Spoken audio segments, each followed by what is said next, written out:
Labadiena, manau, kad galime pradėti. Good morning. I believe we can start. I hope everybody can hear me who has joined the conference.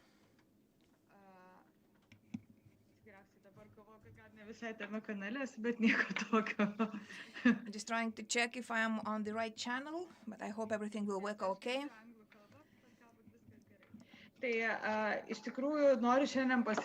Today, I would like to be really happy together with you because we are starting a special day. We had a big challenge for today to connect everybody together remotely and to talk together. One of the biggest challenges today is to keep the social safe distance, but still to talk virtually. I believe that this conference, which is really a huge, comprehensive conference, which is dedicated for the inclusive education, it's a very important conference. Not only for Lithuania, it's important for the European Union as well. So today and tomorrow, we will have many partners from other countries, from the Netherlands, Belgium, from Malta, from Austria, from Turkey, and other countries. So the day is very busy.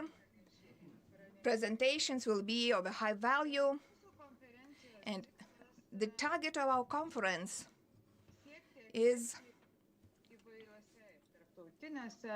to respond to inclusive education on the national and European legislation,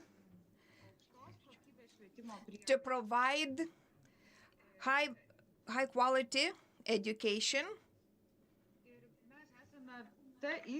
We are the institution which is really focused on preparation of educators for the future.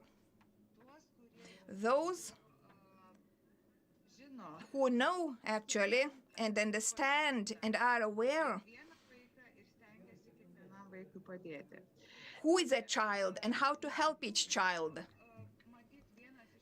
One of the main and most important points what we can do, it's not just to talk about it, but also to be proactive. University of Applied Sciences of Vilnius invites today everyone to be active, to participate, not only listen, but also to reflect on the ideas and insights heard and try to apply those things daily. And today,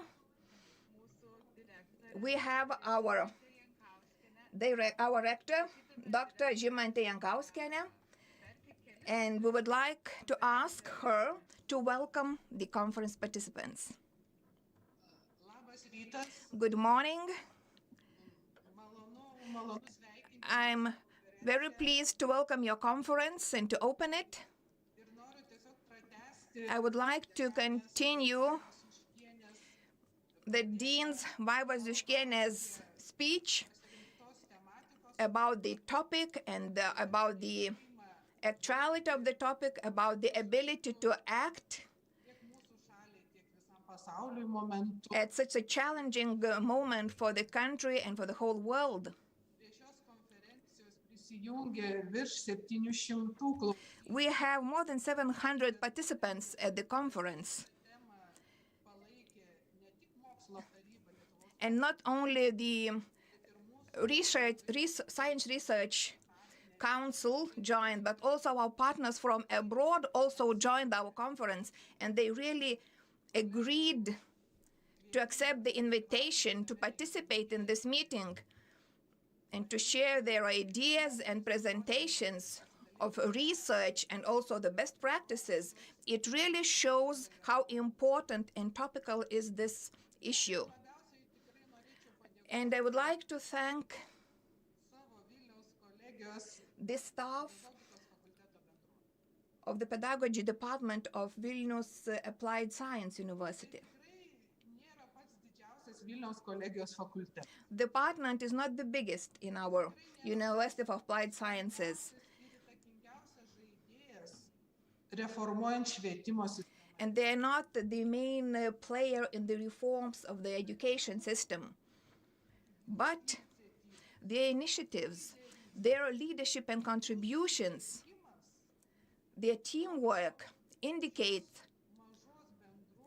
how dedicated this small community is, how professional they are, how proactive they are, aiming to have improvements in our national education system. And as the dean said, it's not enough just to talk. We have to be proactive and we have to move forward. Within a few months, it's within October and November, this community, they organized 2 conferences, big conferences, which was supported by Lithuanian Science Research Council. And they were dedicated to very important topics. The last meeting, conference was about parenthood in imprisonment institutions. Now we talk about inclusive education. So I do welcome everyone and wish a fruitful conference, a useful conference. And I invite everyone to be active in participation, in conversation. And once again, thank you to the community of Vilnius University of Applied Sciences. Keep leading. We know that not only the main stakeholders of the politics can be influential. We know there are different discussions whether Universities of Applied Sciences should be focusing on preparing educators, and sometimes our initiatives and our leadership are underestimated. But I do believe that our faculty, our department, it's a very important game player in the whole education field. And it shows good initiatives and it triggers good initiatives in this community. Working together, we can achieve a lot of things. So let's pull ourselves together, let's share our insights, let's share our open-mindedness.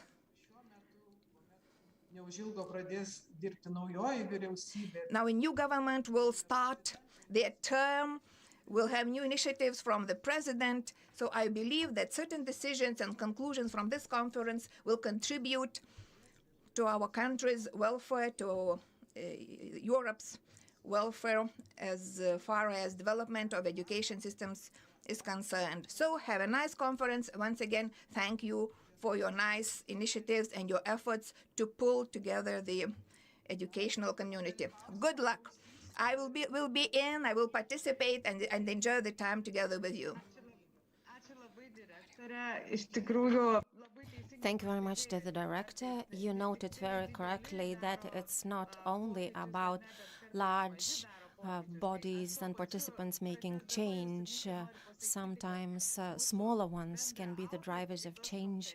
And I would like to name one of our participants, kindergarten mažutėliams, and we have the head of the kindergarten with us today as well. But I would like to thank our scientific committee that helped us to organize our scientific direction for the conference, and our friend, Professor Carmel Borg from the University of Malta, also our other partner, Mykolas Romeris University from Vilnius, Dean Merkeldaitė, Professor Targamadze, also doctors from Vilnius University of Applied Sciences, And I would like to thank the entire scientific committee for this huge job that helped us to create high quality content of the event. So thank you to all of you. We had quite big challenges. We didn't have a lot of time to organize the conference. However, I hope and I believe that we'll have a successful event, and having the fact that the Research Council also allowed and helped us with organizing such large events that were planned for, it's a very valuable piece of knowledge. Now I'd like to invite us all to listen to Vilija Targamadze, who is also the member of our parliament and a member of the Education Committee of the Parliament. And currently she is engaged somewhere else, but we'll see her recorded message. Dear participants of the conference, dear guests of the conference, I'm very pleased to greet you in this especially important conference on inclusive education. Today we know that people participating in education are facing difficulties and challenges, and we don't only put out fires but also have to see prospects. And inclusive school could be one of such prospects for the future. Therefore, I'd like to wish success and not only to meet like-minded people, but also open-minded people. Why not like-minded people? Like-minded people work on one idea, open-minded have many ideas, so have a successful collaboration. Thank you.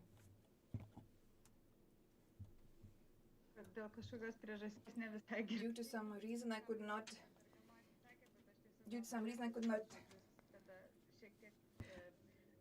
could not hear whether it was okay. Made some technical issues, but the professor wished everyone to have success, and she was happy that this conference has been started. And she also wished us to listen to each other, to hear, to be together, and to work successfully, smoothly on the same direction. And now the whole conference will be transferred to two nice moderators of this conference for the plenary session. Is Director, Sister Viktorija Vaidokaitė, leader of the kindergarten Mažutėliams. They are very strong social partners of ours. We have created and chaired a lot of activities, and a lot of our students go to Victoria's institution, and a lot of educators from Victoria's institution come to our institution to develop their competences. Thank you, Victoria, for your trust.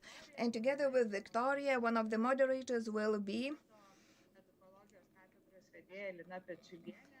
head of our educology department, Lina Pečiulienė. Besides being a great educator, educologist, she is a mother with a great experience as a mother. She is really interested in inclusive education, and I believe that this tandem will ensure that those 2 days will be successful and smooth. So the floor is yours, Ms. Lina, and then we'll move over to plenary session and the presentations. Good morning. I'm very happy that we have so many attendees at the conference. Thank you, Director Vaida Juškienė, for your opening of this conference. And thank you, Victoria, who agreed to join me in this task, because it's not easy to moderate conferences because there are different issues and challenges to cope. We had some small issues, but I believe that you will be with us until the end of the conference, and you will be in all the sessions. And people who are on Zoom platform, you have to mute your microphones. Please do that in order to have a better quality of the sound of the presentations. And the presentations, please be ready to share your screens when your time is on. And the ones who participate on one or another platform, we ask you to provide your questions in writing. So please think over and use them in the chat, and we'll try to manage the time we have and to have as many questions answered as possible. And now I would like to ask our first lecturer, Professor Carmel Borg from Malta University. And Professor is really a friend, not just a colleague of our University of Applied Sciences, because we have been cooperating more than 5 years together. And the professor is in constant cooperation with our institution. He really contributes to improvement of the Lithuanian educational system. A few years ago, we had a book translated, a book by professor, and it was introduced to the Society of Lithuania. And every time when we listen to his presentations, we are really having deep insights. So thank you, Professor, for sharing your insights. And let's start the conference with your presentation. The floor is yours. Sure.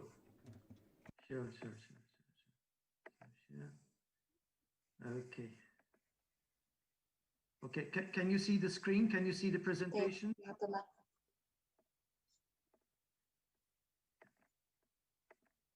Okay, so good morning, everyone. My name is Carmel Borg.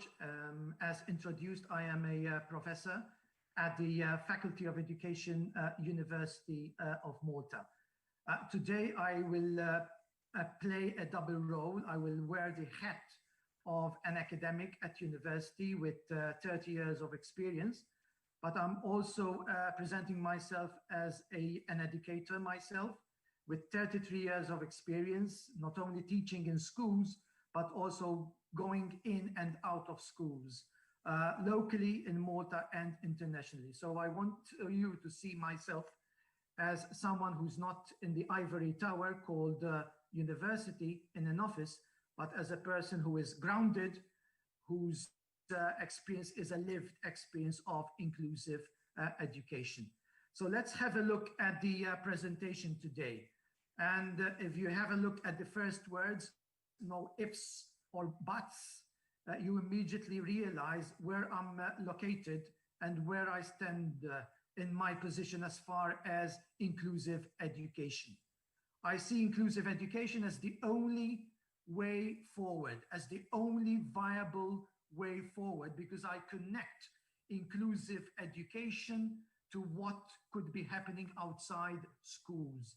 So if we want a peaceful and cohesive society, I think as far as education is concerned, and I see education as an important instrument in society, as an important instrument of the state, I see inclusive education as the only viable way forward in terms of preparing, citizens to a cohesive and peaceful and sustainable society.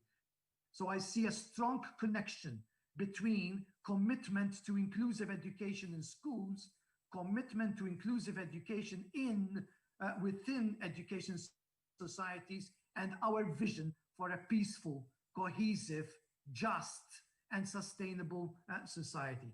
So these two systems, so these two elements are interlinked. We cannot expect societies which are socially just, which are economically just, which are culturally just, unless we create an ecology within schools which is informed, defined, and molded by inclusion.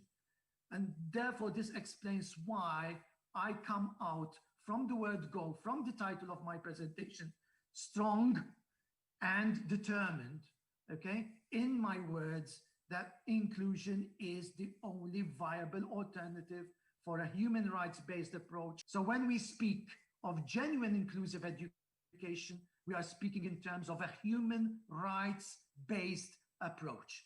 We're not speaking about charity here. We're not speaking about options here. We're not speaking about alternatives here. We are speaking about a human rights informed education system.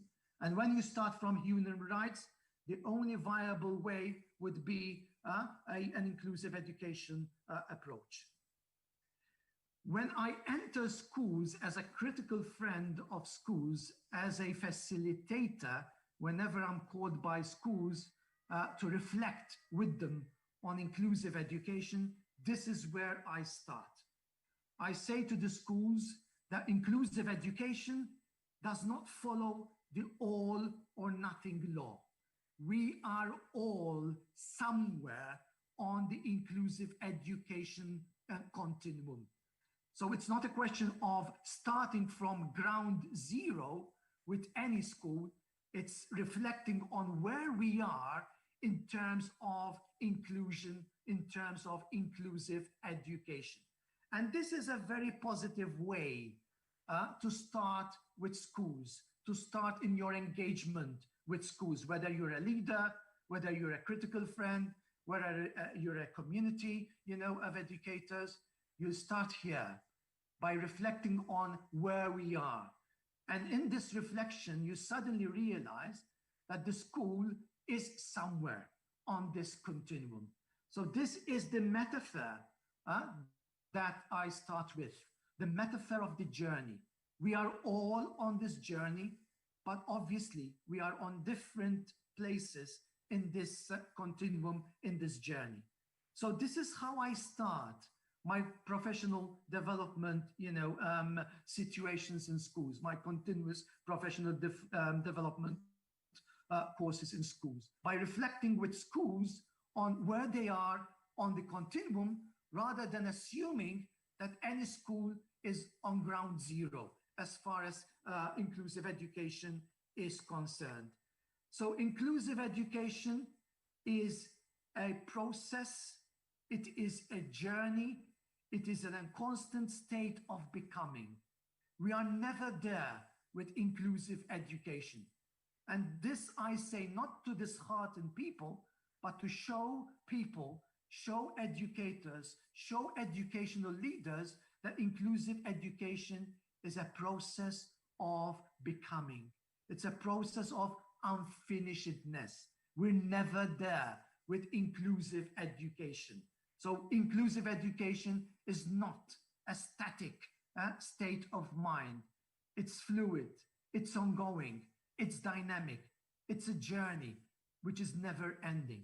So these are two elements that I would normally start with when I enter schools and engage critically with the community inside the school. One, that inclusive education never follows an all or nothing law. It's a continuum, it's a continuous process, and that this process is dynamic, it's fluid, it's never ending, it does know an end. So it's always a process of becoming. Third point, inclusive education as an opportunity. And these are some of the opportunities that we experience in schools when we genuinely enter school or enter schools to reflect, to help schools improve their journey in terms of inclusive education.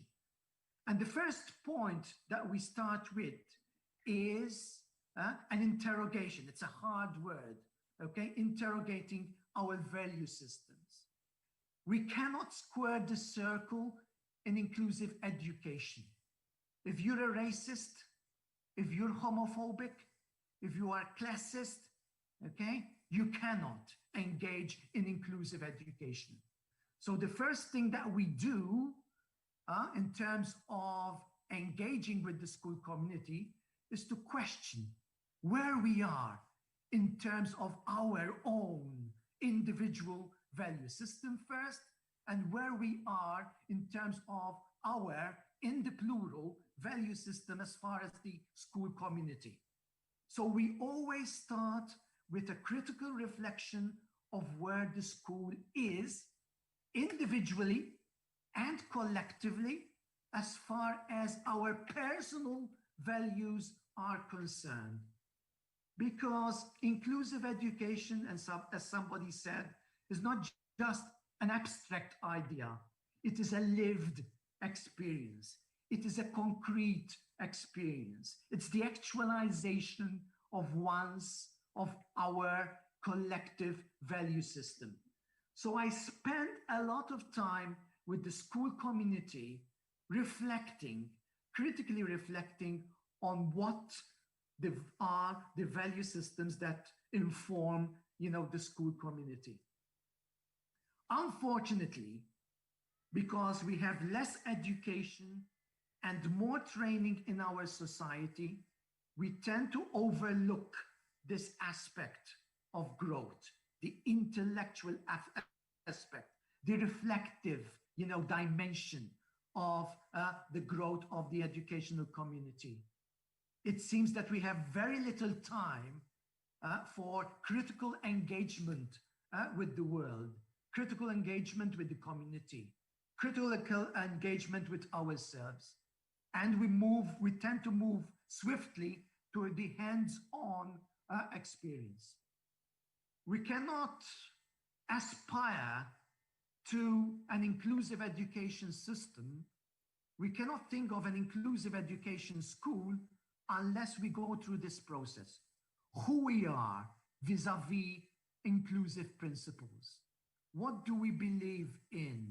What are we prepared to do in terms of, inclusive education? So this is how we start an interrogation of the value system of the school. Obviously, then we move on to attitudes. And obviously, attitudes and value systems are interconnected. We're okay with children with, learning difficulties. We have no problem with children with disabilities, but we have problems with transgender children. We have problems with Roma children. And we need to interrogate why we are so selective when it comes to inclusive education. That is the kind of work I do with schools, challenging individuals, challenging the school community, and asking why they are so selective in their attitudes towards, multiple, realities obtaining in our schools. Once I'm done with value systems and attitudes, then we move concretely into the policies of the school. What kind of policies exist within the school that defend discrimination, that celebrate and affirm diversity? What happens inside the school when discrimination crops up within its periphery? What happens inside the school when bullying, cultural bullying, takes place within the school? So an interrogation, an engagement, a critical engagement is important with policies inside the school. Then we talk about practices. What kind of practices are in place that promote inclusive education? We also talk about our, bridging with the community, because schools are not operating in a vacuum, they are operating in a context. And therefore, we need to connect with discriminations, okay, with oppressions happening outside the community. And finally, inclusive education is about shifting paradigms. And this is something I believe truly in. I mean, I enter schools where the mission statement is all for inclusive education. I enter schools where the talk is all for inclusive education. But then I see that leadership is top down, that teaching is top down, that teaching is basically transmission of knowledge, that children are voiceless within the school. These are the kind of contradictions, okay, that I experience on a daily basis in schools that profess that they are inclusive in their approach, that they are inclusive in their value system. And this is why an ongoing process of interrogation, an ongoing process of critical reflection within the school, with a critical friend like myself, who is an outsider to the school, who can take some critical distance to judge, or rather to evaluate or to reflect critically within the school is important.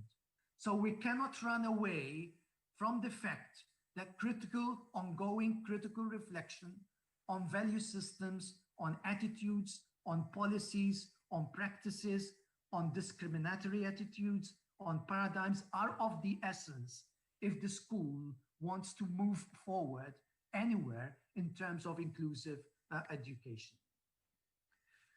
Inclusive education is about creating spaces. And I give a lot of importance to the term spaces. When we speak of spaces, we speak essentially of ecologies. So I speak a lot inside schools on the importance of creating, ecologies which are safe, which are non-violent, which are democratic, which are hopeful, which are courageous, which are compassionate, which are trustworthy, which are possibilitarian.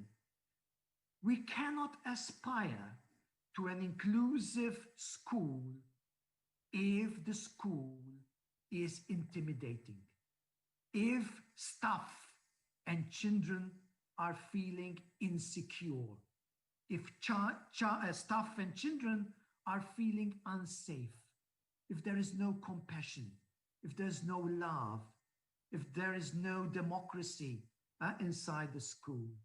Because inclusive education is about democracy. Inclusive education is about creating spaces for staff and children to voice their concerns, to voice their anxieties, to voice their ideas, to celebrate their diversity, to affirm their differences.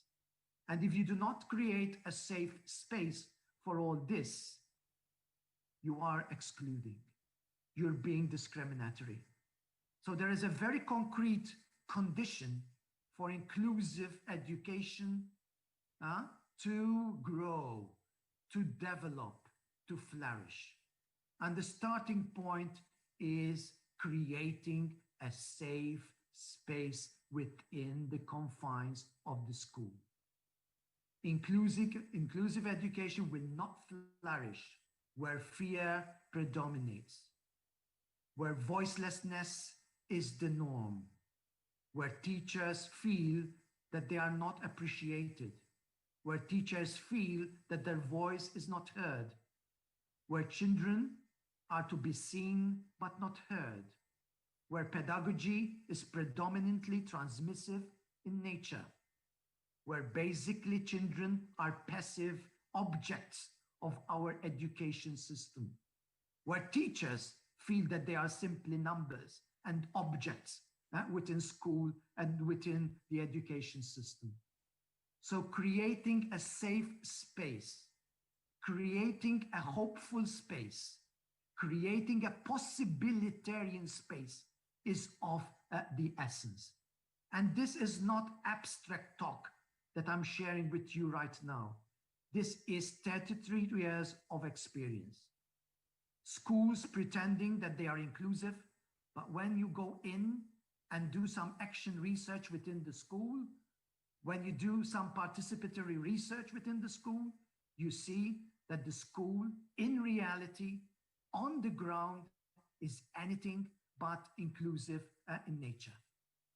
So we have to walk the talk. And the start of this walk is definitely safe, possibilitarian, hopeful, courageous, and loving spaces where staff and children feel that they are appreciated, that they are not just numbers, that their voice is heard, and that pedagogy is not transmissive in nature, but it's an experience where staff, leaders, children co-produce knowledge together, co-discover knowledge together. So this movement from individualism to collectivization, to cooperation, to peer tutoring is of the essence if we want to create these safe spaces. So this is where we start. We reflect on how safe the school is. because unless it is safe, we cannot move on to other things. Inclusive education is not possible in school environments, therefore characterized by, first of all, prescription. I'm the leader, I'm the Lord, nobody will touch me. This concept of the untouchable leader, fixed in his or her office, mandating, orders. So prescription is antithetical to inclusive education. The same happens in some classrooms, where basically the teacher is the beginning and end of whatever happens inside the classroom. She is the fountain, the source of knowledge. And therefore, the relationship between teacher and children is that of, the teacher actively producing knowledge, the students, the children passively absorbing knowledge. It's an experience that Paulo Freire would refer to as an experience in domestication, where children are basically domesticated, where basically children are reduced into a culture of silence, where they passively absorb, where they passively reproduce whatever the expert, the educator has to say. That is prescription. That is colonization in a space which is intended to be educational in nature. Prescription is antithetical to democracy. Prescription is antithetical to inclusive education. By transmitting, you're excluding. By transmitting, you're shunning away experiences which are really valid, which are lived, and which are important texts for the teaching learning community to deal with and obviously engage with. So prescription is obviously close to top-down relationships. So top-down relationships in terms of leadership, in the way we perceive leadership, vertical, leadership rather than horizontal, in the way we teach, so in terms of pedagogy, in the way we relate, okay, we relate with children, in the way we relate with parents. So if we are transmissive in nature, if we are prescriptive in nature, there is very little space for parents to collaborate with us. Parents are not seen as collaborators. Parents are not seen in this environment as co-producers of knowledge. Parents are not seen as partners. So when you have prescription, you have a top-down relationship, and you also have concentration of power. Because inclusive education is also about power. Inclusive education is about, sharing, power, changing the power dynamics within the school. Inclusive education cannot flourish where there is fear, where there is insecurity.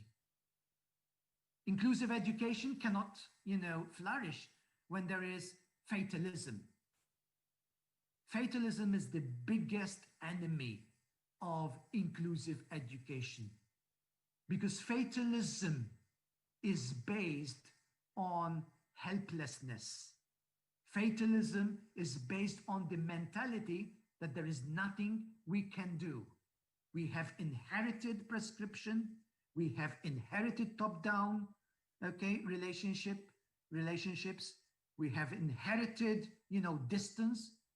So let's reproduce it, because there's nothing we can do. And that is fatalism. On the contrary, if we want inclusive education to flourish, it has to be a hopeful environment. Schools have to generate a can-do mentality. Schools have to generate a can-do differently mentality. We have to live the Easter every day. Every day is a new day for us to live and to live differently. So fatalism cannot define, our modus vivendi. Fatalism cannot, define our frame of mind, because fatalism reproduces passivity. Fatalism reproduces the status quo. And then there is voicelessness. If students and staff are rendered passive, most of the time their voice is not heard. And inclusive education is about not only celebrating voices, different voices, it's also about affirming, different and diverse voices. So voicelessness is one of the benchmarks that I would look for when I am engaging critically with any school that wants to move forward in terms of inclusive education. Individualism, this is another issue. You cannot have an inclusive school which promotes individualism, which promotes competition between classrooms, between individual students, between different schools within the community. Individual is antithetical to an inclusive mentality, to an inclusive school. If we want to share inclusiveness within our community, then we have to go for cooperation. Then we have to go for communality. Then we have to go for mutuality. Then we have to go for reciprocity. Then we have to go for perhaps a dirty word in the East, collectivity. Why not? So the idea of creating, communities of learning, in my mind, is the way forward to create a truly, inclusive education system within our schools. We cannot hope for an inclusive environment within our schools and then promote at the same time individualism, competition, performativity, etc., etc., etc. And here we are, performativity. This is another oppression of postmodern times. We are there, we see the school as a stage, and we have to perform. And in order to perform, and in order to control our performance, we are continually being tested. So there is a testing regime, not only within our community, but also globally, which is not only severe, which is not only ongoing, but it is also comparable. So we compare students with each other. We compare schools with each other. We compare education systems with each other. And that is creating a lot of anxiety, with schools literally transforming education into training for the test.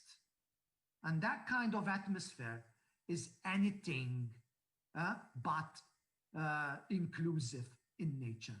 That kind of performance-ridden atmosphere is basically damaging thousands, if not millions, of children around the world, because there are millions of children around the world for many reasons who cannot perform as per our expectations.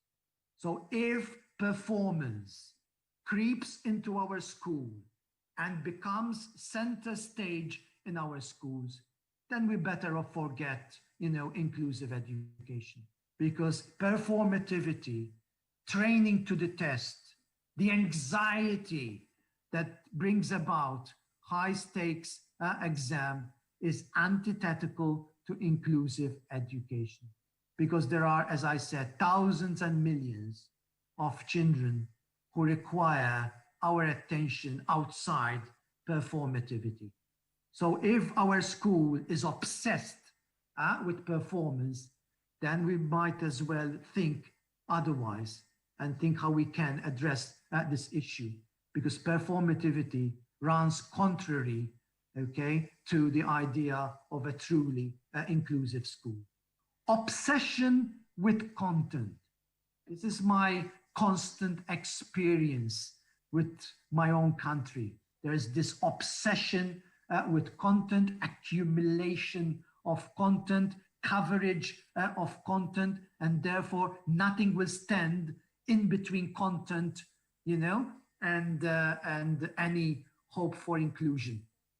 So a content-driven school, a content-driven education system, a system which is obsessed with coverage of content, will leave thousands, again, children by the wayside.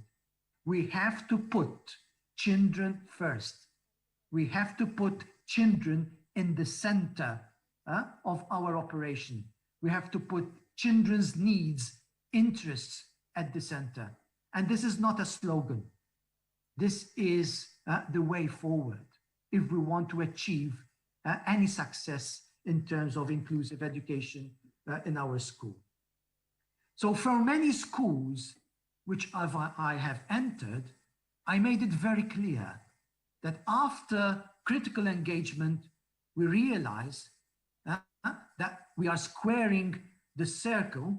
We want inclusive education, but we are not democratic. We want inclusive education, but we are vertical in our relationship. We want inclusive education, but we are top down in the way we relate with teachers and with students. We cannot square the circle. We have to decide what we want. And most of the time, it's about re-engineering. It's about reprogramming. And this is where risk-taking is of the essence. This is where we have to show our courage. Because most of the time, at least in the schools I've been to, and I've been to several schools, okay, we said to ourselves, we cannot keep fooling ourselves. We cannot keep tinkering, with the system, playing here and there. Sometimes we need a radical, departure from what we're doing if we want to move forward into a more inclusive, context. So most of the time, it's about, re-engineering. Most of the time, it's about reprogramming. Most of the time, what we, hope for is a paradigm shift, because we want to eliminate as much as possible contradictions and incoherence. And that is my mission in most of the schools. Put to the surface the contradictions that we have as opposed to our vision, and then work on those contradictions. And that is most of the work that I do in schools. Inclusion is about cognitive justice. This is a phrase that comes from De Souza Santos, one of the leading sociologists, contemporary sociologists. We need to ask, whose reality counts? Whose knowledge counts? Whose criteria and values count? Whose analysis counts? Whose plans count? And whose evaluation counts? So cognitive justice is about affirming, voices within the community, the polyphony of voices that characterize any typical school. So do the voices of teachers count? Do the voices of children matter in designing policies, in designing pedagogies, in designing curricula? And I don't want to forget the parents, very important stakeholders in any inclusive education vision. Whose voices count? Whose knowledge counts? In a transmissive environment, it's usually the experts operating outside the school, mandating orders, curricula, policies, and we inside the schools simply following them. That is definitely way off my definition of an inclusive community inside the school. Because inclusive community is about listening. Inclusive communities is about affirming one's voices.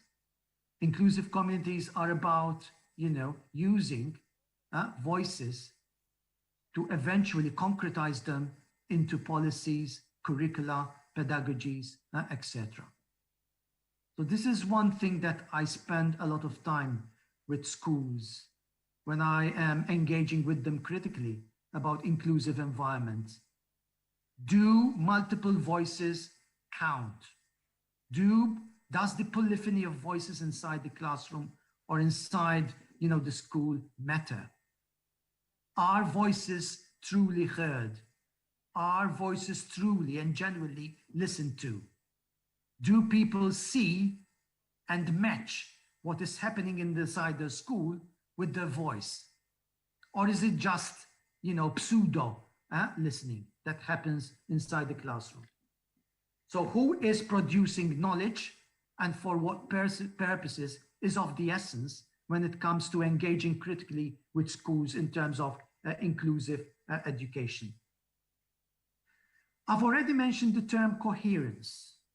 I have to say I have to admit that this is one of my obsessions, because there is so much hot air out there on inclusive education coming from ministries, coming from policymakers, the most beautiful documents presented to the European Union as far as inclusive education is concerned. But then on the ground, you see a lot of dissonance. So walking the talk, being coherent is of the essence when it comes to, inclusive education. So inclusive education is not an abstract idea for academics to debate. Inclusive education is a lived experience. Dewey would say, if you want democracy in the country, if you want democracy to flourish in the school, you have to do democracy. So democracy is not simply, as I said, an abstract idea. Democracy is a lived experience. You have to do democracy inside the classroom. You have to do democracy inside the school.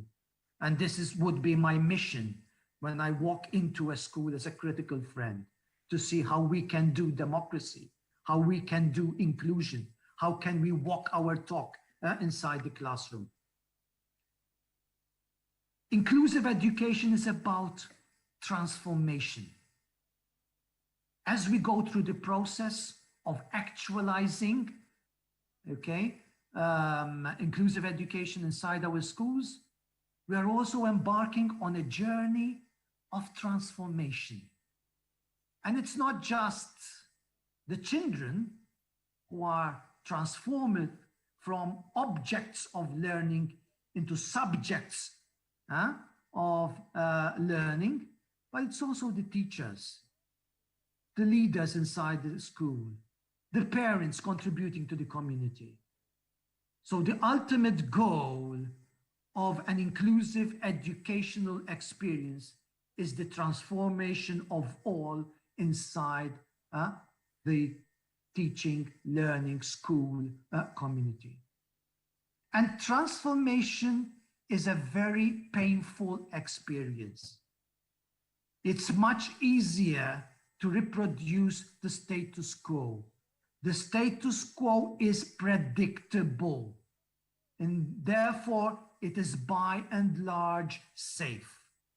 And that is why so many leaders in education resist change, resist the status quo, or rather defend the status quo, because the status quo is predictable. When you move from the status quo into a transformative experience, then you should expect anxiety, then you should expect pain, because we are here confronting our values, our principles, our pedagogies, our attitudes, our ideologies, etc., etc. So the process of transformation, the process of becoming what you were not, is a very painful, experience. So if you want to go through an inclusive education, experience, then you have to be prepared for this anxiety and pain. It is a joyful experience. It is a productive experience, but it is also a painful experience. Because when you have a person like myself walking into the school with the idea of engaging critically with the school environment, then it's not about, joyful experience. It's about sitting down and seriously engaging critically with what we have been doing so far in our schools. I don't want to repeat myself, but definitely inclusive education experiences are a bit painful because they challenge the power dynamics within the school.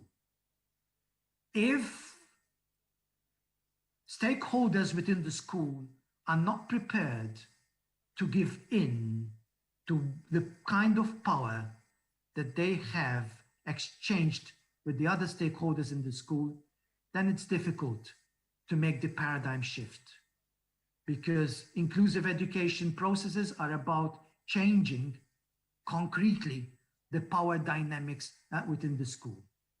If we are not prepared to give up our vertical relationship as leaders with the rest of the school, then it's going to be very difficult to create a genuine inclusive education process in the school. So one area which we tap into when it comes to, engaging critically with the school is this power dynamic.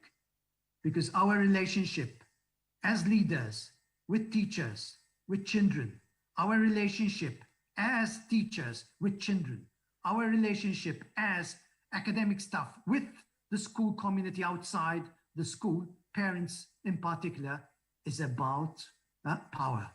It's about power dynamics. And if we're not prepared to question that dynamic, then we have a problem with moving forward in terms of creating a genuine inclusive environment inside our school. I will skip this, and I would go for a very important pedagogical tool, and this is dialogue. Traditional systems are about transmission of knowledge. And transmission of knowledge, as I said earlier, creates passivity. What we need inside the school, what we need for inclusive education are active participants. People, stakeholders, children, staff, leaders, etc., who contribute to this vision, who contribute to this dream, who contribute, to this paradigm shift. And you cannot expect a paradigm shift with the mass inside the school, which has been domesticated and rendered passive. So dialogue is an important tool, but dialogue is not an easy educational tool. So one aspect of my training inside the schools is training for dialogue, forming people to make the shift from bellowing orders into exchanging ideas passively with others. So dialogue is an important transformative tool. So if we want to shift from transmission, from a primitive state of inclusive education into a more sophisticated and developed state of inclusive education, then we have to check our pedagogies. And obviously, if we want consistency and if we want coherence, then pedagogy cannot remain transmissive in nature. If we do that, as we say in English, we will continue to square the circle. So the pedagogy of transmission is not conducive to this vision of a truly and genuine inclusive education environment within the school. Inclusion is about praxis. And this is exactly part of the training that we give as far as inclusion in schools is concerned. So if we want to shift the paradigm to become more and more inclusive, we have to combine these two strands: ongoing critical reflection about what is happening inside the school. And I insist on the term ongoing. Reflection cannot be a one-off, once a year seminar. That's not ongoing reflection. It has to be ongoing, but combining reflection with action. People want to see concrete signs of what we think is the way forward as far as inclusive education is concerned. If they do not see these concrete signs, then they will not take this mission seriously. So if what we talk about or reflect about voicelessness inside the school, passivity inside the school, verticality inside the school, we don't have to wait years to see the first signs of horizontality, to see the first signs of, affirmation and celebration of voices, to see the first signs of co-production of knowledge, to see the first signs of collaboration in terms of policies, curriculum development, etc., etc. We have to see concrete signs immediately. Because as we said, inclusion is lived experience. And the lived experience is basically going through, living through concrete signs, action. So that's why we speak of inclusion as praxis, the Greek word praxis. So if we are looking for real transformation, if we are looking for real change inside the school, then we have to weld, critical reflection with immediate action. We cannot aspire for transformation unless these two elements come together and inform and define each other. So we need these two elements to coexist, to live together as one whole experience towards a better inclusive educational situation. Inclusive education is about challenging the deficit approach. Unfortunately, I walk into many schools, several schools, I have to say, with this mentality, where people basically see deficiencies, where people see holes in the system. And basically our mission as educators is to plug holes, to fix children. Okay? And this is a serious issue because you cannot aspire to a truly,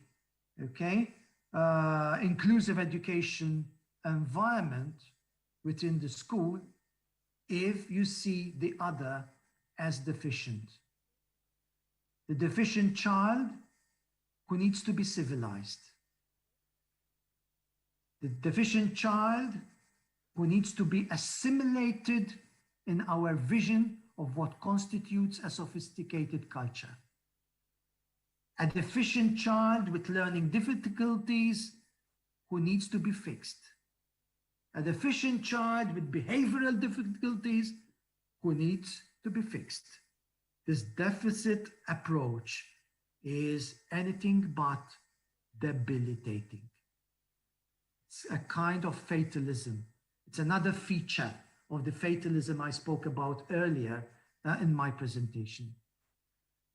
So what I try to do with school communities is not only interrogate this deficit approach to education, but slowly and surely try to build an asset-based approach. And an asset-based approach is about, discovering strengths.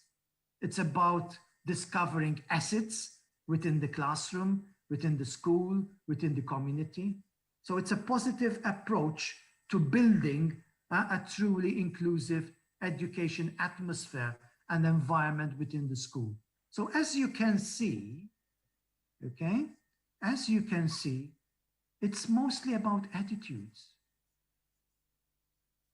I want you to appreciate that I'm almost done with my presentation, and whatever I said does not send any school back by €1. We're not talking money for the moment. We're not talking about investments at the moment. We're talking about, attitudes, values, relationships, attitudes towards the other, visions about the other. And these will not cost you 1 single cent. So you can become a truly inclusive school, a truly and genuinely advanced inclusive school with very little, if any, monetary investment. Things can change dramatically and drastically as far as inclusion is concerned without or very little investment from a monetary point of view. So inclusion, because I'm, approaching the end, is about viewing every life as of equal worth, nurturing a sense of belonging, trying hard to consciously reduce exclusion. Inclusion is about real, genuine, concrete participation. Inclusion in schools is also about restructuring, cultures, policies, curricular experiences and practices in schools. It's about improving schools for all. It's about accessibility, genuine accessibility. And I want to stop a few seconds here, because for many, accessibility means opening the doors for free to everyone. Yes, that is step one in inclusion. But inclusion is more than that. If you're coming from a social justice perspective, inclusion is about access to quality education, which means basically, at the end, at least, common outcomes. So we can end up in a situation like my country, where you have free education for all, millions of euros invested in free education for all, but then you have, a huge percentage of children who after, 11 years of education, compulsory education, come out of school with few basic competencies, which are worth pursuing in the century we are living. That is not inclusion. So inclusion has this initial step, which is, yes, free education for all, but whatever happens inside the school is of utmost importance to ensure that at least there are basic equal outcomes. Inclusive education is about affirming diversity. Inclusive education is not a curse, it's a resource. If we believe in inclusion, we have to believe that diversity and difference is not a roadblock to development, is not a roadblock to sustainability, but an asset. It's rich, it's a rich resource. Also, inclusive education is about building bridges. Now, before I end, I want to make this very clear. As you must have realized in my presentation, there is a net distinction between inclusive education in schools and special education. Unfortunately, from my international experience, I realize that many countries have not made yet this net distinction, between inclusive education and special needs education. They are very different from each other. I would not rubbish special needs education, but I see it as just a minor subset of the overarching term, which is inclusive education. Inclusive education is much, much bigger, as we've seen, hopefully, through this presentation, much, much bigger than special needs education.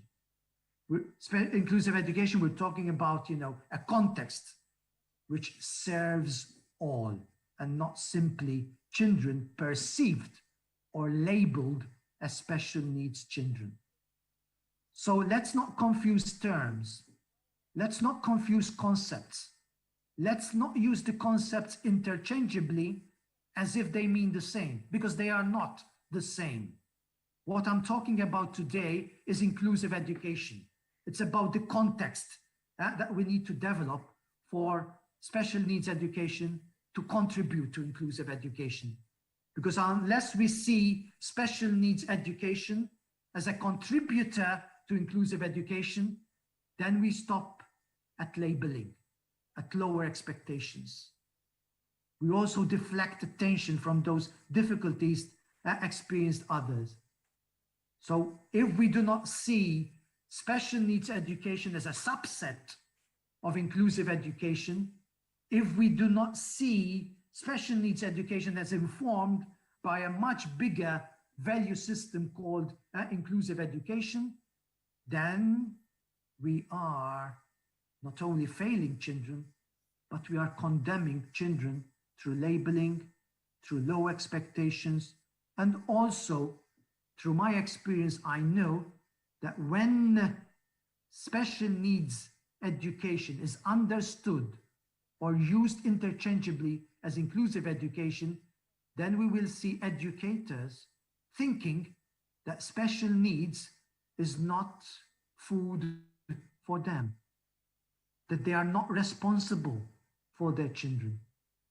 And when we shift responsibility for these children from the classroom to an isolated situation, call it a corner, call it a corridor, call it a special room, call it a special school, then we are shifting drastically and dramatically from the basic tenets that inform inclusive education. So let's not make this mistake by thinking that special needs education is tantamount to inclusive education. Inclusive education is much bigger. It's an overarching term, and perhaps, yes, somewhere as a subset, we will find special needs education. And we have to judge special needs education in a way we need to ask whether special needs education contributes to inclusive education and not vice versa. Let me skip this because I need to end this presentation by saying that inclusive education needs planning. So once we set off with our critical reflection, with our interrogation, with our problematization, with our questioning, then we move on to plan for inclusion. Inclusion has an incidental, an ad hoc element to it. It happens spontaneously at times inside in our classrooms, but it needs also planning. We cannot actualize, a school vision unless we plan to actualize such vision. And this is the cycle from Booth and Ainscough that we adopt in school. So there is phase one where we get started, where we introduce ourselves, where I, as a stranger to the school, give myself some time to familiarize myself with the school. And this is important for me as a critical friend to enter humbly inside the school and not arrogantly inside the school as the expert. So there is this phase one of familiarization, of getting started. Then we start phase two, finding out together. And this is the process we go through, the process which I referred to as problematization, questioning, interrogation, etc. The critical engagement with the self and with the community of practice called the school. Then we move on to start planning for the school. We take action and we review. Now, these are the three dimensions from Booth and ENSCO that we use in order to interrogate and in order to plan. And one of the dimensions, dimension A, is creating inclusive cultures. And in our action plan, there is always this dimension. How can we create a culture inside the school that is conducive to inclusive education? It's a lengthy process. I do not have the time to show you concretely how we move on to planning for inclusive cultures, but I will only share with you the dimensions. They're not mine, they are from Booth and ENSCO. Dimension B is producing inclusive policies. So first we have to make sure that we are in the right direction in building a truly inclusive community. We have to make sure that we are informed by truly inclusive values. And that is dimension A, the dimension of culture, our resolve to create a truly inclusive culture inside our school. Simultaneously, we start, producing inclusive policies. Obviously, we would have interrogated and questioned existing policy. So our resolve, our task, following that critical engagement with policies, is to build inclusive policies. In other words, developing the concept of the school for all, not for special needs children, but for all, including, the staff, the teachers. Also, in our plan, as far as policies are concerned, there is B2, and it's the realm of organizing support for diversity. Okay, now we have the values in place, we have the culture coming and developing, we have the concept of developing the school for all. What kind of support do teachers, leaders, students, parents need in order to actualize this vision? Finally, there is dimension C, and it's about inclusive practices. And within this dimension, we look into curricula, how inclusive our curricular experiences are within the classroom. And by curricula here, I mean not just, the process of learning, but also our relations, with students, the kind of spaces we create inside the classroom, the kind of pedagogies that we adopt, the kind of assessment, procedures that we adopt. And finally, orchestrating learning. And this means basically, designing a program of evaluation which does not judge or evaluate, but acts in a friendly way for us all to develop. And then obviously under each dimension, we have benchmarks. So we do not bring in these benchmarks by simply looking at each other. There are several documents which we can adopt to help us reflect, on how we can build truly, inclusive communities. And these are some of the benchmarks that we use with the school community in order to reflect on how inclusive our community is. I know I'm running out of time, so I will skip all this. And this is basically, where I would end, hopefully, my presentation. I believe it was the Dean who referred to my book in Lithuanian. And the book is about, a person Lorenzo Milani from Italy, who with no resources, no electricity, no telephone, in the middle of nowhere, tried this experiment of a truly, inclusive community. And the message is very clear. It is possible for any classroom, for any school to transform itself into a truly inclusive community without breaking one's monetary back. Inclusive education does cost money, but most of the elements that constitute inclusive education in our school cost nothing.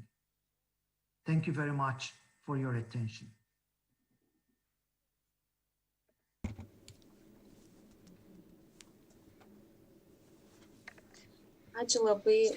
Thank you, dear professor, for your inspiring presentation, for sharing your insights and ideas. Each slide wants to be reread, rethought, and I don't dare to summarize it and cannot distinguish any which would be most important, but just with ideas to summarize is that inclusive education is a journey. It's a fluid process which will never end. These are the words which I really highlighted for myself from this presentation. I will be keep looking at them and check my understanding, my awareness, and will steer my discussions with students and colleagues whether we're really on the right way, keeping the track. Because this journey is a never-ending journey. And now I would like Victoria to read the questions, if any.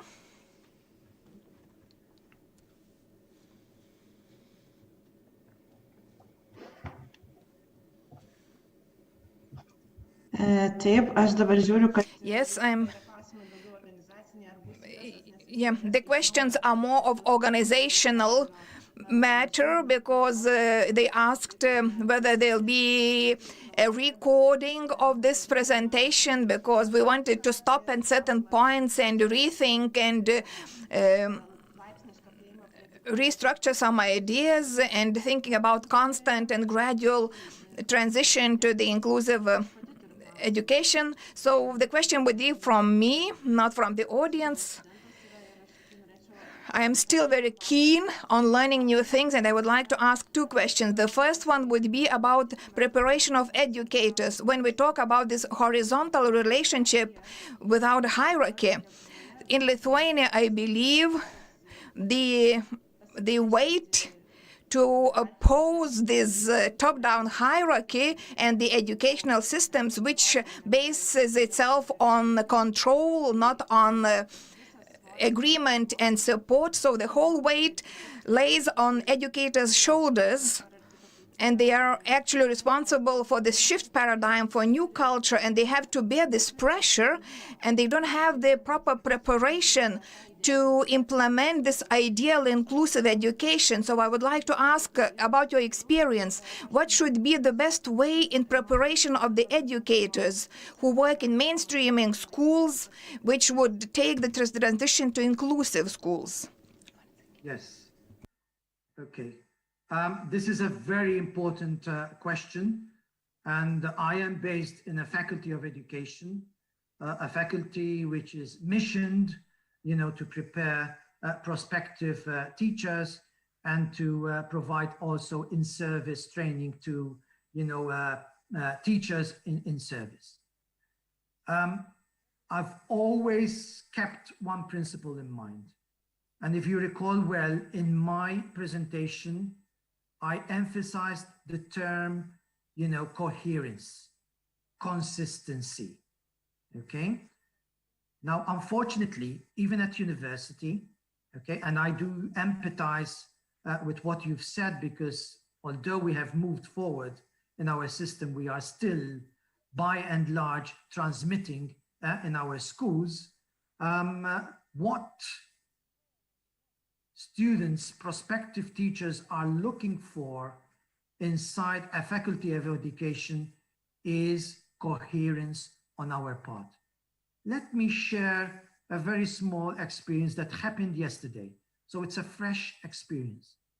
So I had a session with 2 sessions actually with the same cohort of students. These are first year master's students preparing, for a prospective career in education.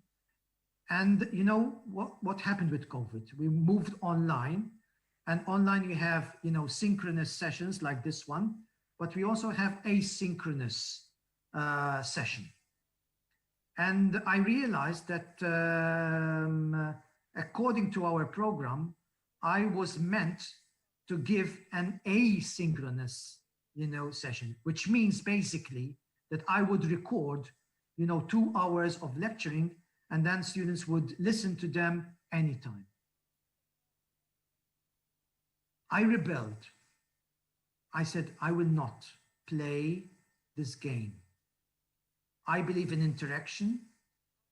I believe in propagating, voices. I want to interact with voices. I want to promote this idea of dialogue, and recorded lectures are not within my vision of how to do things. Which brings me to a very important point as far as inclusion is concerned. Inclusion in traditional systems cannot happen unless educators pick up some courage. Okay? Inclusion in many systems, traditional systems, is about, risk-taking, being courageous, being different, going against the grain. And this is the kind of attitude that I try to share and hopefully for once infect my students with. Students came to my session and they suddenly realized, because they had met me for the first time, what I meant, that I'm going to resist, a recorded session. If I were to give a recorded session, then my coherence should be called into question. Okay? There was no reason for me to go for a recorded session. Okay? There was no emergency. There was no urgency. So students got this very strong message from me that inclusive education, paradigm shifts, is about going against the grain, being courageous, being different, even within the most conservative of institutions. And this is what I mean by inclusion as lived experiences. Okay? We need to show concrete signs of how we can do democracy inside our classrooms and inside our schools. Not by preaching democracy, but by doing democracy in the students' formative stage. So I expect my faculty, I expect my colleagues that if we agree, or if we had agreed to move the paradigm into a truly inclusive, culture, then our, teaching, our way of assessing our students should be qualitatively different and should be consonant with our value system. This is the only way I believe we can truly and concretely prepare, prospective teachers to genuine inclusive cultures, by showing the way, by modeling the way, and by living the talk that we talk about, inclusion and democracy. So I gave you a small but very telling, example of how people can resist. But resistance means risk-taking. Resistance means being courageous. And unless we are risk takers and courageous enough, then we will definitely reproduce the status quo.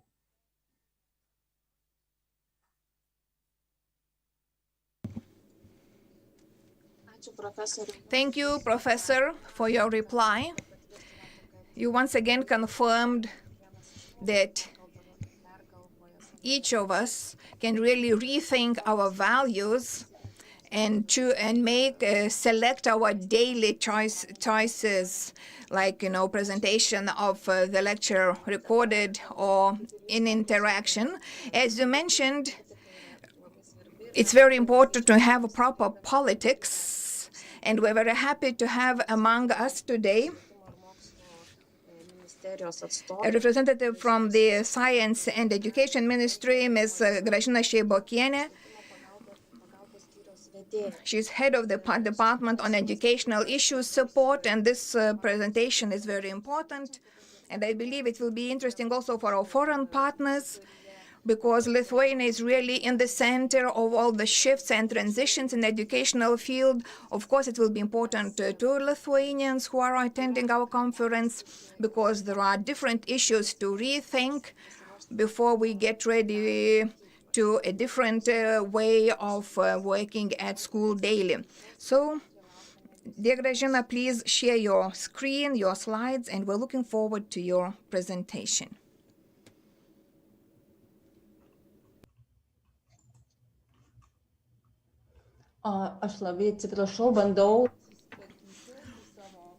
I'm sorry, I'm just trying to fix some technical issues and get my presentation online. While you are trying to fix, I would like to remind all the attendees who are on YouTube or on Zoom, you can provide your questions in writing.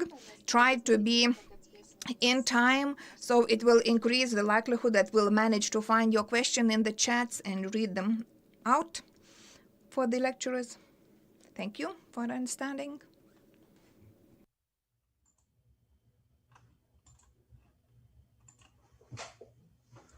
Ar pavyko, ar matote? Do you see the slides? Yes, the slides are on.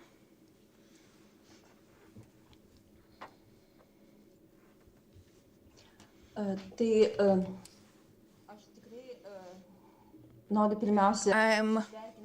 I would like to say hello to all of you remotely who are here at this conference. For me, it's really important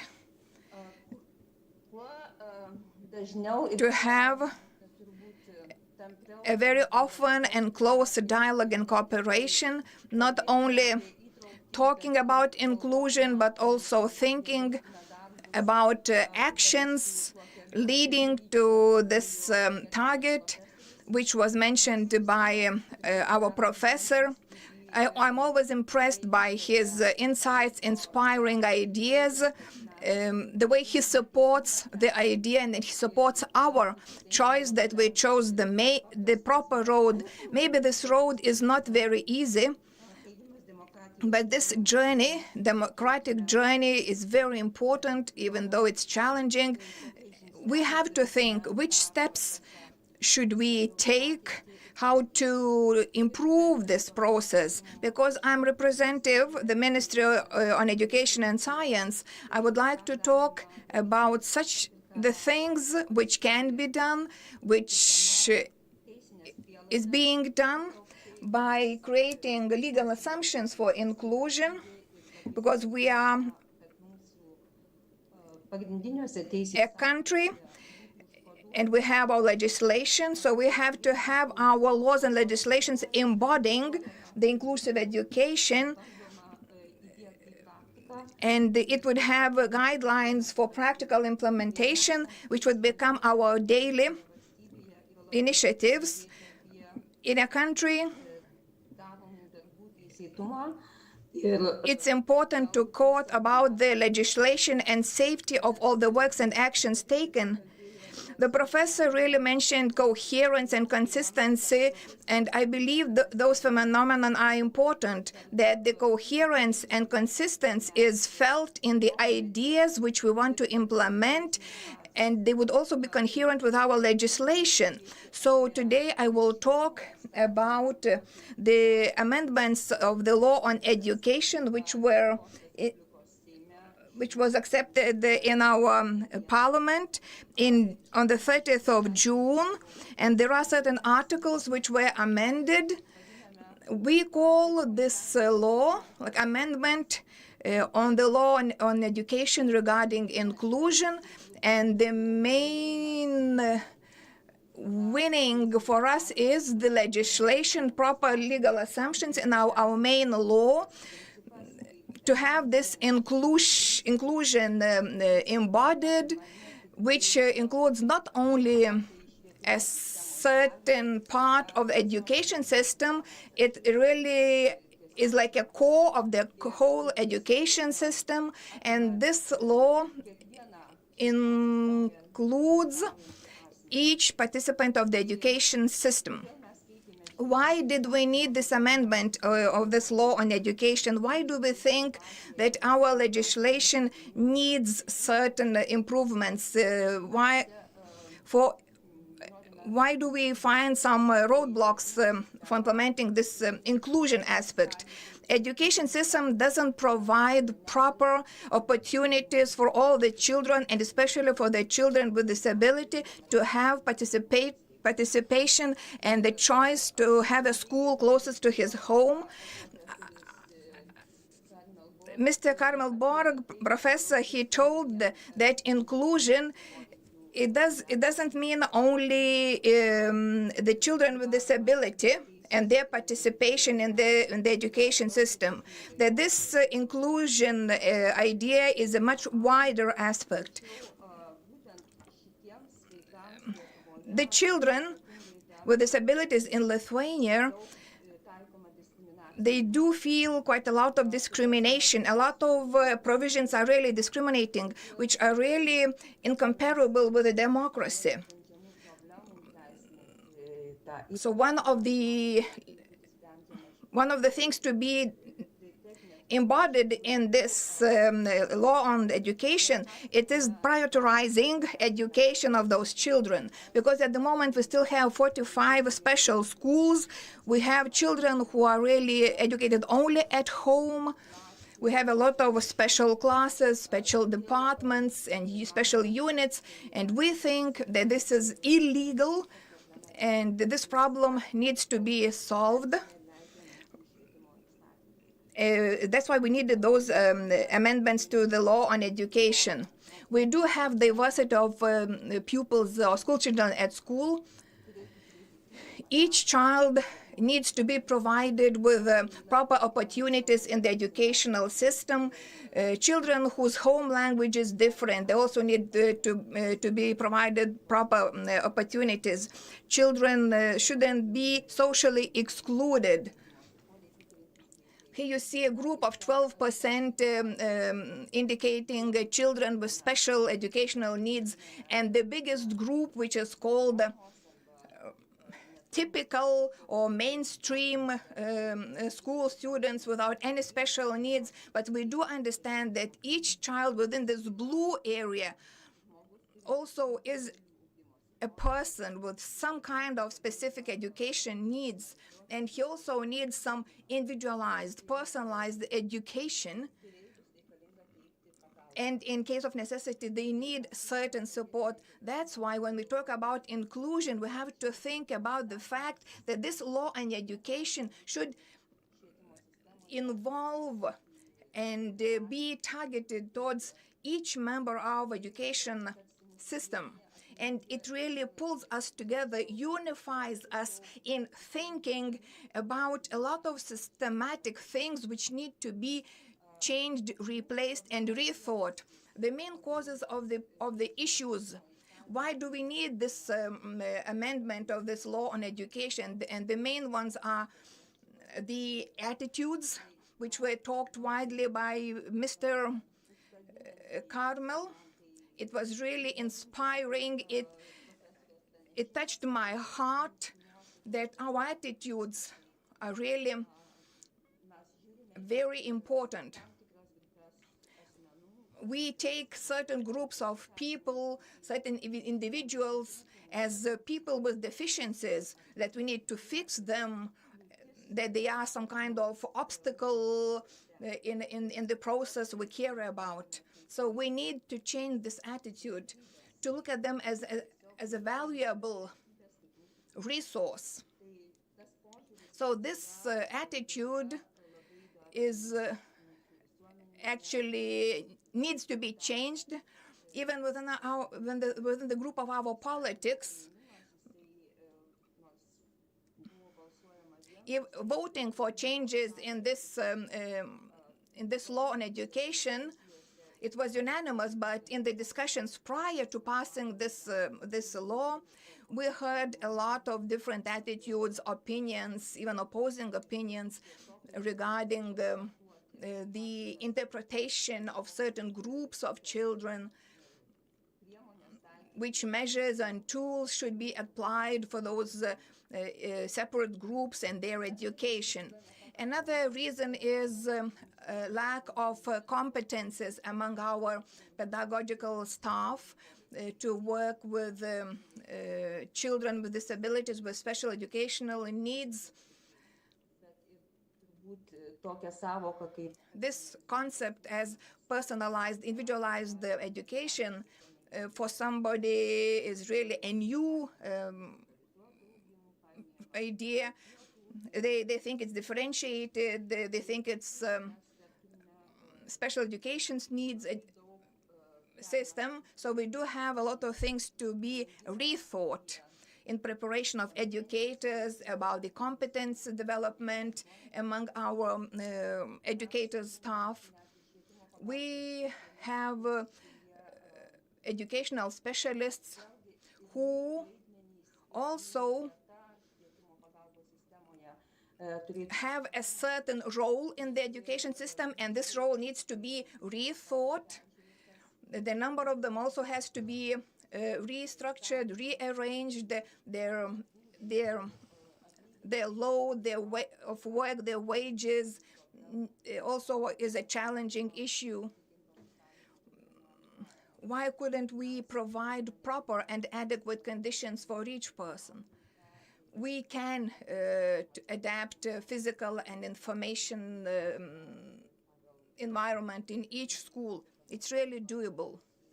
And according to different researches, we do have about 10% of schools who have their environment, their building, their premises adapted to the children with disabilities, so they do have proper access if they have some impaired mobility. Other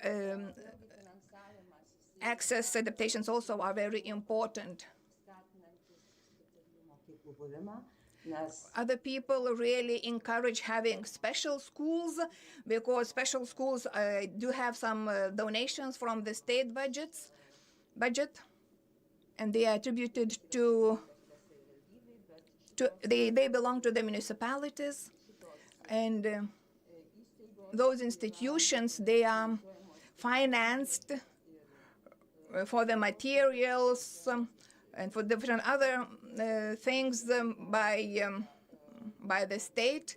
So the municipalities are really eager to have those uncomfortable children put into those schools and to avoid unnecessary as-if issues.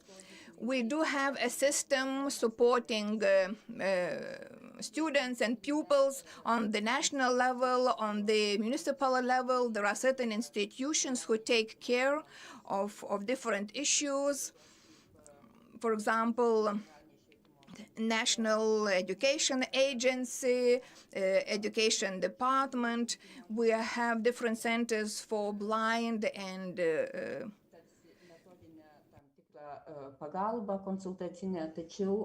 deaf children, and other special departments and institutions focused on a certain group of people. Of course, we have to rethink and restructure their capacities, so they do have actually real possibility to help and to implement the new ideas. We do have pedagogical agencies. We have such day centers like Diemedis in the district of Šilutė. In Panevėžys, we have educational center Šviesa. Then Gelgaudiškės educational center. And there are certain municipalities which have children welfare institutions.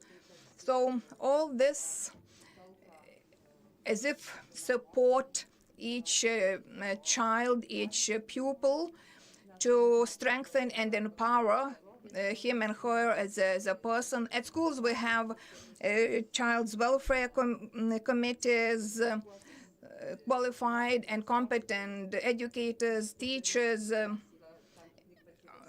and other specialists with very high competences. But we do have quite a lot of specialists working at school, like language therapists and so on. But even certain indicators for a staff, we still see that we're really short in staff. And this education support system is really having some drawbacks. Even though we do have some framework, but actually we see that we're short of certain special therapists, like special educators. And when we think about inclusive education, we cannot think about average or mean indicators. If we take each school, each municipality separately, we can see that the situation is quite diverse. And there are different gaps between schools and municipalities. If you take rural areas or towns,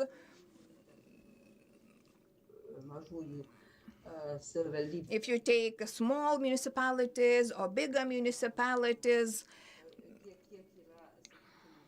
and let's say if we analyze certain data, we can see that there are schools where are no educational specialists, some therapists are needed at schools. Then conditions for work, they're not really attractive, and if specialists are prepared, they do not enroll into the system because the salary is very low, and the structure of the work is not clear and not shaped. That's why we are facing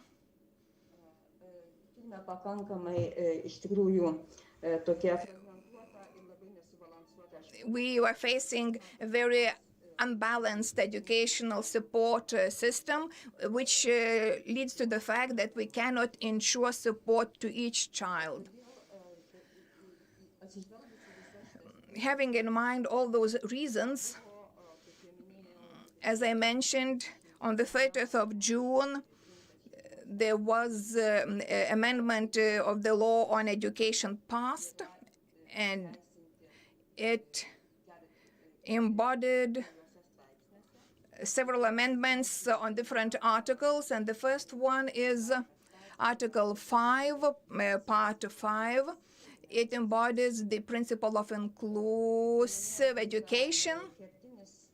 It's the key principle which covers all the levels in the educational system. It's attributed not only to the early childhood or preschool education institutions or the comprehensive schools. It is really attributed even to vocational and to the higher institutions. It is the principle covering the whole educational system, and the core of this principle is that we have to eliminate the roadblocks interfering a child, a person, to participate in educational system and to strive according to his or her potential for as high performance as possible. So it talks about creating adequate conditions and oriented or each person-centered approach that a person could participate and contribute to his or her own independence, welfare, and career planning and inclusion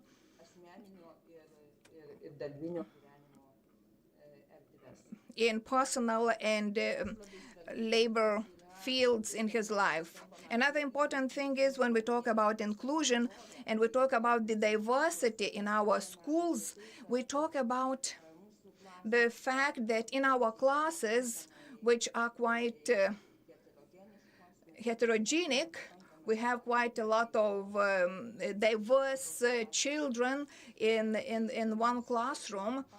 It's not enough for us to have one teacher in those classes, because he or she needs support when he is teaching, educating his class. He needs a teacher's aid,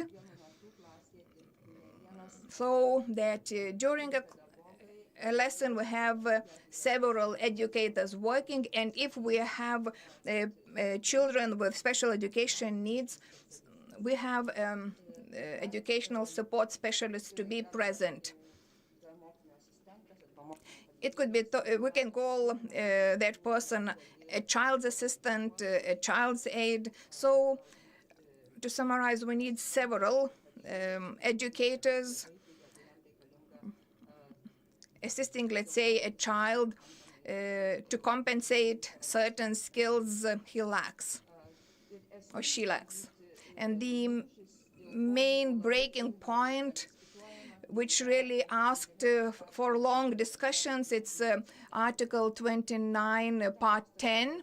And this article was acknowledged as void. So far,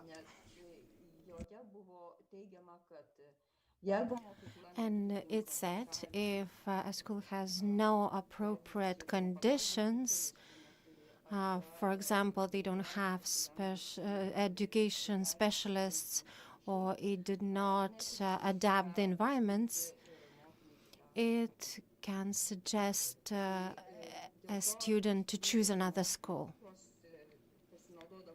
And schools, using this provision of the law, used to try, simply speaking, to get rid of some uncomfortable children, so to speak, and direct them to special education institutions or suggest them to be educated at home. According to our law, such second solution, home education, can only be suggested by a concilium of physicians, and parents need to give their agreement to send their children to special education schools, and that also involves different child services, but making sure that the most appropriate conditions for education for a child are created. So that is no longer available for schools, and they have to create conditions for children with various needs for education. So we have another amendment. Another amendment is related to Article 30 regarding hearing impaired children, ensuring the possibility to learn native language from the very first day. And a child with impaired hearing should be educated in the language of gestures, in his native language. All those amendments, they cover the whole system, and they are quite effort and change required amendments. That's why this law on education with all the amendments will be enacted and powered in 2024. So we have 4 years to prepare, to take the proper steps, and to avoid the situation that they are just legal prerequisites. It has to become a commitment for the new, same as for the new parliament, commitment for all the schools, municipalities, for the whole society. we do have time to rethink, restructure, and to do our homework. Because the amendment of this law, it will affect quite a lot of stakeholders. First of all, it will be children. We have 500,000 of children. We have about 2,000 schools in our country. It's preschool and comprehensive or mainstream schools. We have vocational schools, about 70. Then we have higher education institutions. We have school leaders, principals, educators, educators preparation centers, qualification development. We have parents, so the whole community who are really sensitive towards each step towards inclusive education. That's why there are certain strategic trends or directions foreseen, which will ensure implementation of those changes and amendments. So the first direction would be to encourage positive attitudes in the society and in the educational community regarding inclusive education. It was very nicely said to start practicing democracy. We do have quite a lot of nice examples, but it is not still lived. It's not still experienced daily. So we do have still to work on the change in the attitudes. We do have to increase accessibility of educational support. We do have to improve preparation and preparedness of the educators for inclusive education. We have to adapt and adjust the school environment and educational processes for the children with special education needs, and of course to provide and shape up some observance and supervision systems. So we do have to think of steps, actions for this shift. For this purpose, in October and November, we had several open consultations with different stakeholders, and we discussed about the issues, how to have this preparation period better, more efficient, which means and tools should be financed with some priority. So those processes would take action daily. So during the discussions, we tackled several points. We talked about increasing the teachers' aid, about increasing salary, about improving working conditions. There were different calculations presented. We also calculated how much it should be invested, how many new educators should be involved for working in the classrooms, also about mandatory early childhood education for those children who are not within schools at the moment. So we discussed about rethinking when the children should start school, when this early childhood education should be starting.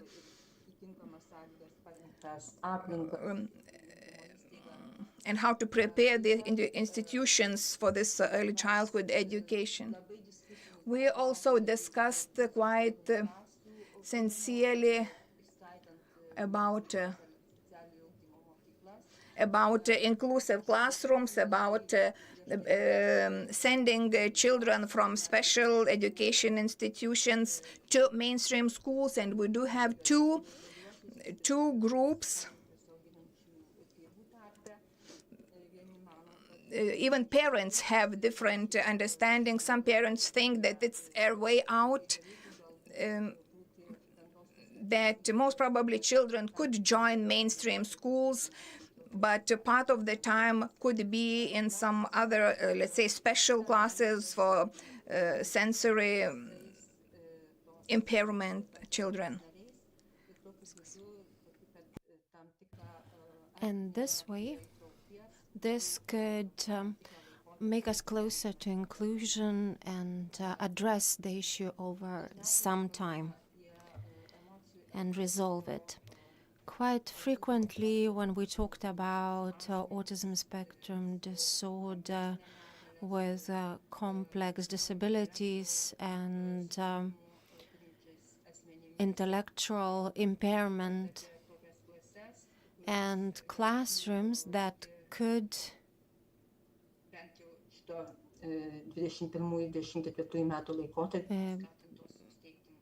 be established in mainstream school until 2024, and also improve the accessibility of non-formal education. And we need to improve the participation of kids with special needs or kids that encounter social exclusion, and maybe applying positive discrimination principle, and also develop the network of services for schools that face difficulties and challenges that would have required support in such cases. So those were the suggestions and our desire for the year 2024, for us to already have a reduced exclusion 0.56% of kids are educated in special schools, and we would like this percentage to shrink to 0.3%.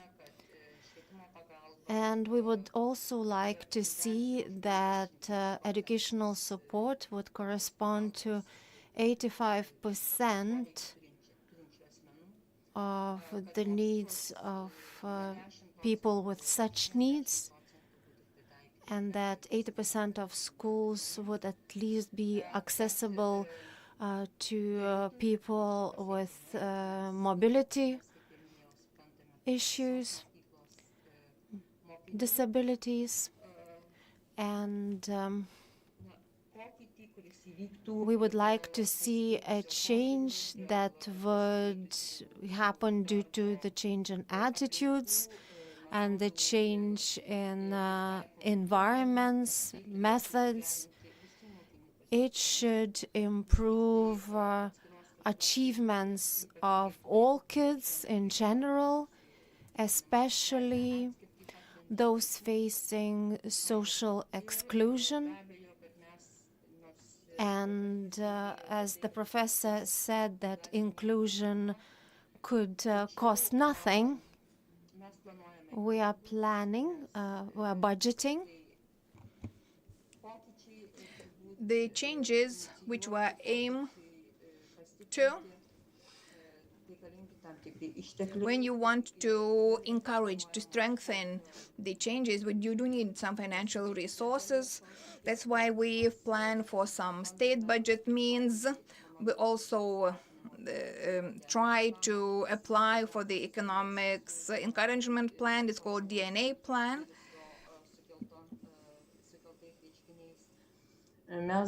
We also, at the moment, are within the 2014-2020 projects financed by European structural cohesion funds, which are also attributed to the education and educational inclusion.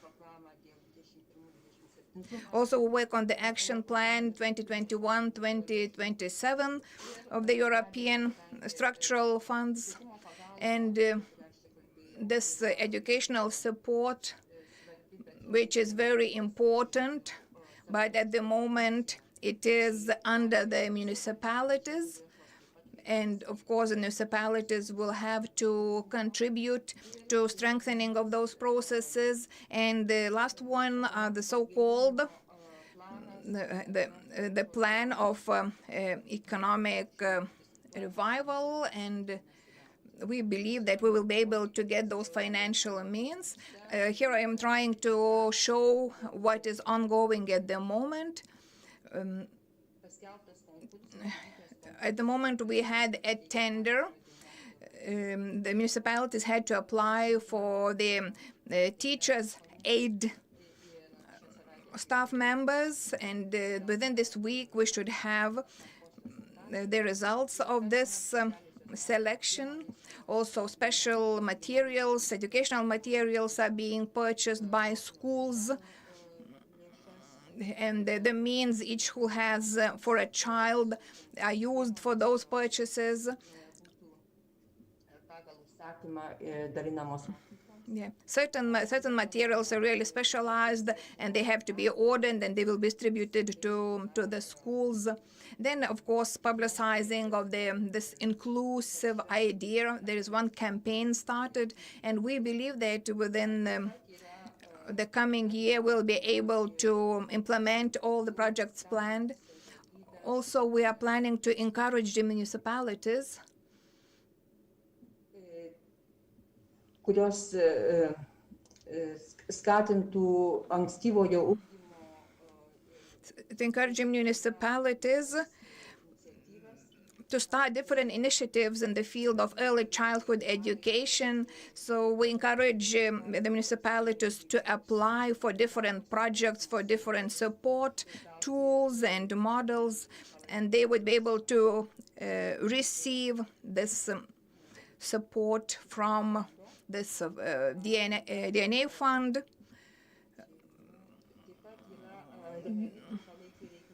Also, short-term research are also supported when the Lithuanian Science Research opened a tender, and they invited to join different experts for analysis, deep analysis of certain education areas.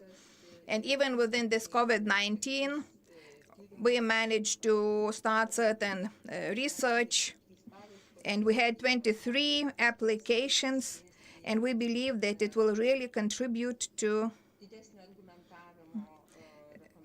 more serious justification on the guidelines, and will give some scientific research argumentation, which will help for planning our further work and further policies.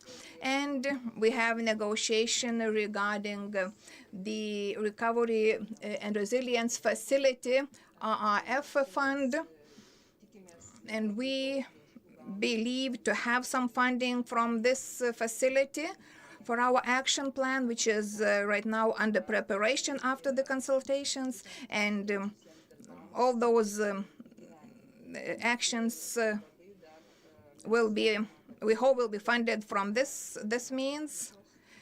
Another important point is an all-day school, and there are certain already steps taken. We do have some practice, best practice in some municipalities, but we believe that it can be arranged in each municipality, and this service, like all-day school, could be really implemented. So you see, we have a lot of plans, we have high ambitions, and if we succeed and how much we succeed, it depends upon all of us. And in inclusive education, it is really the matter of all of us coming together, joining our efforts, joining our ideas, finding the ways how to do it faster, more efficient, how to take the proper direction to those democracy areas where each person is valuable, where each child is appreciated, welcomed. We don't talk about special separate groups. We talk about an inclusive school, a school for everyone, a school which is open, a school which is welcoming. And I really hope that you will answer to our encouragement, to our invitation, and we will join our hands together and we'll walk this journey together. Thank you very much for your attention. Thank you, Grażyna. Thank you for this interesting and exhaustive presentation. This is the first time that I've seen so much data to be used so sensitively, and you have provided us with hope. And I'm glad that we amended the Article 29, the discriminatory article. And I'm also hopeful that you are anticipating assistance to teachers that is required and other measures of support. And we have several questions asked on YouTube. And if you agree, I'd like to read some of the questions so you could answer. Some questions are about teacher assistants. I'm going to summarize them all into one. The first one is about requirements to teacher assistants and their qualifications. Currently, they are required to have a certificate that they graduated from a secondary school, and having in mind that they are paid 200 euros and they are not qualified or blue-collar workers, and that's my question already, that this situation, due to the lack of qualification and low wages, would actually result in large turnover of such assistants. Yes. So far, according to our situation and based on our current regulation, we have teacher assistants, teacher helpers written in the legislation, but actually they are student helpers, student assistants, hands and legs of kids. And they are basically helpers to kids who cannot individually and independently participate in the educational process. So they are mostly helpers to children, to students. They can be, or they don't have to be qualified, because they have to physically help a child, for example, with hygiene or any other. So we have planned to replace these assistants with teacher assistants. We'll have no student assistants, we'll have, or student helpers. We'll turn this job into a teacher's assistant.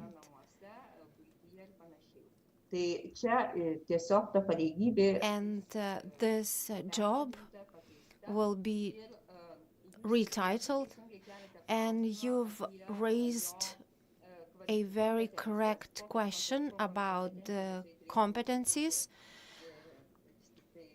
to be required for such a specialist. And in our measures, we also anticipated that we should draft a program for improvement of qualification for several weeks at a minimum, and prior to starting a job, there should be an induction training that would help gain such qualifications. And while working at school, of course, they would not be able to work on their own. They would collaborate with the team of specialists, with teachers, pedagogues, and the team would help the assistant to gain additional competence to work with a child. So that's as much as I could say about competencies. But talking about wages, we are holding discussions to revisit this issue, and we even calculated preliminary funds, and we understand we should actually revisit this issue as well as wages of other education specialists. And this week we'll have some meetings held, and we'll discuss what steps should be made to achieve a decision. We have this in mind, but these processes take time. They are not very fast. So I can't tell you how quickly we'll find solutions. And once the government changes, we'll see what the new government stance is on these issues. And we hope that we'll continue working in the same direction. Thank you, Mrs. Gražina, for this exhaustive Atsakote konkrečiai, kur nėra žinoma, įvardinat, kad nėra žinoma ir jaučiamas toks didelis atvirumas ir bendradarbiavimas. Thank you, Gražina, for your contribution, for your willingness to cooperate. And one more question is about the positive discrimination, about the hearing impaired children and individuals who will have the right implemented to learn in their home language. I hope you will be able to answer how practically it will be implemented, education in gestures. Do you have some plan in sign language? Because some of the people who are here within us, they are really keen to hear your answer about the sign language possibility. Regarding the hearing impaired community, we do have the agreement that they do have the right to be educated in their home language, and it's also embodied in our legislation. And if we do have schools for minorities, ethnic minorities, their children have the possibility to get education in their home language.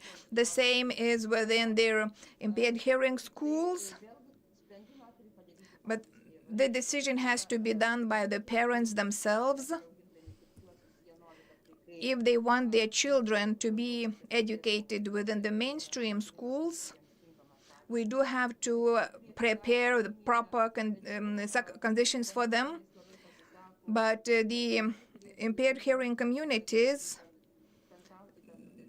they do support the idea of having children, of providing the children with the possibility to communicate, socialize, and interact in their home language. So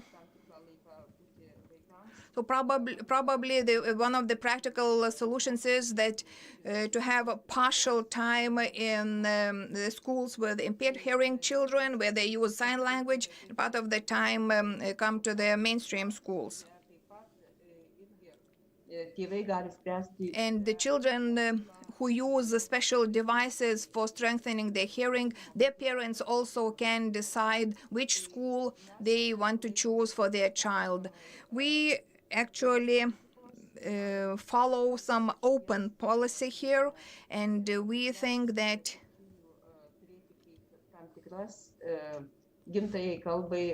the schools where children with impaired hearing are studying, they should have educators using sign languages in their native language. So one more question is, we know that sign language we do have in Lithuanian, Polish, Russian sign language, and their signs are different. And I see certain problematic numatome gestų kalbą, kur yra ne tik lietuvių kalba, nes gimtoji We do have to provide for a native language in their home language, sign language in their home language. Do you have any projects or any actions foreseen how to provide the possibility of sign language in their home language in Lithuania? So far, we had no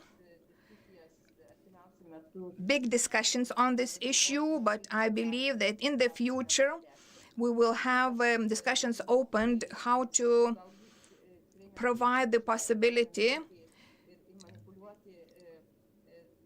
to have sign language in the home language for education of a child. The sign language, which is used by people in globally, actually the sign languages are quite similar. That's why I believe we should think about some additional modules which could be used by people with other home language, so they could use the sign language which is closer to their home language model. So I believe that we have to open a dialogue with those communities who have more practice on that, and they could point out the problematics and the issues. Then the last comment and the last question before we start the break, Vaiva Juškienė. There are a lot of challenges, but I believe that we will overcome all those challenges. You know what, Vaiva Juškienė is a friend of those educators who study sign language. And the last question is, it's a very sensitive question. Probably it's from a mother. Do you plan to ensure to answer the needs of severely disabled child? I don't know whether you are the person able to reply to that question, but maybe do you know anything what is planned about the possibility to have an assistant coming to home of this family? We actually aim for coherence among health, education, and social fields, because very often it's not enough to have just education system and means and tools available in this system. That's why we are in a close cooperation with the ministries on health and on social affairs, are looking for certain methods and ways how to make this whole idea really inclusive, meaning that we have the social inclusion and health inclusion. When we talk about very complex cases with a severe disability, we have to be open. Maybe it's really painful, but I cannot lie to you. We think that in such a case, it is actually, there's a need for some specialized institution which would have a more coordinated support from different specialists, different staff members. And when the cases are really severe, it's not only the educational system should be involved. Specialists from other fields should be also included. And this personal assistant, it should be a person. If it's an educational institution, this way, in this case, it should be a student's assistant, student's aide, having a lot of knowledge and skills how to support such a person, such a child. We have been dreaming about a new type of institution, joining efforts from 3 institutions, health, social, and education. So 3 ministries would be dedicating the efforts to that new institution, providing the services. galėtų būti galbūt ir asmeninis asistentas. So in this institution, new type of institution, probably there would be a personal assistant, really competent and serving that person. At the moment, I know there is an international project run by social ministry. Vilčių vėlgi yra, kad kažkas Lietuvoje keis. We do hope that these new projects will support changes of different situations. We do understand that the processes are really complex, but we hope that we are on the right way. And if we have this belief and faith in all the levels of our community and stakeholders, we will succeed, and with processes we'll move forward.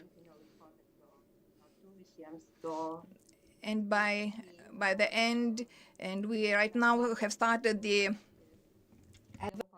Advent period, so let's keep blessed and hopeful. Dear Grażyna, our hope is not only the inclusive education, but inclusive family, inclusive community, inclusive town. And my colleague Lina Pečiulienė, one of the moderators, she wants also to communicate and to ask Ms. Grażyna, but after the last questions, she will announce the break. Thank you very much for this opportunity to ask a question, and thank you, Grażyna, for your presentation. When listening to Professor Carmel Borg as well as yourself, I understood that the attitude of the society and the values of the society are also important, not only the values of teachers and schools and parents who encounter different children, diverse children. Does ministry plan anything to do to spread the good news about inclusion, inclusive education, in order to shape universal values of the society? Because schools quite frequently encounter pressure from parents to only attend to the needs of their own children rather than be tasked with realization, actualization of inclusion.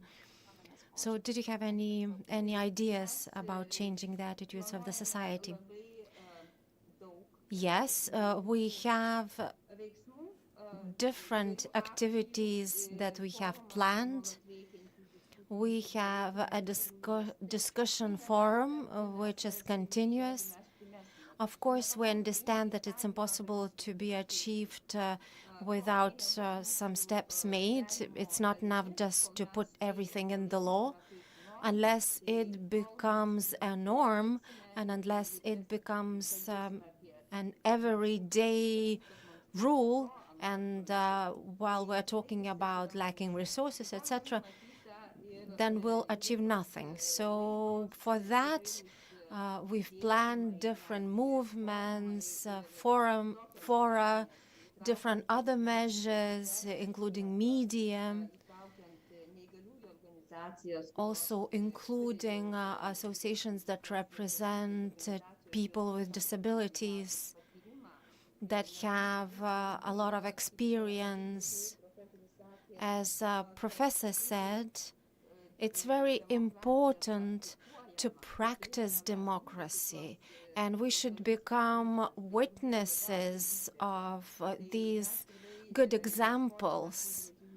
We'll be searching for these good examples, we'll be publicizing them, and starting discussions that would change attitudes. And for that, we're planning to use a variety of measures, and we understand that it'll require resources and energy. Thank you very much once again. It was a truly valuable session, and I believe that our participants from abroad in Lithuania received sufficient food for thought, which can ruminate on during the break. And let's come back 11:40 Lithuanian time.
Sveiki visi, sugrįžę po pertraukos, tikiuosi, kad Welcome back after the break. I hope that you had sufficient time to regain your energy. And now I would like to invite the first presenter, Dr. Mali Danino, to share her slides. And while she's trying to do so, I'll quickly introduce her. I had the pleasure to participate in her training, which was truly life-changing, and she is a Director General of MESSIAN, which is Association for Children with Various Disabilities, and she developed emotional and cognitive coaching method. And before starting her work in the association, she worked as an education consultant and director of a school. And there she developed a division for children with disabilities. She participated in conferences around the globe. mokymosi negalią turinčiais vaikais ir jų tėvais. On the topic of educating children with disabilities. She's also an author to many books, such as Lead Your Child to Success, which is a textbook, so to speak, to professionals that helps to apply her method, and it's been translated into multiple languages. Some training sessions have been offered in Lithuania.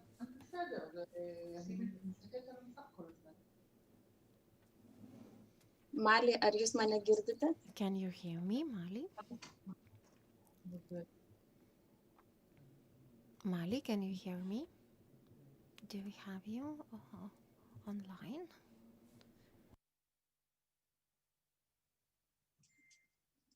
Mali, aš jūs matau.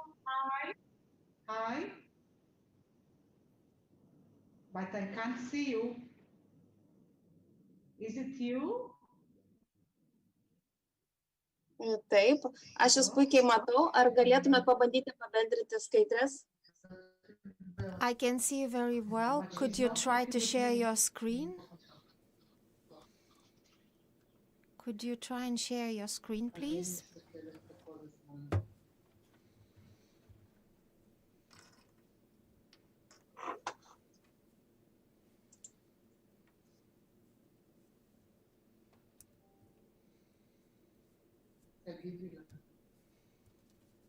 Hello?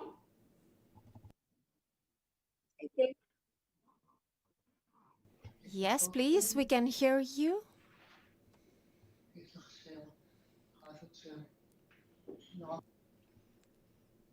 Yes. Yes, you can hear me. Sveiki, Mali, gal galėtumėte pabandyti pabendrinti skaidres? Hello, Mali, could you try and share your slides, please, your screen? Could you I can hear you. I hear you with echo.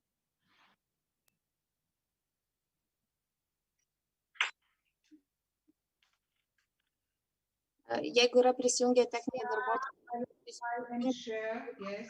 skame Zoom'e. Okay. Okay. Okay, can you see?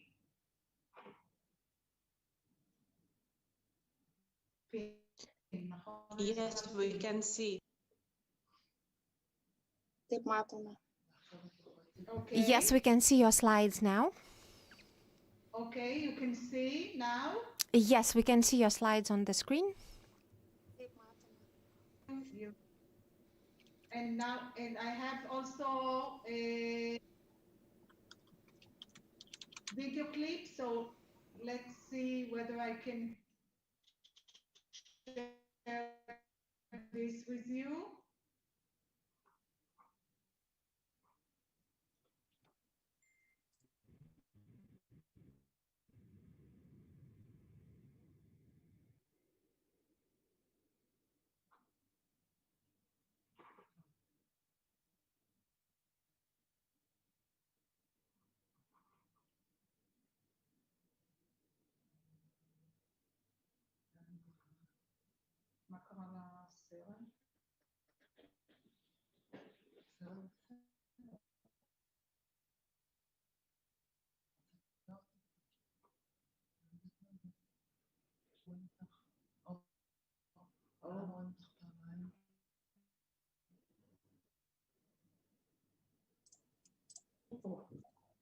Gali būti, kad video nepavyks, Mali, galbūt pereikime. It might be difficult to show the video, but we can see you on the screen now, and maybe we could proceed with the slides.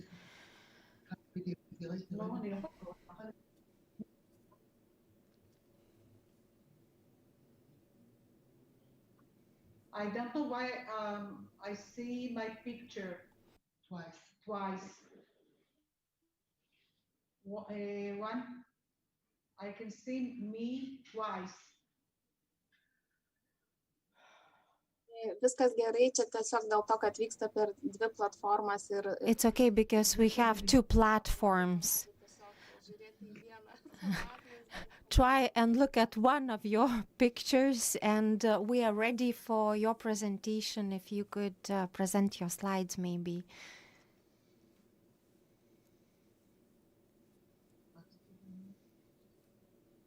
Replace theme.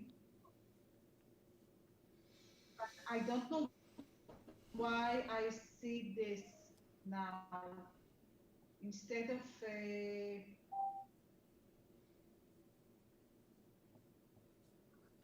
I don't know. Your network. You don't see your slides, you mean? אנחנו מחוברים פה לווי-פיי, טובה? לווי-פיי, לא לרשת? תחברי אותנו לווי-פיי, בבקשה. טובה. one minute. לא ירוס שום דבר. זה א' ב', כאילו. להפך. א' ב'. אוקיי. Mali, jeigu jūs mane girdite, ar galėtumėte pabendrinti skaidres? Mali, if you can hear me, could you try and share your slides on the screen? אנחנו צריכים, זה נטוורק, זה חייבת להתחבר לווי-פיי, בסדר?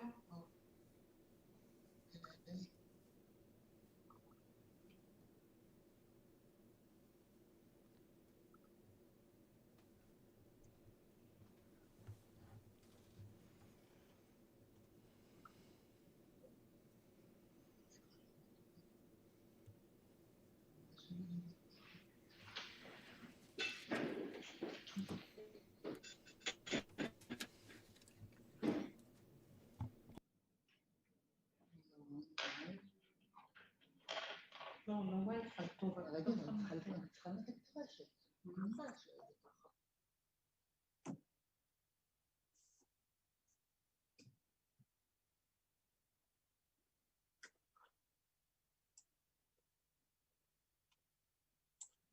Matau, kad Mali stringa. Gal mes pabandykime pereiti prie kito pranešimo. Maybe we could try another presentation and then go back to Mali once we try and resolve the technical issues.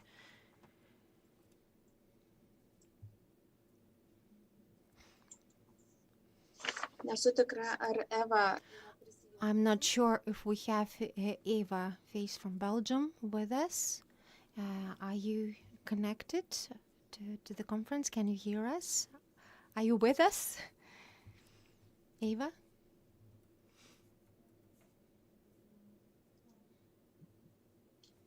Eva galbūt dar nėra prisijungusi, bet aš matau Vilmą. Vilma, ar jūs galėtumėte? I can see Vilma. Could you present your material?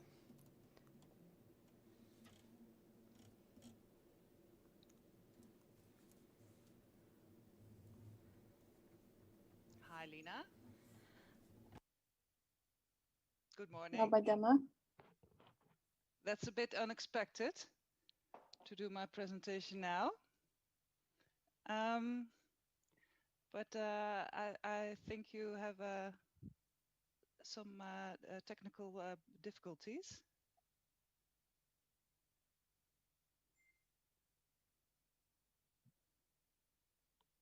Ar viskas gerai, Vilma? Ar jūs... Is it okay, Vilma? Could you present your presentation now, or should we ask someone else to do this brave step? And could you step in if that's possible, if you don't mind? Of course. Having an inclusive society also means you have to be flexible, right? Let me just give me 1 minute, please, to organize my stuff, and then I'll get back to you.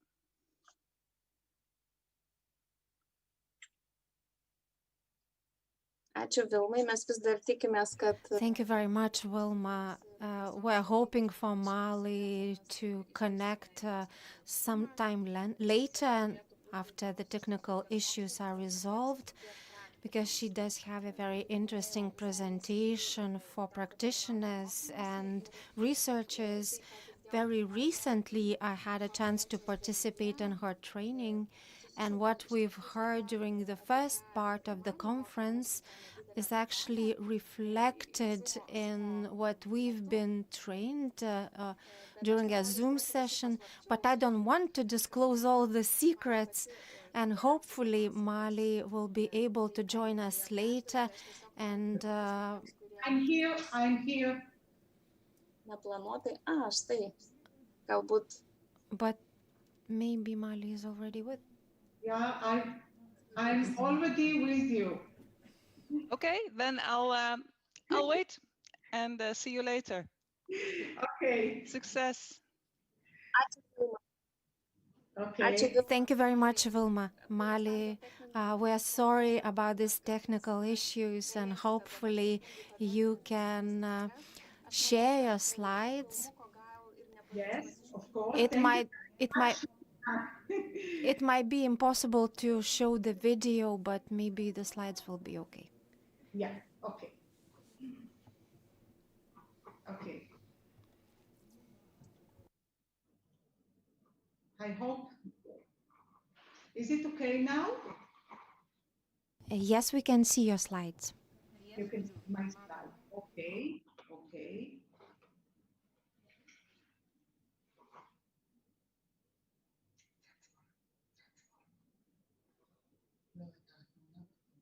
Okay.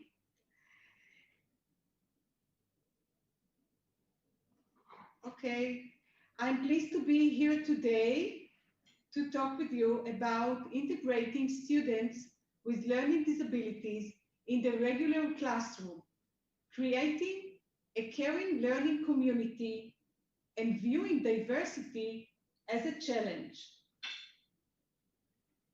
Nurturing the school as a caring community that embraces what is different and unique in each learner, and where diversity is a core value, enables a different perspective on students with learning disabilities and on other students as well. Students with learning disabilities are no longer a fringe group, but display some of the unique colors that make up the mosaic called a school. My name is Mali Danvino, and I'm the CEO of Nitzan, the Israeli Association for Children and Adults with Learning Disabilities and Attention Hyperactivity Disorder. Nitzan was founded in 1964 by parents of children with learning disabilities and has since grown steadily with 40 branches nationwide. Nitzan is the leading organization in Israel providing professional diagnosis, assessment, treatment, and supportive services to people with learning disabilities and ADHD and their families. Nitzan was the first organization in Israel to develop diagnostic tools that were approved by the Ministry of Education. Nitzan also developed a screening tool that enables professionals to make difficulties and create individual education programs, IEPs. Nitzan runs the RTI program in many schools all over the country. In an empirical study conducted by Nitzan in 8 schools in Israel, we found that over 50% of the students with learning difficulties who had participated in the RTI program had progressed to such an extent that they no longer require diagnosis. When I was a school principal, I thought that everything depended on the teachers. If teachers were able to address student difficulties, problems will be solved. When I arrived at the Ministry of Education to establish a special division for learning disabilities and ADHD in mainstream education, I thought that regulations provided ways of learning and testing to solve all problems. When I came to Nitzan 17 years ago, after having met so many parents of children with learning disabilities and ADHD over the years, I realized that the differences between a successful child and one that fails, despite having similar abilities, depends on his parents, and especially on his mother. I developed intervening programs, especially for parents of children with special needs. The most popular program is the ECC method, the Emotional Cognitive Coaching Method, which is an evidence-based method. I conducted several research studies and published several articles in well-known journals: Society for Science and Education, Psychotherapy Research, Journal of Creativity in Mental Health, and Journal of Attention Disorder. I published several books in Israel. One of them, Coach Your Child to Success, which serves as the manual of the ECC program. As you can see, this book was translated to 4 languages, to English, Lithuanian, Latvian, and Arabic. I trained professionals in several places around the world. In Lithuania for 5 years, in Latvia, in the US, in Nigeria, and lately in Mexico. Today, I know that in order for a child with learning disabilities to succeed, he needs the support of his school and his parents, and he needs accommodations, like the person who needs high glasses in order to see well.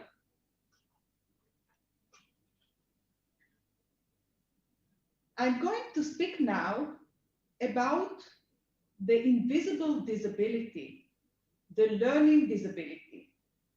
In the past, we used to call it the 3 Ds: dyslexia, dysgraphia, and dyscalculia. But let's go back to history. Until the end of the 90s, students with learning disabilities were treated as having learning difficulties, probably resulting from minimal brain damage.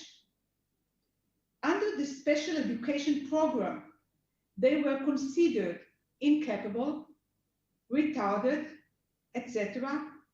And such a child was referred to vocational schools.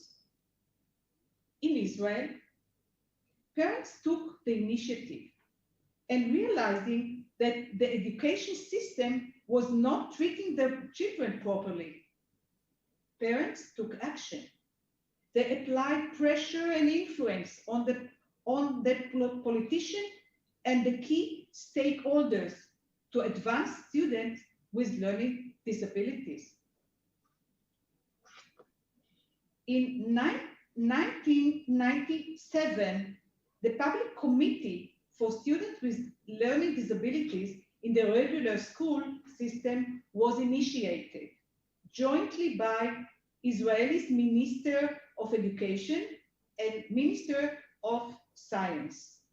The committee reviewed all aspects of learning disabilities and how they are handled by the educational system and issued a special report, the realization of the rights of learning disabled students within the regular system.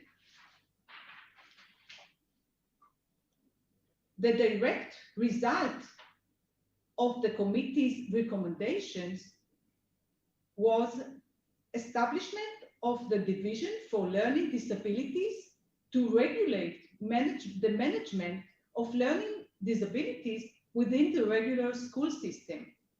And I had the privilege to establish this division. The results of the new procedures were, first of all, increase in the number of students referred by schools for assessment.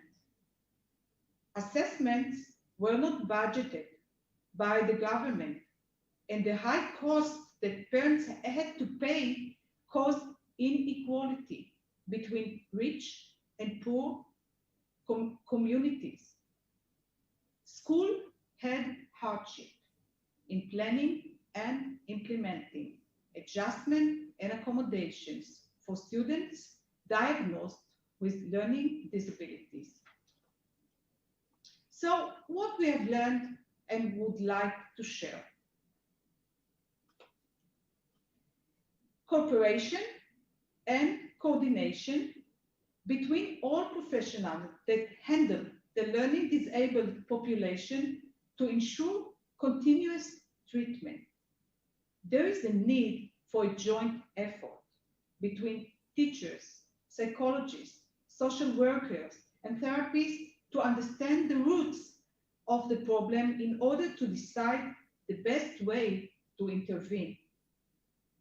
These professionals should determine procedures, authority, and responsibility in diagnosis and treatment. Every effort must be made so that teachers who have the highest authority for the students, except, of course, for their parents, should not lose their status and position and remain motivated to help them.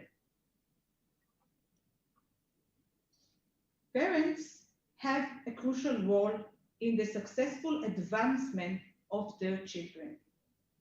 Our long-term experience shows that the first and foremost party in supporting the child is his parents.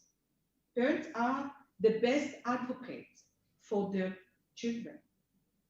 Parents need knowledge and support in order to help their children. Over the last decade, we have developed extensive parent intervention and training programs. Investing in learning disabled children is fruitful and useful for society, but the question is how to create a caring learning community. When I talk about a caring learning community, I'm referring to a community that values diversity, variety, and multiculturalism, where we can find the development of new ways of intervention, reflective dialogue between learner and teacher, encourages self-diagnosis of the learner and strengthens processes of self-direction. Given legitimacy to a variety of ways of learning, because there is no one way to learn. Treating the student as an individual and striving to know his inner world. Universal design is a concept in architecture that defines the advanced design for building that will suit a wide range of users. For example, we make public buildings accessible via a ramp for people in a wheelchair. And this can be used also by a mother with a baby stroller. Universal design learning means diverse learning and assessment systems that express the skills and preferences of different students. Diverse means of receiving and analyzing the what that we are learning. Diverse means in planning and performing the how actions of learning. Various means of action, the why of learning. In other words, this is how we move beyond adjustments. A learning caring community addresses the basic psychological needs of the students by satisfying the need for autonomy. The student learns from a sense of choice, freedom, and self-expression. Satisfying the need for a sense of competence. The learning task is challenging and enables the realization of abilities and self-efficacy. Satisfying the need for a connection, belonging, and confidence, the educational activity makes it possible to develop safe and satisfying connections in the school environment.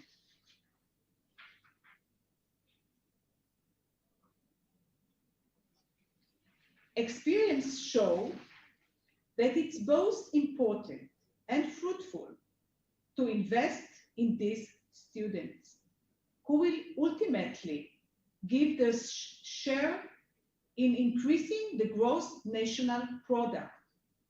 They may be the successful innovators and startup entrepreneurs, the artists and designers who see outside the box.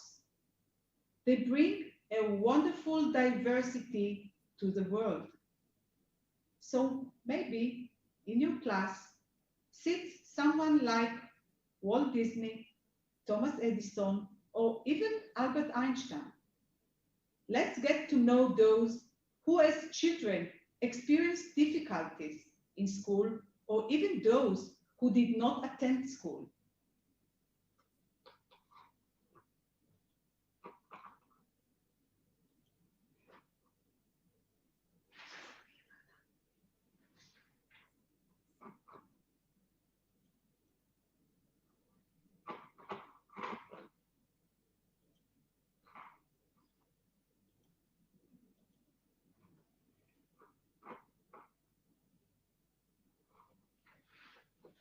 I think that we are trying to show you a video clip, but if not, you can do it by yourself.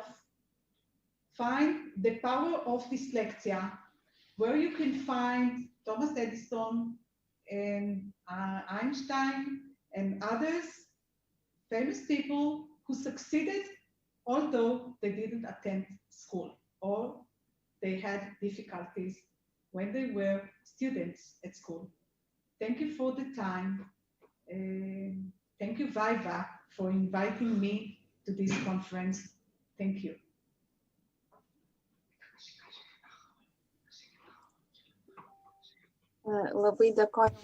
Thank you, Mali, for your presentation. And our previous meetings really had some deep insights. And so the question would be to you, I understood that in Lithuania and Israeli, the attitude of parents is really different. Yes, a little bit different, yes. Yes. Ir mano būtų klausimas. So my question is, how this shift happened among parents, that they were courageous enough to voice their needs of their children and to inform their educational institutions, because here we face the situation that parents do not want to accept, and they try to hide this question. Even if they know those special needs, they don't want to share about those needs with the educational institution. How this change happened in Israel? I think the fact that those parents consider their child as regular child with difficulties, but still regular child, who needs accommodation, who needs that we focus on his rights and get, for example, oral examination, extra time, maybe different way of learning. So this is how actually it happened in Israel. Parents changed the school system, and they force politicians for the rights of their children. I think this is what happened actually in Israel.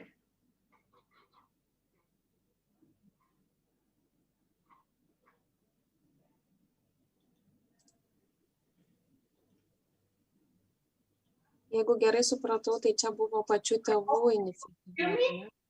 You could hear me? So if I understand you correctly, it was the initiative of the parents forcing the politicians to diversify and answer their needs. To get extra budget for the children so they can get assistance, they can get accommodation. And nowadays in Israel, to be a child with learning disabilities or ADHD, it means that you are very clever. It means that you are very creative. It means that you can do everything you want to do in your life. So I think it's a huge change. I think it's about awareness. I think that it helps also schools to realize that those students can do better and can succeed. I think, as I said, we should collaborate with teachers, therapists, professionals, and parents to work together on behalf of the children.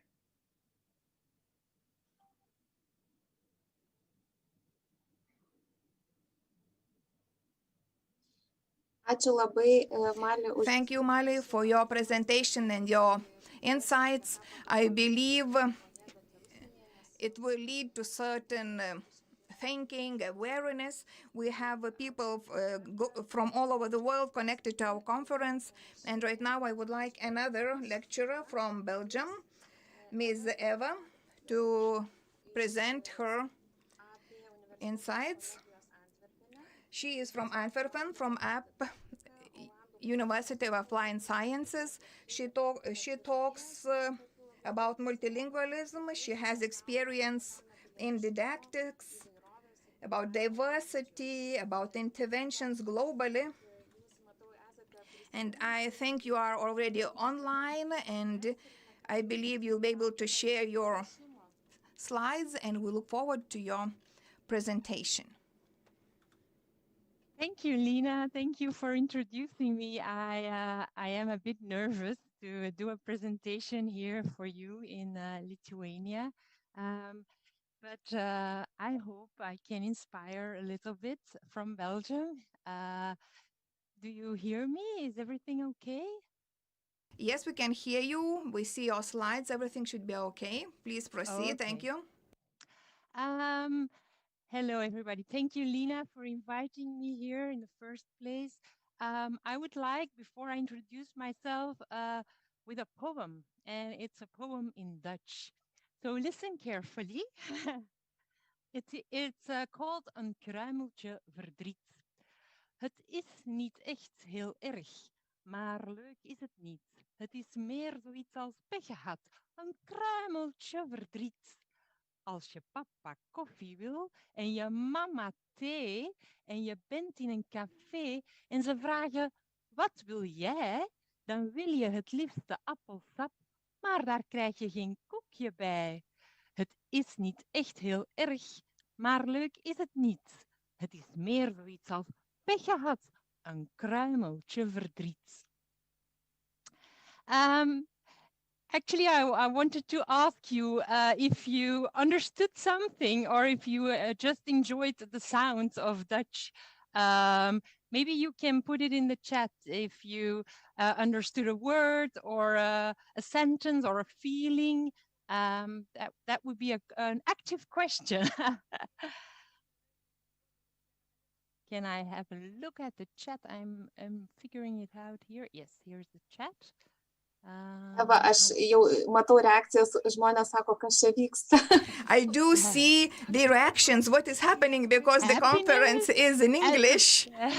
As a Dutch woman, I did understand Wilma, so sweet. Yeah, it's a favorite poem of my daughter, so it's indeed a sweet poem written by Erik van Os and Ella van Lieshout.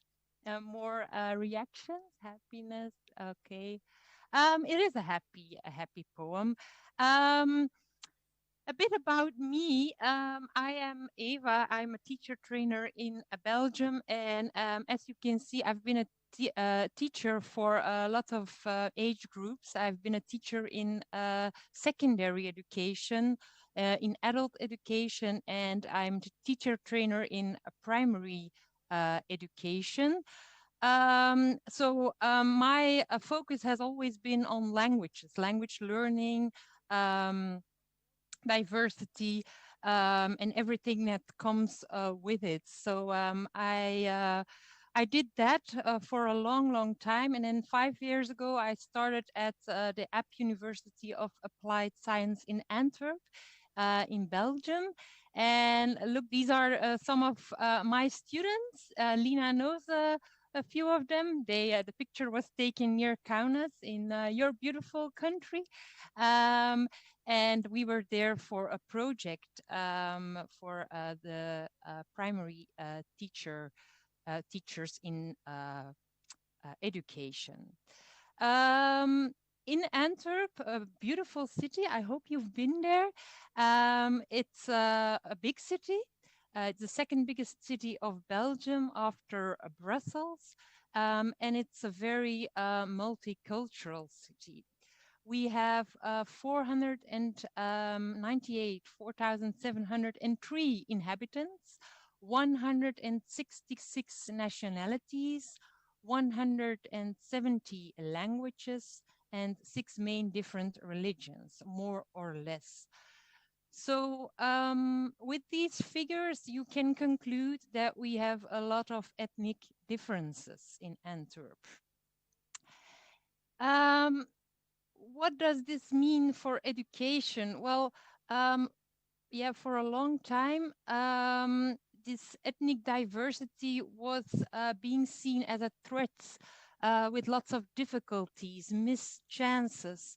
The ethnic diversity was seen as a threat to the level of education.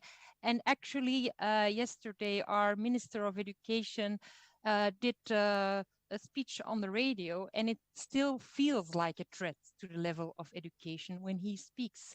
So yeah, there's also wrong ideas in teacher training educations, like children wouldn't discriminate, Black schools would be less strong, racism would just be a matter of bad intentions, language mistakes shouldn't be corrected. There's a lot of misunderstanding about what the ethnic diversity brings with it. A few months ago, together with a colleague, I wrote an article after George Floyd's death about ethnic diversity. And first and foremost, we tried to tell teachers and parents and educators to talk to children. Don't be afraid to talk about ethnicity, about color, about differences. Children do see differences, and it's a missed chance if we don't talk about it. So talk is a first step.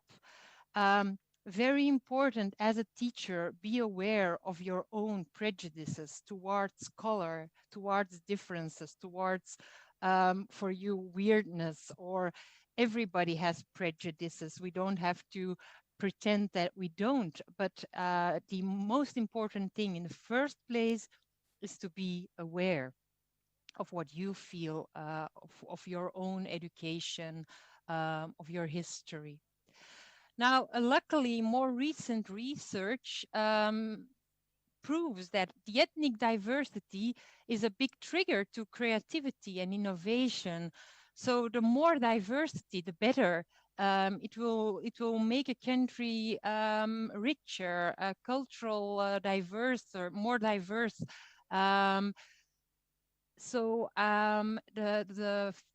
The thing is that we should embrace it, and we should talk about it with with an open mind, instead of seeing the threats and difficulties, which in Belgium is still a big problem. Now, I'm a linguist. I studied linguistics and literature, so I focus more on the language diversity that comes along with the ethnic diversity. And how do we, in a city like this, handle language learning? With children in your classroom that speak, some speak Dutch or are being raised in Dutch, but also a lot of children don't speak Dutch at home. So their home language is different than the school language. And that difference I will make in the rest of the presentation between the home language and the school language. I don't know about the languages that you speak, but in Dutch we also have like a school language and a dialect. I don't speak with my children or with my husband the language that I speak when I get into school. I changed the register a little. I speak nicer. I cleaner. So I think in the end, we are all multilingual, even if it's the difference between a dialect at home and a more standard language at school. But in this Antwerp context, we have a lot of languages. So the title of this presentation is first and foremost Embracing Multilingualism. And it sounds easy, but it is actually not that easy, as you will see in the rest of the presentation. Now, what is that, being multilingual? Like I said, we're actually all multilingual because we speak a dialect and another language at school or at work. This is a definition that one of our researchers created. Individuals are multilingual when they have the competence to understand and produce more than one language. Not all languages have to be acquired in the same level, or if they use more languages regularly. Maybe you can be active in the chat and tell me who considers themselves as being multilingual. Gonna have a quick look in the chat. Something that there was something about coffee, but that was right. In the poem, it was about coffee. I will tell you later. My husband is multilingual. Eva, kaip tu apibrėžtum, ką laikai daugiakalbiu, ar tai, kad aš moku? What do you consider to be multilingual? If I know 3 different foreign languages, can I be considered to be a multilingual? Absolutely, Ina, absolutely. If you understand and produce sometimes the other languages, then you're absolutely multilingual. All Dutch people are more or less absolutely like Belgian people. Just would like to know about other countries. Native is Polish, but he speaks Lithuanian. Na, aš nematau Okay.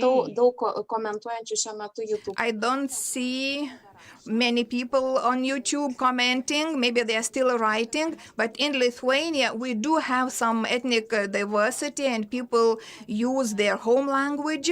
We do have dialects and people also use them at home, for example. And from that point of view, in Lithuania, we do are multilingual. Maybe it's not so diverse as in Antwerp, but still we are multilingual. Absolutely, no, but that's what I actually meant. Like all the dialects, that's a big part of being multilingual. About changing your little accent or some words in different contexts. Now we have a big problem in Belgium, and it hurts me to explain it, but I think it's an important part of the presentation. If we want both for the children in your classroom, for the home language and the second language to be acquired properly, it is important that both languages have the same status in the eyes of the teachers, in the eyes of the educators, in the eyes of the parents, and also in the eyes of society. Now, we are, as you probably know, a country with 3 official languages, Dutch, French, and German. And if children are multilingual with Dutch and French, for instance, or Dutch and English, or Dutch and German, then it is being called additive multilingualism, because the languages are being considered as high in status. But if a child is multilingual in Dutch and Arabic, or Dutch and Bulgarian, or Dutch and Turkish, then it's being called subtractive multilingualism.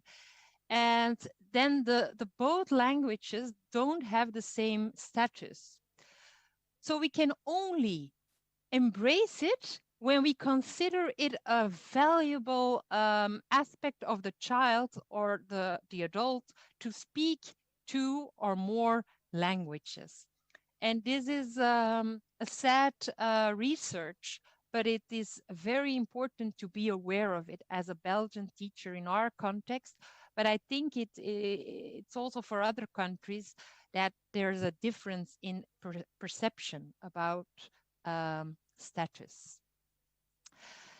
So imagine you have a few bilingual or multilingual children in your classroom, and I give you 3 propositions. The first one, bilingual children are less able to focus on tasks. What do you think? Is it possible to quickly react in the chat?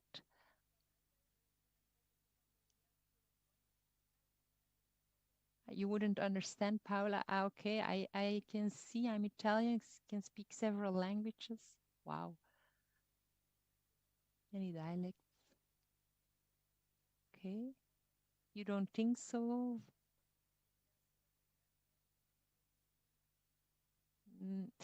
Actually, research shows that bilingual children are cognitively a bit faster and stronger, so they should be able to focus better on tasks because they have to switch between languages. This one is an important one. The better the basic knowledge in a mother tongue, the easier it will be for a child to acquire a second or a third language. What do you think? So a strong knowledge in the mother tongue would be better to acquire a second or a third language. I'm going to have a look at the chat. they need more time to understand. I think it does. Yeah. It absolutely does. So a strong base gives children a meta-linguistic knowledge about new and other languages. For instance, personal pronouns. If a language, if you know your mother tongue very well, and you can make links towards a second or a third language. So a strong basic knowledge in the mother tongue is essential. And if non-school language speaking pupils first receive an explanation of the subject matter in their mother tongue, then the step to acquiring the subject matter in the school language is easier. I'm going to have a look in the chat what you say about that. Not true, not true, not true. Okay. Yeah, actually it's true. So if we would embrace the multilingualism to the point where children that have just arrived at school with another mother tongue language, and if they would get like an explanation in their home language first about the subject, they would make a transfer to the school language faster and easier. Now, I must say these are propositions from literature. It's not that in Belgium we do this, or we, especially the third one, the instruction language is always Dutch. Yeah, trying to do it, to give an instruction in another language is not done at so many schools yet. So, but research shows that it would be better. That's why there are a lot of missed chances here. So I give you a casus. In the third year of primary school, you are going to philosophize about friendship. And your first question, you're in your classroom, all your children are around you, and your first question is, do you have a best friend? Someone you feel really very close to? Matthias is a boy from another country. He has arrived a few months ago with another home language. I made a Kahoot, but I don't know if it will be too difficult to try it out now. And I'm a bit scared, honestly, to try out another, to go to another website. So if it's okay, I would just like to ask you, what would you do? You're a teacher there, and Matthias doesn't want to answer, but you see that he really has a thought about it. Would you allow him to use his home language, even if you don't understand, but just let him talk and answer the question? Yes, of course. Yes, but only if it is really necessary. Rather not. He should use the school language as much as possible, or no, definitely not. What would you do? Yes, of course. I would, of course. I think it depends a lot of how that's the individual abilities of the child. Okay. Rather not, says Paula.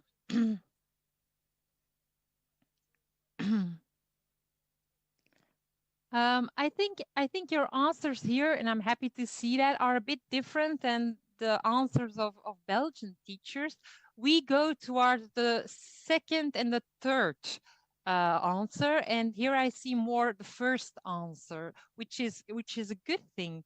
There are three perspectives. Like the home language could be a barrier for learning.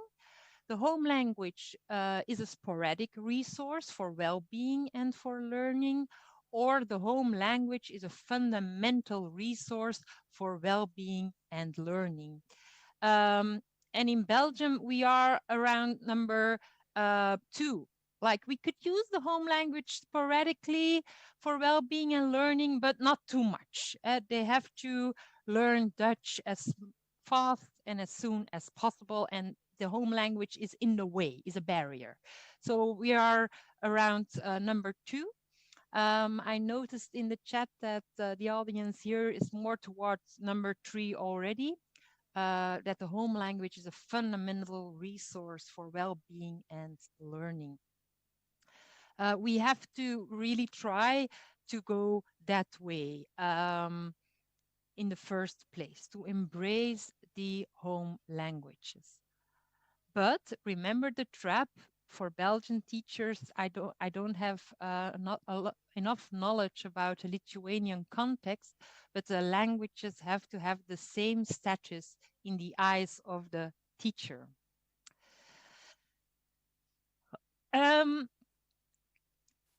Other research says that 77% of secondary education teachers thinks that schools should not allow mother languages at school. 29% even thinks that there should be punishments for speaking their mother tongue at school. Before, like a long time ago, luckily, but it still happens, it was forbidden to speak the mother language on the playground. So children should not speak their mother tongue on the playgrounds. But what does that do with children?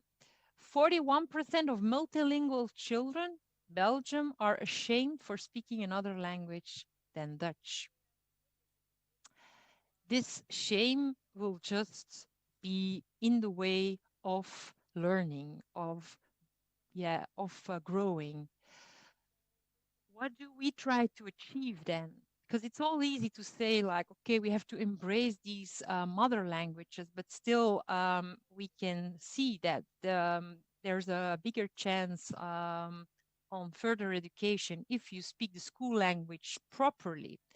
So we don't want to say that you have to just let them speak their mother tongue or don't pay too much attention to it. No, it requires a lot of thought in the team. We have to regulate the use of languages. We have to interact with native speakers. And it would be, we have to combine the children and make them interact in between native speakers and children with another home language. We shouldn't separate children based on their linguistic competences, but of course, a good linguistic competences in the school language are important. So we cannot forget that important language education or good language education is essential. So aren't we there in a dual feeling, like, what do you say, what do we do now? So that's why the title is like, we are going to embrace these languages and at the same time create a class environment in which they learn the school language to the fullest. First and foremost, use your parents as allies. The parents are sometimes here in Belgium at schools very welcome. They can talk to the teachers, they can go into the classroom, but at some schools, it's parents and teachers here. And it's more difficult to talk. And some teachers even encourage parents to practice the school language at home, even if they speak another home language. That is not a good idea. So, like I said before, a strong mother tongue is essential to learning another language. So encourage parents to read in the home language with their children, to play games in the home language, to communicate in the home language, but don't advise parents to talk a broken school language at home, because that will make only things worse. And I must say, I've heard teachers advise the last thing, like, you should practice Dutch at school with the children. But if the parents don't speak the school language perfectly, then there's no use to practice it at home. What do you do in your classroom? Make home languages visible in the classroom. Let children get to know each other's home languages or dialects. Use multilingual books and invite parents in your classroom to read in the home language. There's a lot of books in different languages. Yeah, the choices are more widespread now than they ever were.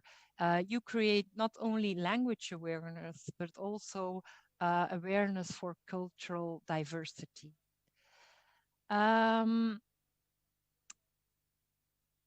Okay, I'm still there in a point where I would understand if you think, yeah, okay, Eva, but I mean, they still have to learn the school language. Okay, I understand.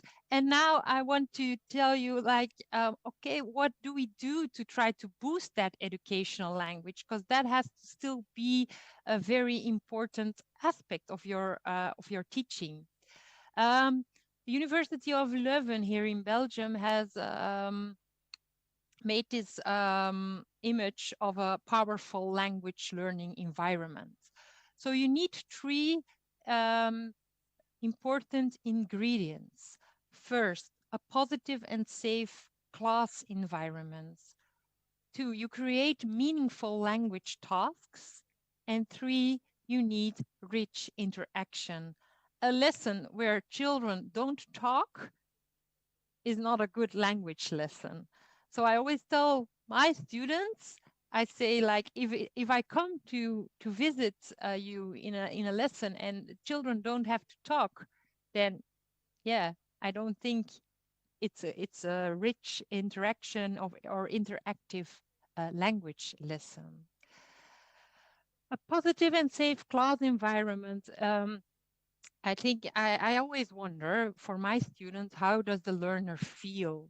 And what you do to make people connect. It's an active verb, make connection. They have to work together, but you cannot just say, yeah, work together. No, it's you think about it. How will they find collaboration and connection? These are a few examples of what I tried to do to make my students feel positive and safe. One of my Moroccan students in adult education, he was very active. He found it very hard to sit down for 6 hours during the day, but I knew that he was an actor in Morocco before he came to Belgium. So what I did, I created a lot of lessons in which they had to use drama to learn Dutch.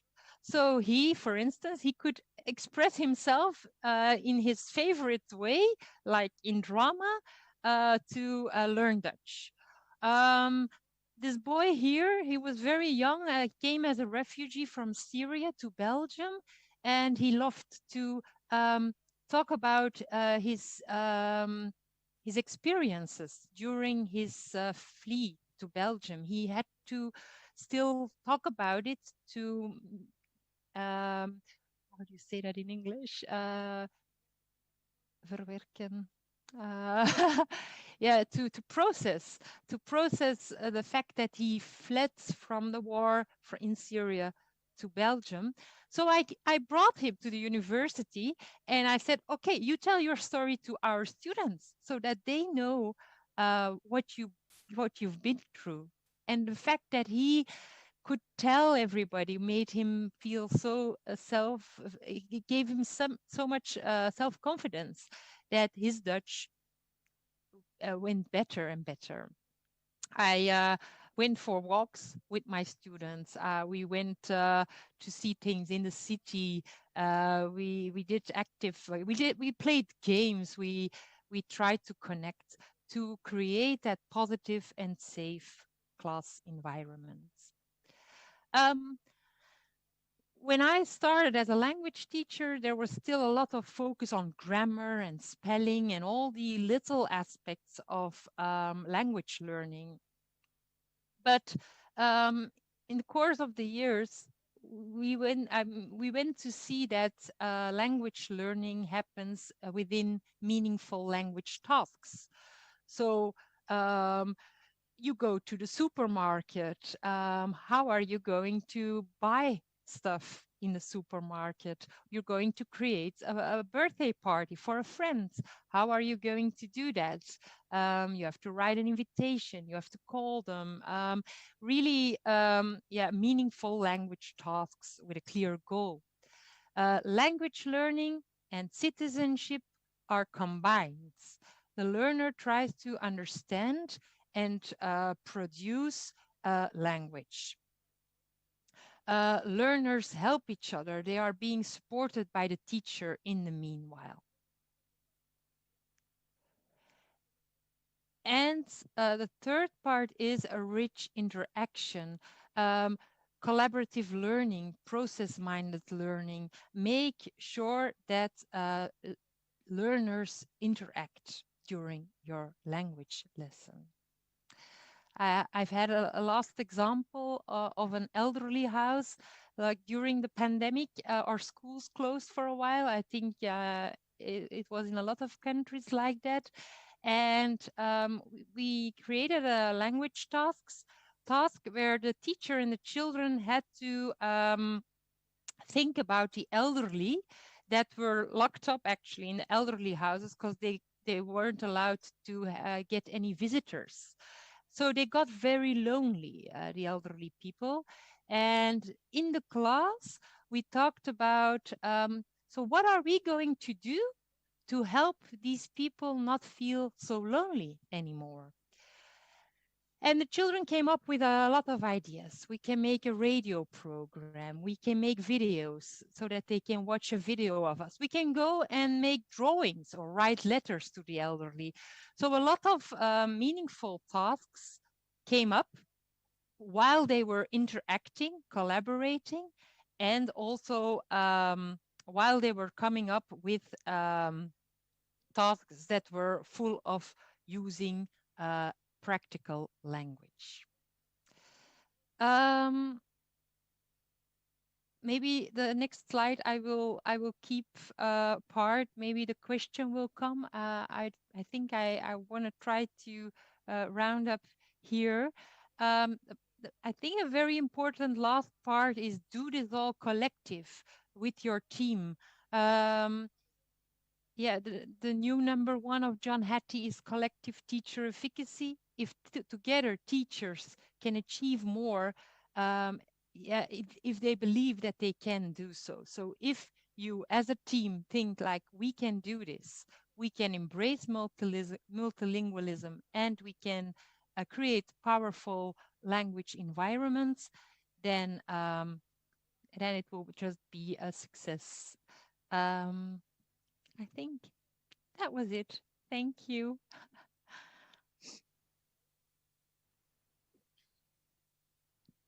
Thank you, Eva. Yeah. It was a very important presentation, and the message conveyed regarding the home language and taking it as a resource and giving it a status and visibility in an education institution, those statements are very important. Now, regarding the questions, a minute ago there were no questions, but I really advise all the attendees to connect to the Facebook of Vilnius University of Applied Sciences, and there at your presentation, Eva, they will write in the comments their questions, and maybe you, Eva, will be able to reply to those questions later on through the commenting function, because right now we are delayed by 10 minutes and I would like to round it up at the moment. But I do believe that you will have a lot of comments on this Facebook profile. I saw in Antwerp how you work, and it was really impressive, and your insights are really valuable, and the possibility to ask you and to get your replies is really of a high value. I will be happy to reply, Lina. I don't know if I can answer all the questions. It's still trying to find a balance between everything, but I will definitely try.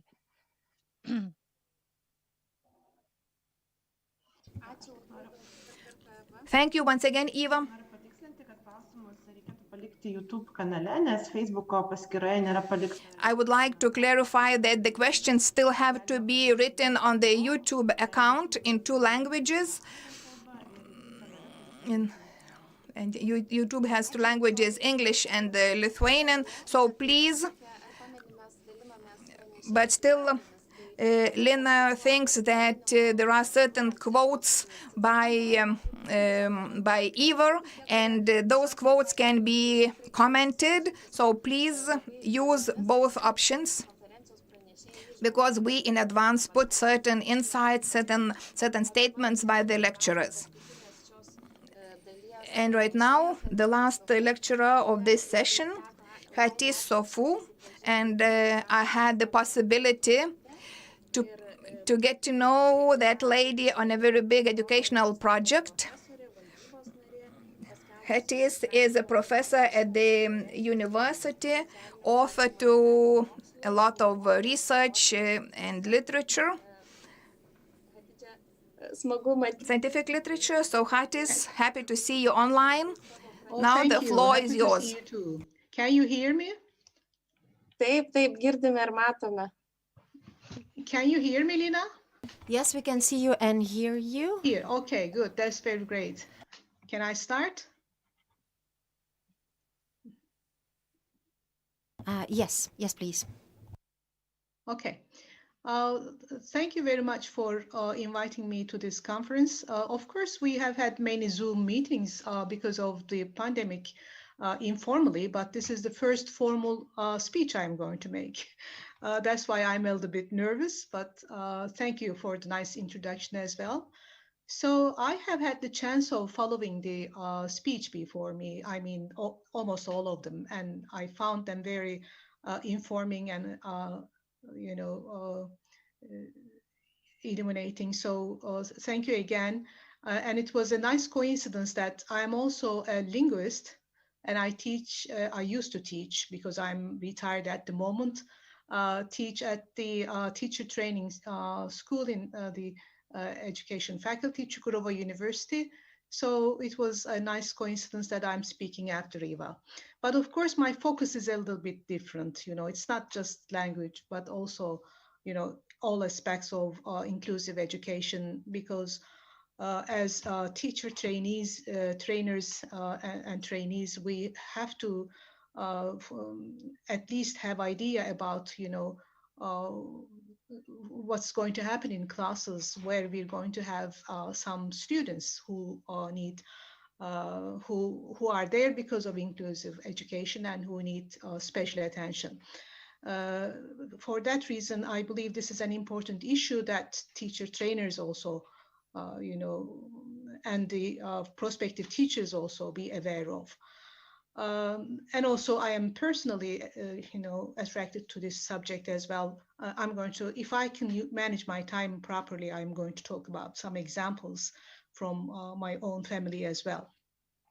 So as we all know, all human beings are part of a community, and as soon as they are born, they start developing a sense of belonging. That's a very important asset, and prepare for life in the community. The main condition for learning to be part of a community is exposure to a learning environment and interaction with it. Learning in this sense starts at home and in contemporary life, supported by education at schools. Although children of diverse abilities and skills had been attending schools for a long time, children with special needs were out of school until recently, which denied them the right to access better opportunities for learning, opportunities to develop friendship, develop individual strengths, motivation for learning, foster a culture of respect and belonging. At the same time, other children also did not have the opportunity to learn about and accept individual differences. That's why I think, inclusive education, one of the advantages of inclusive education is the mutual benefit of both children with special needs and also normally developing children. So they did not have opportunity to learn about and accept individual differences. Of course, there were special schools for children with special needs. It was one step towards education. However, it still did not provide children with the opportunity for the interaction with peers. Inclusive education, for that reason, was thought to be a solution to this problem. So there are many different definitions of inclusive education, as you are all familiar with. Simply, I'm going to say it's about providing education to children with special education needs in general education settings with non-disabled peers. So according to the Office for Standards in Education, there are three important questions. I'm sorry, I cannot see. Okay.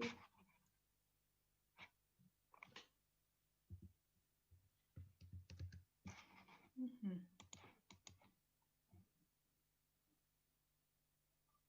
That's it. Okay. Mm-hmm. Okay. Three important questions which needs to be answered. These are: what is the purpose of inclusion? When are children with special educational needs included in mainstream schools? And how can the effectiveness of inclusion be measured? In order to understand the issue, sorry, I have to, okay. In order to, I'm sorry, I just, okay, there's a problem with the other computer, just, The issue more precisely, the improvements in three areas should be evaluated: educational attainment, gains in self-esteem, and improved relationships between children with special education needs and their peers. So in the world, the most significant developments for more inclusion classroom settings have started to occur in 1960s and have been carried out until today.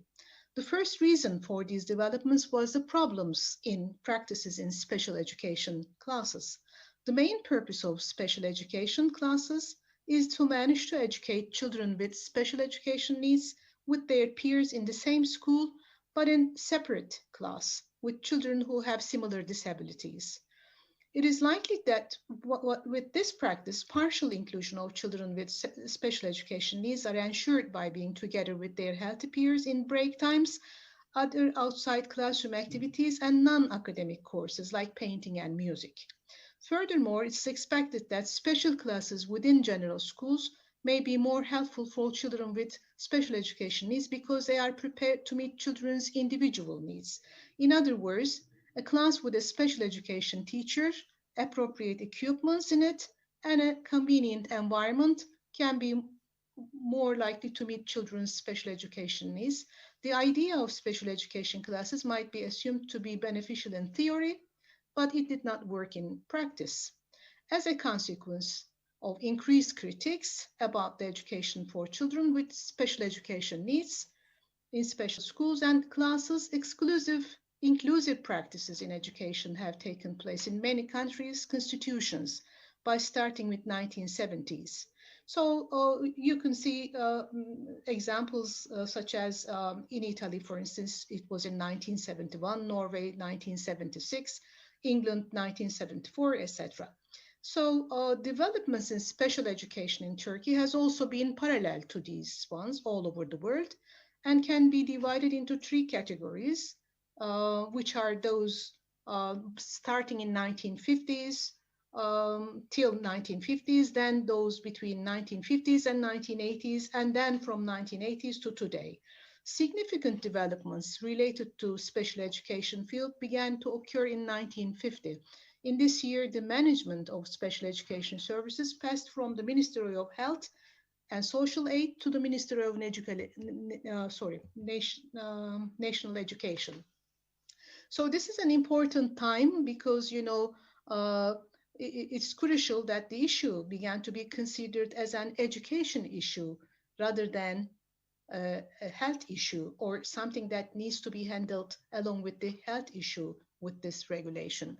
So it is a health issue, but it is more of education issue. So we are more concerned with the education part of it.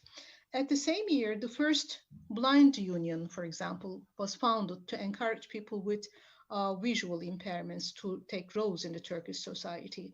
Second systematic effort to train teachers in special education was the opening of special education department in Ankara University in 1965 to train teachers to work in special education needs schools. So in the special education regulation, it was enforced in 1997, which was rather late, but it was based on some principles, universal principles. So these were, for instance, like special education is considered as indispensable branch of general public education. This brought us to inclusive education, of course. All children with special education needs should be provided with special education services, irrespective of the severity of their disabilities. And early intervention is crucial. Children with special needs should receive individualized educational programs. Children with special education, special needs should be educated in the least restrictive environment with their non-disabled peers. Vocational education and rehabilitation services should be provided. For all levels, education services for children with special needs should be planned by relevant institutions. So this, of course, based on these principles, any organization was, arranged by the Ministry of Education, starting from the preschool children up to university students. There were a lot of new opportunities of inclusive education. So one question, again, one important question is, when are children going to attend inclusive education? In order to, of course, decide on this, you need to have diagnosis as the first step. It was a real problem because there were some diagnostic batteries, but of course, information about different disabilities, especially the ones, the cognitive and emotional ones, was not so easy. So when, if something happens congenitally, I mean, if a child is born with a disability, then the families usually took them to, to hospitals, and then the doctors needed to diagnose them. They used some screening tests, such as Denver Developmental Screening Test, Peabody Picture Vocabulary, CDI, etc. But the problem with some of these tests was that, of course, you need them in the mother tongue of the child and the family, so they needed to be, adopted. So adapting an inventory, a testing battery to a language is not an easy task. It takes time, and you need to be careful about, the cultural points. For instance, I myself worked in this MCDI, MacArthur's Communicative Developmental Inventory. So it took us years, to make this adaptation, although fortunately it's used at the moment. So if a child is diagnosed, a kind of disability, then he was sent to one of the 3 types of schools. Those were special education schools, children with special education needs in regular schools, but in special classes, or they were directed to support services in rehabilitation centers. So, of course, within the last 50 years, there were a lot of studies in Turkey, as in many other countries, about what happened within this time. So according to Sucuoğlu, the studies about inclusive education in Turkey can chronologically be grouped into 3 categories. Sorry, I'm not there yet. So in the first group, first researchers studied the concept of inclusion itself, its principles and the results of inclusion, and general information about inclusion. In the second phase, there were studies on perceptions and approaches about inclusive education and children with special education needs. And then lastly, the characteristics of children who are included. So if I want to give examples for the second group, that means the perceptions, opinions of teachers, parents about inclusive education, that but before that, maybe I should give you a quick, some quick information about, the percent rate of disabled children in Turkey. If you refer to the table, please. So over here, we see that the highest percentage is intellectual group. That's at school age, between 7 and 14 years. 36% of the students, within the group, that there are, 36% of intellectually disabled children among the other disabled children. And between 15 and 24 years, it is still 27.5%. So it's quite high, as you see. If you look at the schooling between 15 and 19 years of age group, for instance, in the year 2014 and 15, the OECD average of schooling is 84%. In Turkey, it was 79%, which is quite, below average, but still, as we compare it to the previous years, it looks high. And gender-wise, it was almost equal. That means both boys and girls were sent to school if they, although they are disabled. So if we look at the distribution of individuals with disabilities studying in an educational institution according to gender and type instruction, then again, we see that mainstreaming is also quite high. Special education, is not so high, but rehabilitation centers are also, but in some cases, these are, as you also know, these are offered in combination. A child can be going to a mainstreaming school at the same time to a rehabilitation center as well. If we look at the educational levels of different disability groups, so we see that intellectually disabled children are mostly illiterate. That means they do not attend schools. Even when they attend schools, they are still illiterate. That's an important point. And speech and language disability, children with speech and language disability are maybe literate, but without schooling. And psychologically and emotionally disabled children, they attend elementary school at a high rate. And what is interesting here is that children attend elementary, primary, secondary, but at high school, the number of intellectually disabled children is quite low. And at universities, there are very few, very few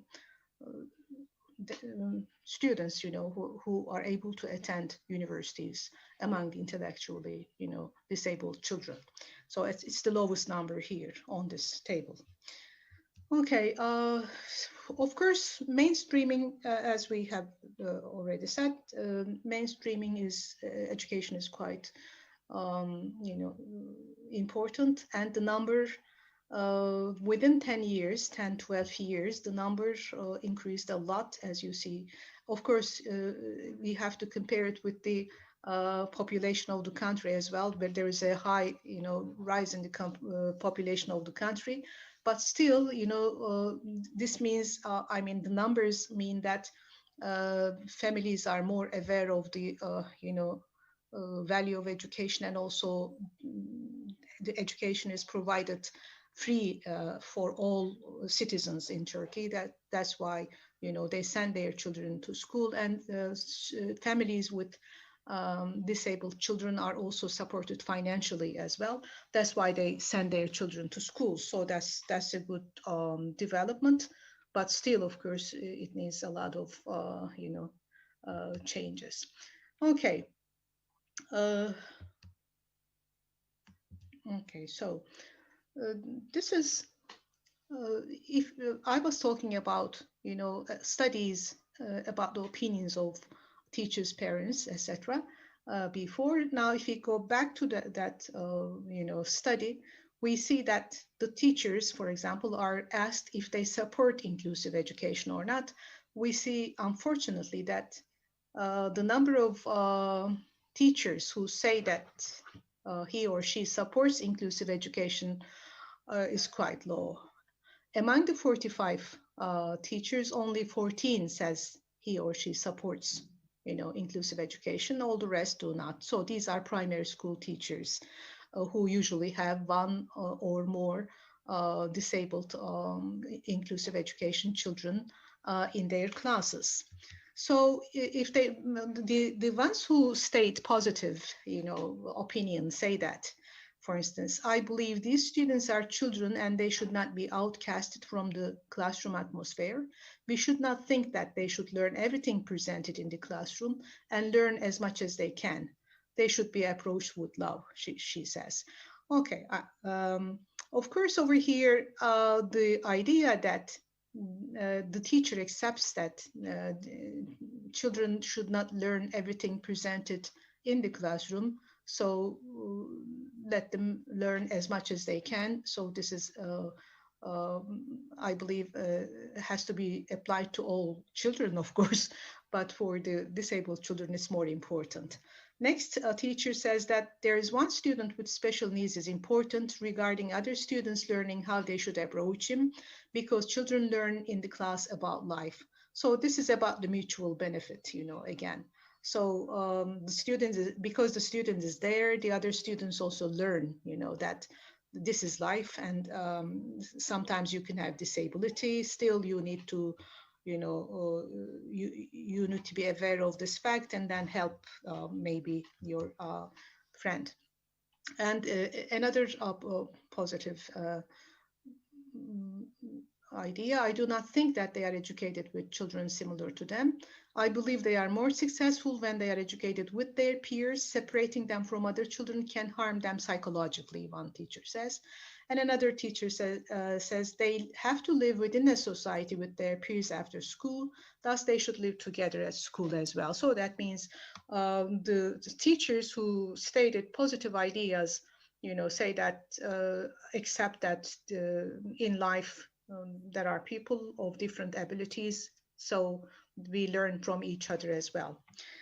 So the negative opinions, of the teachers, the number, as you remember, was higher than the positive, the ones stated positive attitudes. These students are isolated in class. Since the level of education is not appropriate for their abilities, they fall behind. So this shows us that the teacher has to do some organization in the class so that the student does not feel isolated, it depends on what the activities you do in the classroom as well. Anyway, next negative opinion was, I'm against inclusion education. It's not beneficial for both students with special educational needs and for others either. So this was a very general statement, without any explanation. Neither the classroom nor materials, education atmosphere, nor the teachers are appropriate for students with special education needs. Teachers cannot devote enough time to these children in doing classroom activities. So this is again, something about the teachers organizing classroom activities. She thinks she has to do something separate for the disabled child. Okay, I think the opinions are over there. I'm sorry, just okay. If we look at the opinions in general, we see that primary school teachers who stated the problems they face with students with special education needs, as they say, they see the problems as lack of guidance, not enough support from the administration, overcrowded classes, insufficient classroom material, teachers feeling insufficient in practice, problems with families of these students, and negative effect of the situation on other students. In another study, 10 preschool teachers are interviewed regarding their opinions about inclusive education. They stated that the physical conditions are not appropriate for inclusion students. The classes are overcrowded, the number of teachers is not sufficient, schools do not have enough space, classrooms are designed according to normally developing children. For example, distance between classrooms and bathrooms, is very far, they say. The last study is by Kochit. She carried out a study investigating teacher, counselor, and parent opinions. And she chose 11 individuals for each group. The teachers state that if there's at least one child with special education needs in their class, they carried out preparation for both normally developing children and for the children with special education needs. Within this context, they first prepared students and they also contacted parents of both groups and also the atmosphere in class. They informed the normally developing children about how they are going to implement inclusive education. Psychological guidance teachers prepare teachers, administration, students, and parents. So problems are stated to be mostly stemming from families. One problem they stated is that parents have difficulty in accepting their children's special situation and they do not cooperate with school. They have high expectations. This was also, stated by a child psychiatrist I personally, know as well. She said parents most of the time, focus on academic achievement. They do not consider that their children can, whatever can do may not fit with the standards of the school or at that age. And instead of doing it, she said we have to focus on basic skills that the child can perform. And family and the teachers also said, parents, they are mostly in despair. Families of normally developing children can also be a source of problem as well. They do not want children with special education needs in the same class with their children. They may also show negative attitude towards the families. So we have seen many examples of this in Turkey as well. They just don't want special education children with special education needs in the same class with their children.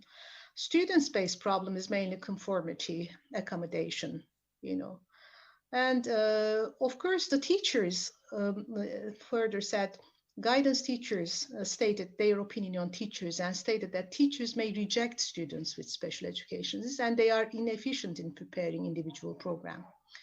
I can give you an example to this inefficiency. For example, I have seen in an school the history teacher. Yes, it was the history teacher. He was asked to prepare a separate exam for an autistic child, and what he did was just writing down all the titles in a question form in the book, right? So. I was, of course, very, what can I say? I don't know. Anyway, so the atmosphere, insufficient materials, etc., were all, important. So, of course, the teachers and the families as well, they put forward some suggestions in this study. They said empathy and support from families, unconditional acceptance of students with special education needs, cooperation, willingness, following regulations, more meetings for sharing information were suggested. So teachers, for example, expect guidance teachers to inform families. And so, of course, those were suggestions always, made. I hope we can, follow them. Do I have time, Lina? I cannot, because. I think it's time for you to summarize. We're out of time, unfortunately. To summarize? Yes, please. Okay, so I'm just going to give just one example, a good example. I have a nephew, who is autistic. That's why I'm interested in this inclusive education as well, because I had been studying on the language development autistic children before he was born. So after he was born, of course, because I have read a lot about autism, I immediately noticed that there was something happening, you know. Then we took him to a lot of child psychiatrists, psychologists, schools, different types of schools, etc. And then at the end, when he started primary school, he went to a state primary school, inclusive education. There was one teacher over there. She was our luck. You know, she had 48 students in her class and 3 inclusive education children because other teachers did not want to accept any of them. One was autistic, the other was hydrocephalic, and the third one was with cleft palate. She was not able to speak properly, and there was also something else happening. And that teacher, you know, devoted time to these 3 children within the 48 other students. She was so skillful in doing this that they learned so fast, and they all graduated high school later on. And she was also very much, she devoted time on the parents as well, especially the mothers, you know. She went to visit them at home. She invited them to her house for, small gatherings. She went to their house for breakfast, you know, where they talked about children and everything, you know. And then she was, so successful. I believe that that's why all those 3 children were able to graduate high school at the end.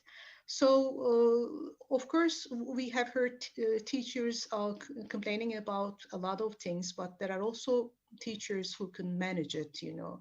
So such teachers should, our purpose should be to train more such teachers so that our children can benefit from them. Of course, I was going to talk about a lot of other examples, but I think I have to stop here. Thank you very much for listening. If you have any questions and comments, please go ahead. Thank you, Hatis, for your Turkish perspective introduction. It was really interesting to hear the difference in the concepts from the European and the Turkish way of understanding certain things. Thank you for the research presented about the attitude of the teachers.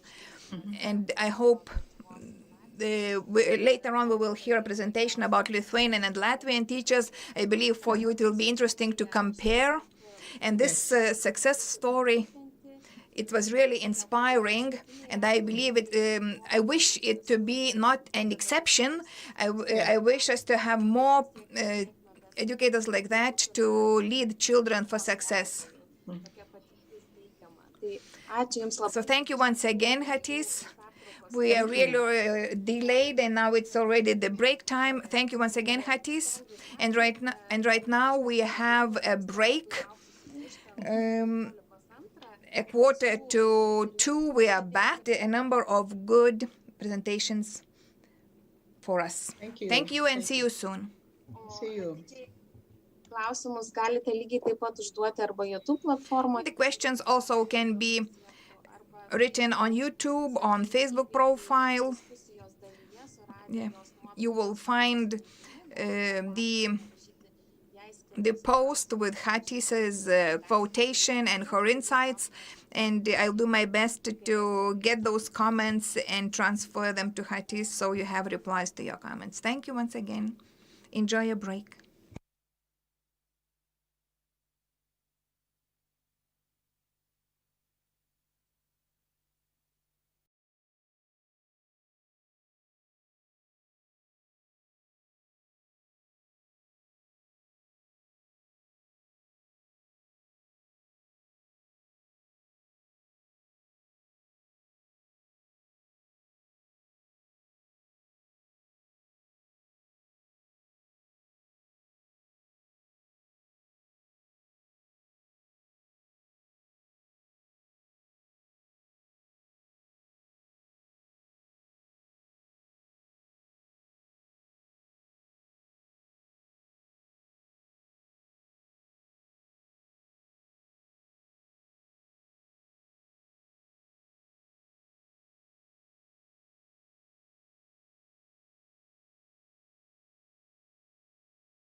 or just some rest during the break.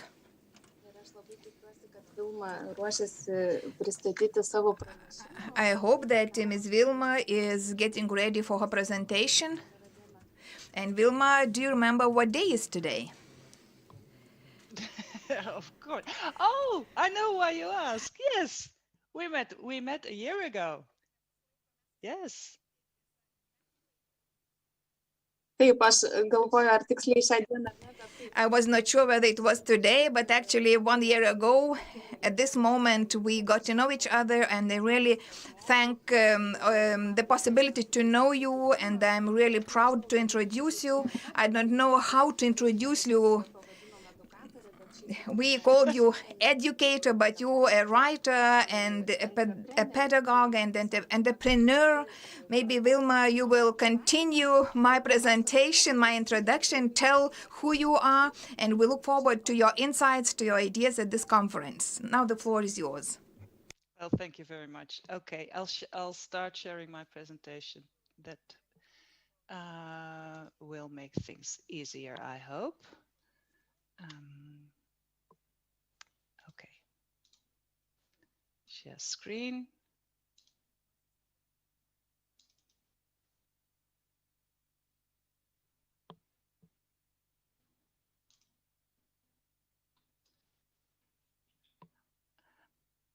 All right.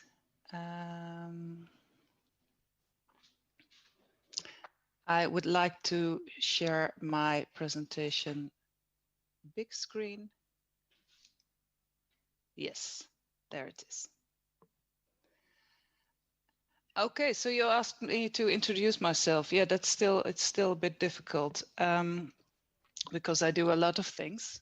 But I'm happy to be in the field of educators now. I'm happy and proud to be there. So let's get to it. I'm a game developer. I make games, educational games for dialogue. And since the last years, I'm also a cooking teacher. So I give cooking classes to adults and children, where I emphasize on taking good care of yourself and live healthy and eat environment friendly. Also, I'm since last year I'm a philosophy student, and I study citizenship. So yeah, I like to be active, but all of these activities have in common that I like to engage with people, elderly people, younger people, doesn't matter. And I strive to build a better world, a more social, sustainable society. And I think you can contribute to that in many ways. And that's why I'm here today, to share with you some examples about building an inclusive society in the Netherlands. So I'll take you to Holland. This is Holland, this country with windmills and tulips. It's a lovely country. We in the Netherlands, we like to think that we are very tolerant, that we have a multicultural society, and that we're very inclusive. But if you look closer, that's not entirely true. We've got our problems, and the first step to improve things is to acknowledge what's not going well. And that's where I would like to start today. I'd like to take you to some examples of what is not going well. And I hope you don't mind, but I went outside the school, outside the classroom, because I think building an inclusive society needs to be done on in every field. So I'll take you to some examples that are not only school in relation to school. So here's the position of women. What I did is I gathered some news. You can see on the date, it's all very new. And I'll take you through these examples. In Holland, women are underrepresented in top jobs, and we still receive approximately 7% less pay for the same jobs. So there's work to be done. Disabled people, they have a lot of problems finding work. They are, I believe, let me check my notes. I think it's like 2/3 of people with a disability, it's very hard for them to find a job. And I like to quote this thing Adriana van Dooyeweerd said. She's from the Institute for Human Rights. She says, it's not the disability that causes problems, but the way our society is organized. I think that's very true. We have our institutional racism. Here's an example of a woman with the name Halima.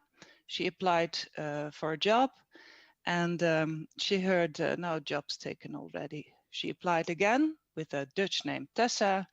The vacancy was still open. And this happens a lot. It's not an incident, it happens a lot. The Dutch police, I'm afraid it's like this everywhere. So it's not only in Holland, but we do have our problems with ethnic profiling by the police. And I must say, I've heard some examples from people. It's really heartbreaking. I don't know if you know our tradition with Sinterklaas. Sinterklaas is a children's party, and children get presents. But we also have this figure, Zwarte Piet. It's literally blackface, and there's a discussion that goes on year after year after year that we have to stop with this caricature, and we have these really strong discussions about people say, "Don't take my Zwarte Piet," and other people who think he's really a racist character that should go. So it's a unique problem, I guess, for the Netherlands. In universities, we have a lot of complaints about discrimination. It doubled in the last few years, and there are reports about discrimination based on race, sexual orientation, religion, physical condition. Yeah, it's growing, so I think that's really a bad sign. This is one of our politicians. We have quite some politicians that are outspoken in their racist comments, anti-Semitic. It's well, I think it's good that you can't read Dutch, I hope, because it's actually very horrible what this woman says. And we have problems with our colonial past. Also something maybe other countries, like I think Belgium, can relate as well. Our king, Willem-Alexander, he went to Indonesia some time ago, and he apologized for our colonial brutality. I think that's a very good first step to healing. But still, 50% of our 50% of respondents think our colonial history is something to be proud of. Well, that makes me frown. And our media, our journalists are almost all white, and most of them are male. So that's quite a problem if you want to learn about other people's views. And recently, I thought this was absolutely shocking. Our Minister of Education, he said that schools should be allowed to state that they think that marriage is between a man and a woman in the biblical sense, and this has really caused a storm. And the minister took his statement back, so that was good, but it happened already. We have a lot of children that don't go to school because of their physical disability, physical condition, or they have behavioral problems, and there's just no place for them at schools. So they sit at home. And we're speaking about thousands of children here. Young people think it's very hard to talk about mental health issues. And the last but not least example is children from immigrants or from people with a not so high education. They get a low school advice, even though their results are good or better than average. So that was the somber part. Now we go to the good examples. But first, I would like to elaborate a bit about the title of my presentation, Monoculture Kills. This is a bit a dramatic title. And I must say I did that on purpose. I'll talk you through it. I thought about this title because I have for a few years now I have a huge garden, a vegetable garden. And I grow there many types of vegetables, fruits, and flowers. When my husband and I got the plot, it was completely overgrown with a type of weed that's almost impossible to eradicate. So we had to learn a lot about gardening. We learned about soil culture, permaculture, organic gardening, etc. And we learned that a garden is it needs a holistic approach. The composition of the soil is important, sunlight, fertilization, but also which plants and herbs you put next to each other. There's a natural balance in which plants help each other and control pests. I don't know if any one of you does gardening, but I learned that if you combine strawberries and garlic, they help each other, and there are many combinations like that. It's really fascinating. This and this is a complete other approach than monoculture. Monoculture is a way of gardening where you grow only one crop, and it's a very efficient way because you only have to tend to the needs of this specific crop. But it also means that everything else has to go. Herbs, flowers, insects, everything has to go. And you need a lot of pesticides. And if things go wrong with this crop, the consequences are disastrous. There are many examples of this. And one of the most, how do you say that? One example of where it went really wrong was in Ireland. They lived entirely of one kind of potato, and this crop got illnesses, and then 1 million people died, and another 1 million emigrated. This was about approximately 20% of the population of Ireland. So that's about crops. Maybe now you think, where's she heading? Where's she going? Well, I'll get there, because actually this is what you see in society, and it's such a big risk that I think you can't emphasize enough how dangerous it is to think in this. We all have to be the same, and we all have to live up to the same standards approach. We all know what went wrong during the Second World War. There was this guy that also thought we should be one people. blonde, Aryan, heterosexual, Catholic, and all the rest had to go. We know what happened there. And this is not something from history. This is happening right now. It's still happening. It's happening everywhere in the world. And we really have to be very aware of the dangers of this.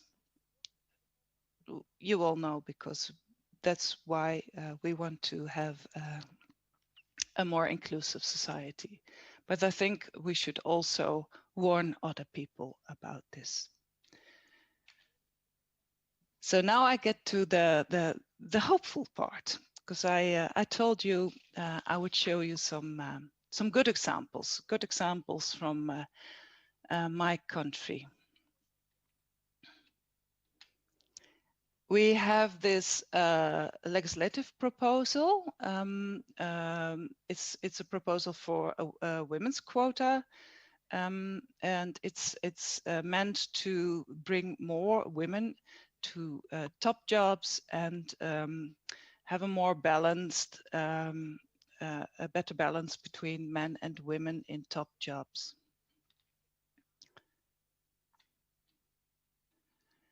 This is a beautiful example, I think. Right now we are talking about a law introducing the right to education, and this means it means that every child, also the ones with special needs, has to be able to attend a school nearby.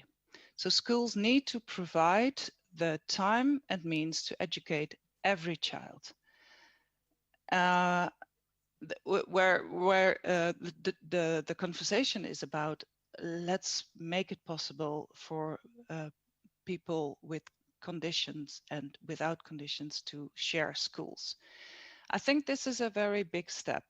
So I'm very curious what will happen. I mean, it's not just a law that you can introduce, and you need to change things. You need smaller classrooms. You need to educate teachers. You need a different mindset. But I think it's very beautiful that this is happening. Also, we have a lot of public initiatives. So I think in Holland we're like, okay, it's not happening, then we make it happen. We just do it. This is an example of an initiative. It's how to say, yeah. These people support young people with a physical condition so they can develop towards work, and it's very successful, and it's joined forces. So now it's really a big thing, and we're phasing out blackface. So this thing I told you about before, it's well, it's like bye-bye blackface now. Representation in the media is getting better. It happens slowly, but it happens. This woman here, Janice Deul, with her platform Diversity Rules, she is really a strong advocate for a more diverse landscape, and it works what she does. Also, we have a new TV channel. It's called Omroep Zwart, which is Zwart is black. And what they say is they want to show how incredibly important it is that forces are joined, cultures meet, that flavors are explored, taste mixed. Their goal, and I quote, is we want mixed editors, mixed boardrooms, mixed barbecues. Well, I think it's a good initiative. We have Colored Goodies. It's a store where you can buy any type of doll. And maybe you think, yeah, what's the importance of a doll? But if you cannot have a mini-me in your own color or with your hairstyle, you really miss something. So representation in this form is very, very important as well. And this one is this is something I love. I'll just show you this this little clip.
I hope you like that.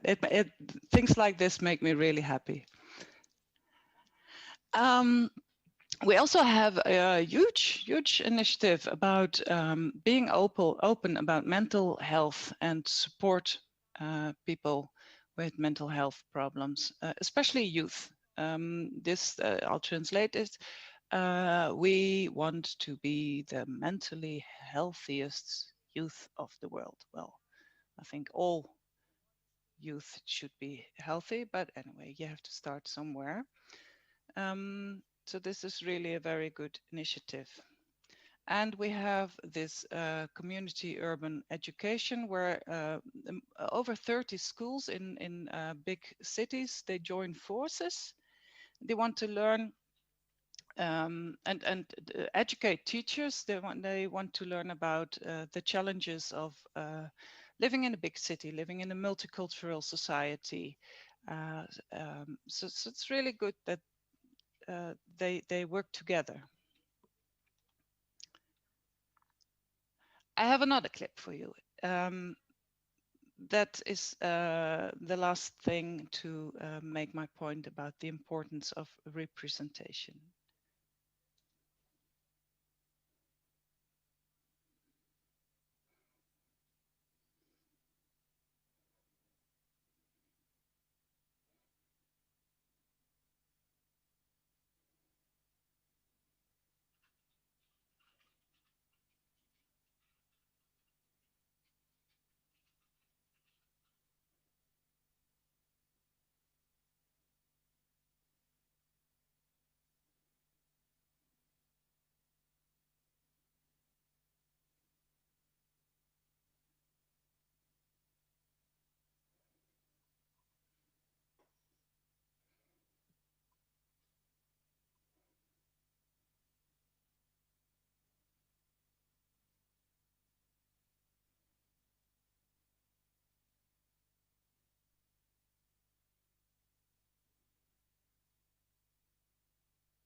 Well, you get the point, I think.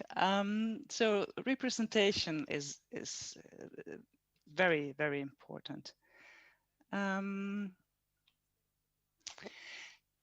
it doesn't stop there. It doesn't stop there. Next step is like this woman, this transgender woman says, her name is Monroe Bergdorf. She says, we need to be employed not just as the voice of diversity, but we need to be given the opportunity to be the ones doing the hiring. Of course, that's the next step to building an inclusive society.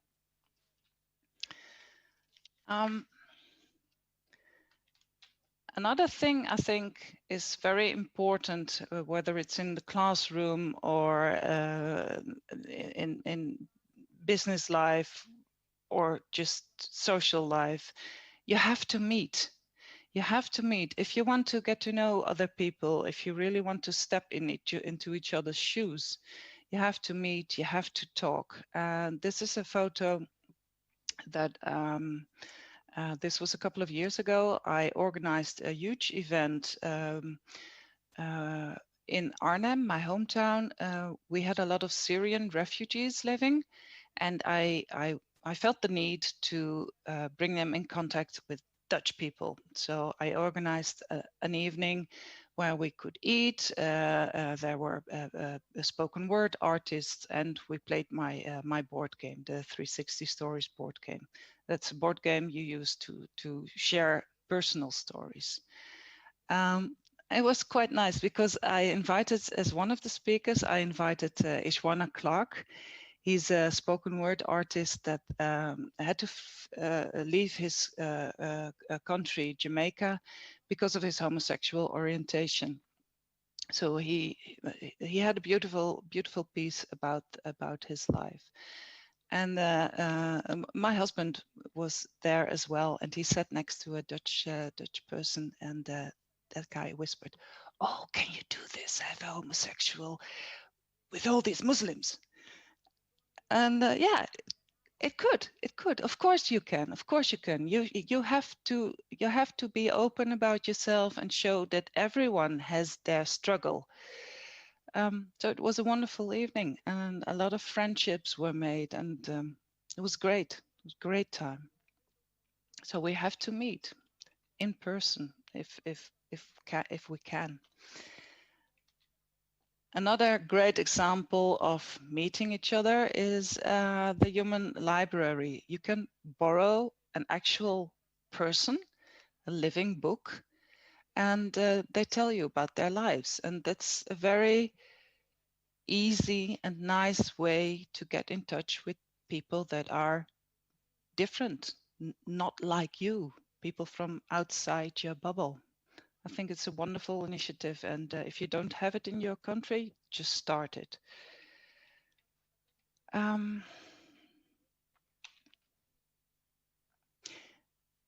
This is the flag. It's not official, but it's the flag of planet Earth. And I use it in this presentation because I think we should embrace this idea of we're all inhabitants of planet Earth. We basically share the same needs, and we should be more together. I see something blinking in my screen. That's probably a warning. Let's see if I can see this.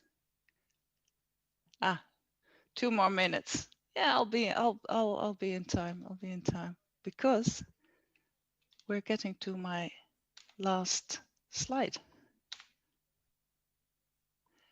I think inclusion is a mindset.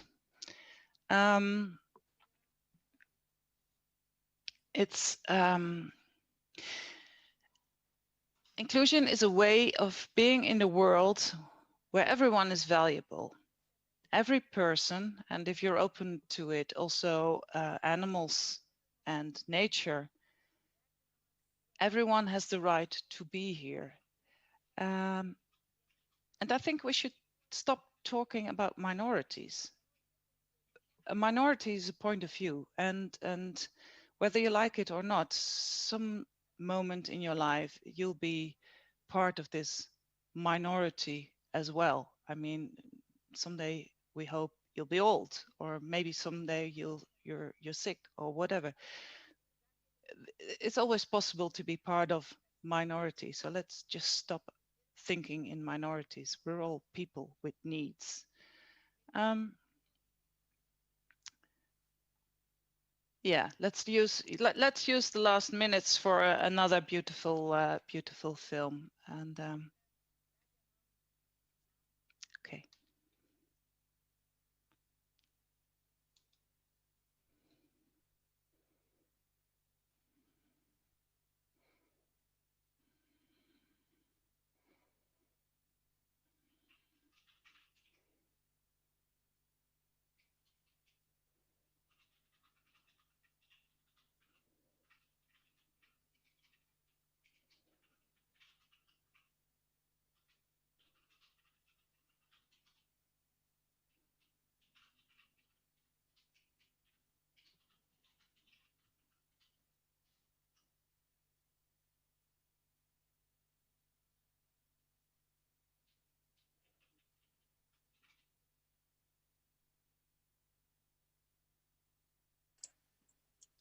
Vilma, aš tik norėčiau pasakyti, kad mes negirdime garso, bet I would just like to tell you that we cannot hear the soundtrack, but I know that this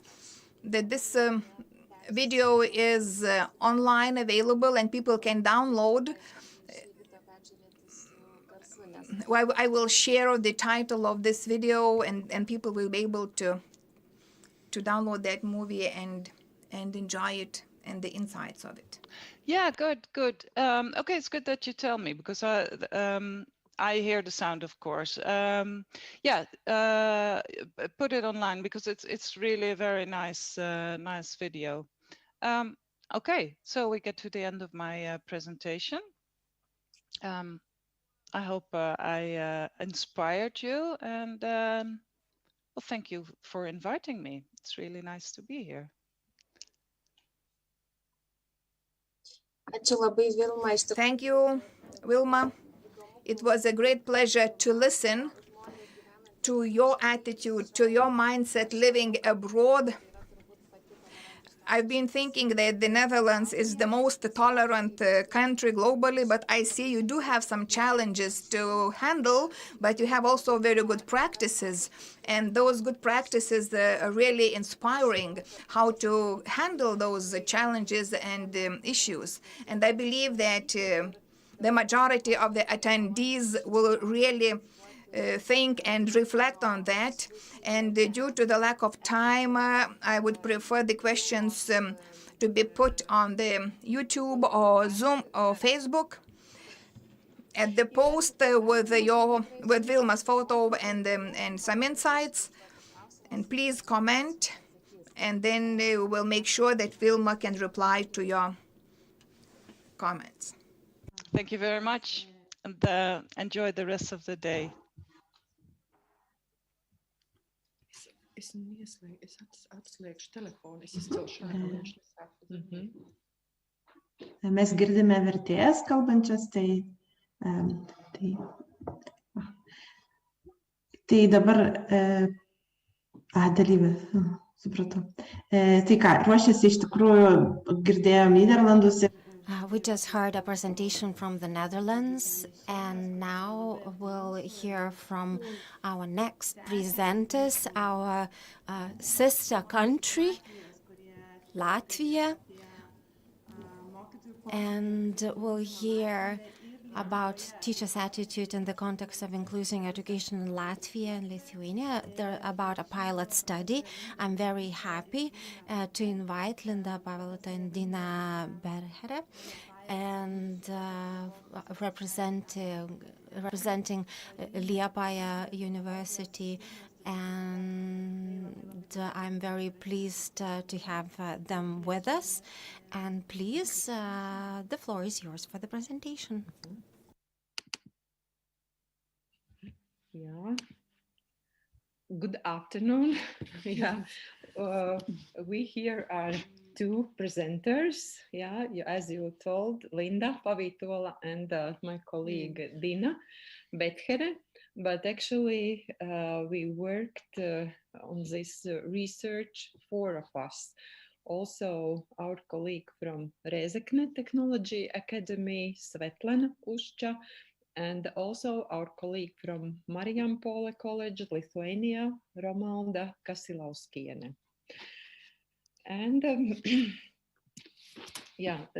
today we will tell you about a little bit about this context of the research and about goal and the methods of our study, then about main results and some conclusions. Yeah, and as we told already, this is a pilot study, and that data we gathered were quite interesting and valuable, we think. At first, a bit about the context of the research. That sustainable inclusive education has been introduced in the education system for the last 20 years, And the development of an optimal model of inclusive education is a long and continuous social process that is accompanied by political and public discussions, also by research and discovery, and by examples of good practice. And one of the most important topics of discussion is the quality and quantity of staff resources needed to provide inclusive education. And also, as no drawbacks, we see that there is no common understanding of the concept of inclusive education, and also it follows that teachers, pedagogues, people who work in this field have insufficient skills to implement it. And also, one of the main aspects is teachers' professional competence. And this competence includes subjective personal characteristics, such as motivation, beliefs, value orientation, and in particular attitudes. That is very essential.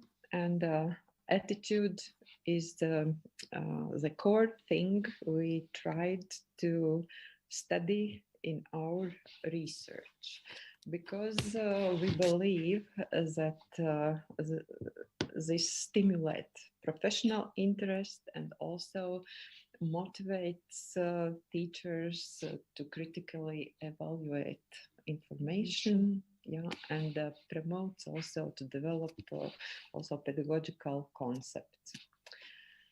And some of the most characteristic challenges, I think that it is promotion of communication skills and socialization process, also provision of the access and availability of inclusive activities, also ensuring pedagogical and psychological support for children and young people with special needs, and also raising the number of supporting staff.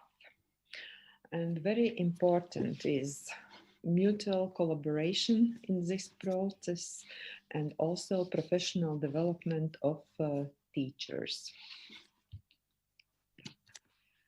Our goal was to study teachers' attitudes in the context of inclusive education and to analyze quantitative data related to teachers' subjective assessment, including children with mild to moderate disabilities.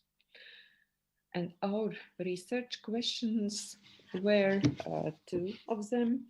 One was, what is the attitude of teachers towards the inclusion of children with mild to moderate disabilities?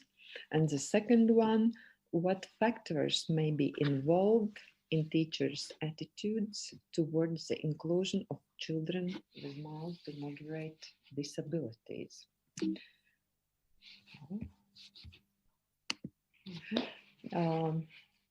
In our research, we used the ATTAS-MM instrument. It is the Attitudes Towards Teaching All Students instrument.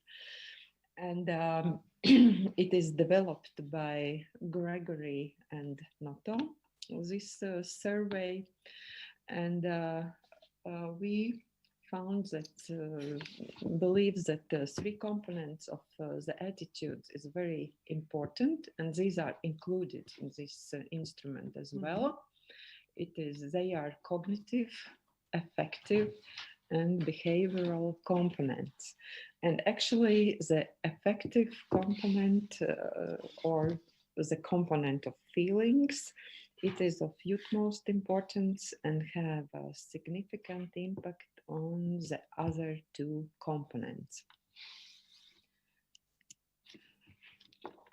And according to the questionnaire and data analysis methodology, we considered 3 subscales. One is believing all students can succeed in general education classrooms. Second, developing personal and professional relationships. And third, creating an accepting environment for all students to learn. And each of these subscales contains several statements which were studied in our research. Our research sample is 376 respondents, and you see that 100 is from Lithuania and 276 respondents from Latvia. And also we supplemented the questionnaire with profile questions because we wanted to obtain also information about the respondents' age, experience, qualifications, and thus it allowed more deeply to analyze the results and look at the differences depending on the profile of the respondents. And here you have characteristics of the Latvian group of respondents. Actually, I don't want to read everything you see this. I just mention the main points and maybe the main differences between Latvian group and Lithuanian group. Here you see that subject teachers, this professional qualification is a majority of respondents, and also pedagogical work experience is more than 20 years. It's the highest number. And also amount of work with children with special needs, hours per month. It's more 11 to 80 hours, or quite a big number is also with no experience. Yeah. Yeah, okay, and here also we looked in education and also in qualification acquired, and for Latvian group of respondents, you see that qualification for work with children with special education needs is acquired mostly in continuous professional development courses, and most of them work in general education, so both in primary and secondary schools. Yeah, here you see the Lithuanian group of respondents, and the same, it is that subject teachers are dominant, yeah, with their professional qualifications, but pedagogical work experience here is dominant, 15 till 19 years, and also difference you can see in amount of work with children with special needs. So the biggest numbers is 2 till 10 hours per month or 11 till 80 hours. Also, in this group, some differences you see also in qualification. If in Latvian group, they were mostly graduates of continuous professional development courses, and here you see that Lithuanian group is, they have higher education diploma. And majority work in primary school, and just several of them in secondary school. Yeah. And about professional academic education, it is almost similar data. Now about the main results regarding to our research questions. Here we tried to show the mean values for our subscales and tried to show also differences by country. And here, if you, you see also for all respondents together what are the number, but when we see Latvia and Lithuania, then we can mention that first subscale, that is believing all students can succeed in general education classroom, there we can notice the biggest difference. Yeah, so because mean value is less than 0.005. Yeah. And here you can see also it in visual picture, that this first one in blue, you'll see the biggest difference if all other two subscales are almost similar. Yeah, Dina, Betty, I would like to mention that this component shows even cognitive component of attitudes, really important part of attitudes. Therefore, for Latvia, it's really significant not to believe the inclusion can be successful. Yeah. Yeah, and then also, if we look deeper in the statements already, that is inside these subscales, then we can notice that in this first subscale, believing all students can succeed in general education classroom, then they're here in all three statements are quite significant differences. Yeah, yeah. Here you can read also the statements. That is how these children can be taught in schools, and what the teachers believe if they can be taught together with others or separately. Yeah. And regarding the second subscale, is developing personal and professional relationships. Here also you see the statements that reveal more detailed this subscale. And here the biggest differences are in first two statements. Yeah. That I want to receive professional support, and I want to be a teacher who is able and develop an appropriate individual education plan for the inclusion.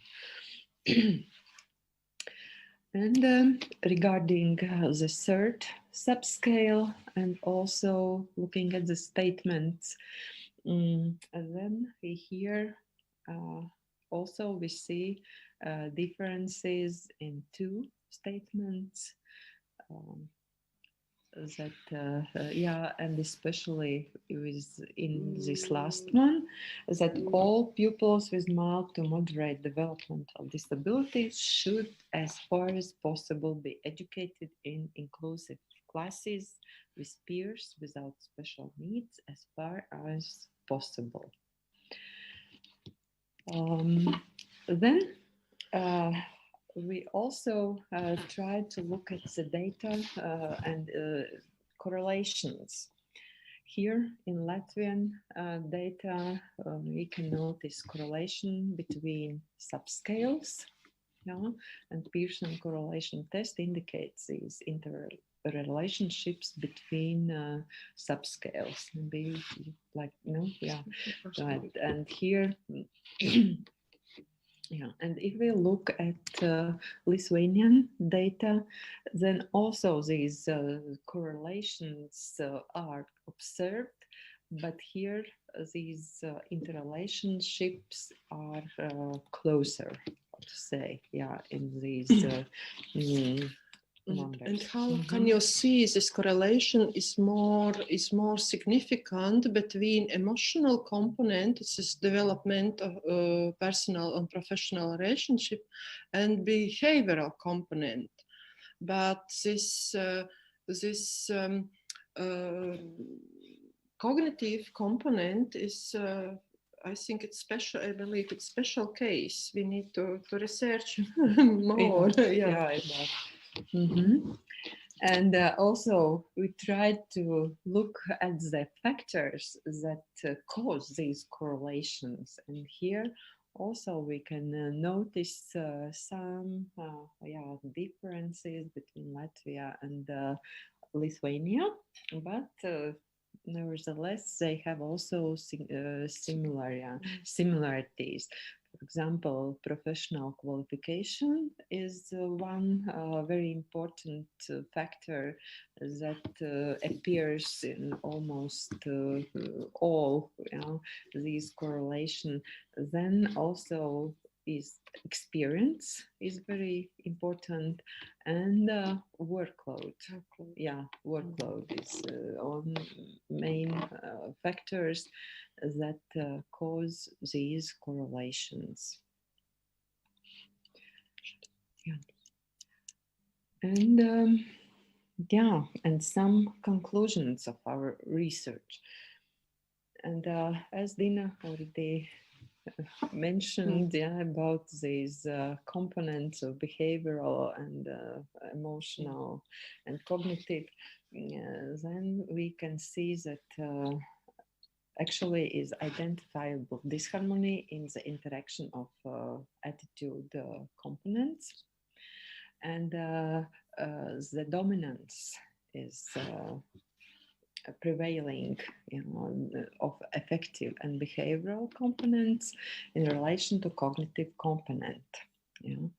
And it confirms the real situation, how it is in inclusive education system, that the more teachers' professional experience and engagement in inclusive education, the more confidence in opportunities for success, and vice versa.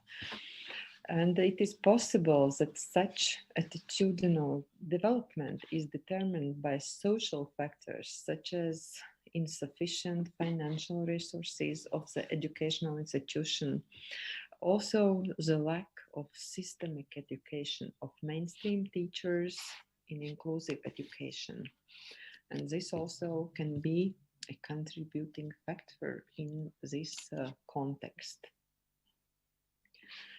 Also, the characterization of the attitude development process, it also provides some kind of answer to the question of the components of attitudes needed to be updated in teacher education. That is very important, and to give becoming teachers tools how to work. And in the context of the study, attitudes of teachers are also influenced by the following factors, like location of the educational institution, it is, or whether it is in rural areas or in a city, professional qualification, length of the work experience, and also the age of respondents. And as a result, providing the future teachers with a sense of personal ability and influence that would preventively serve the competent use of personal, physical, mental, and social resources, it would help to overcome the challenges of inclusive education in a professional career of teachers. Yeah, and as we mentioned already about the research instrument, so we like to say acknowledgement as the authors of this survey, Jess Gregory, and also our co-author Romalda Kasilauskiene from Marijampolė College, Lithuania. Thank you for your attention.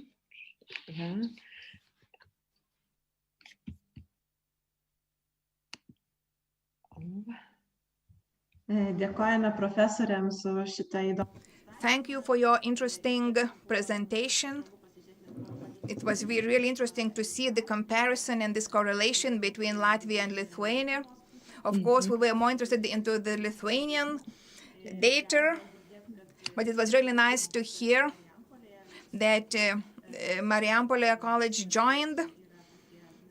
We do have the saying that people from that region are thriftier, but we are happy that they really joined forces and agreed to participate in this project. Lina, do you see any questions on YouTube? Do we have anyone interested into this research? How we managed to get this region into this project and data collection? Thank you, Victoria. At the moment, I don't see any questions, but still, I would like to ask you.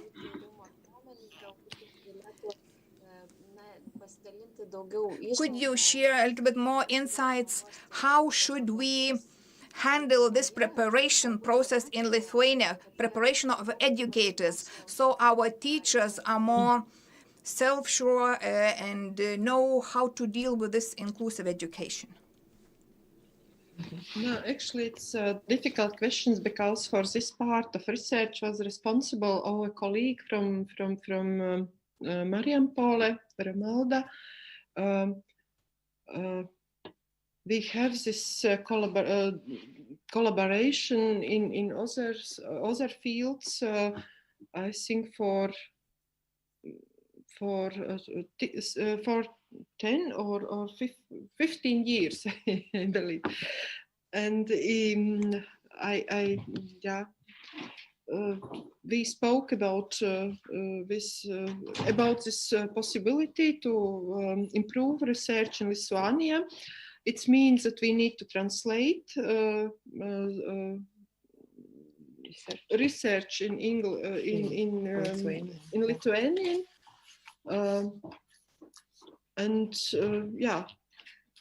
In this way was prepared this research, and then we try to improve it in the future too. Yeah. And maybe we need to have further discussions about study programs and teacher education, and so it's on the basis of research.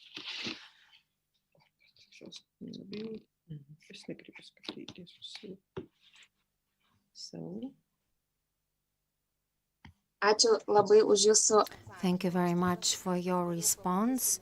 I hope that we can keep in touch.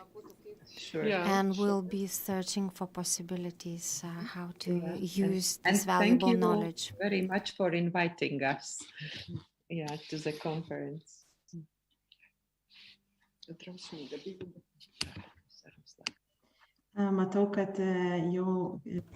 I see that our next lecturer is online. Thank you to our lecturers from Latvia. And now I would like Giedrė Skaisgirytė-Kairė to talk about inclusivity and the autism spectrum, about the key elements of success. It's very nice that the end of the conference day focused on those topics of inclusion and the autism spectrum disorder. And now we will have a lady who is a real expert. She started her active participation in 2010, and she's has been involved for the last 10 years. It's a young person and really keen on developing solutions. Hello to everybody. I will talk about autism spectrum disorder, and I will talk how to have success in inclusive education when you have a child with autism spectrum disorder. When we talk about inclusivity, we do have a lot of misleading awareness. What are the key elements for success? We do have a lot of failures, and I do not want to talk very much on a global scale. I would like also to share my best practice.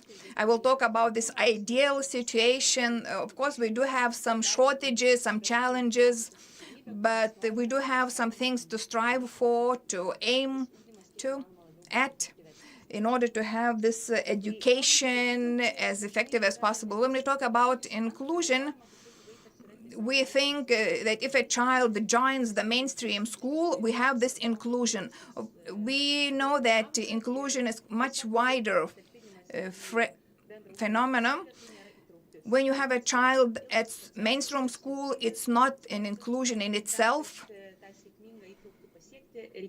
Successful inclusion needs a lot of other preparation steps and to be involved in the whole process, not just focus on the location. Before starting thinking about inclusion, we have to understand our goals and what are the main key success elements for the inclusion. When we talk about the children with the autism spectrum disorder, we have to understand which changes have to be implemented. We should focus more on the other skills, not just academic performance. And here I provide you the hierarchy from different research. What is the starting point? Which skills have to be taught in order to have a successful inclusivity? So the first basic skills are the ability of a child to adapt with new people in a new environment, to get used to new routines, to new structure. If children do not face any problems, it's okay. We don't step on this point. We move forward.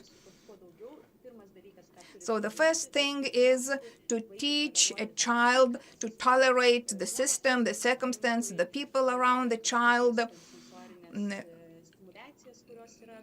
to cope with sensoric stimuli in the surroundings, and then we move on. Our next target is to consolidate the skills.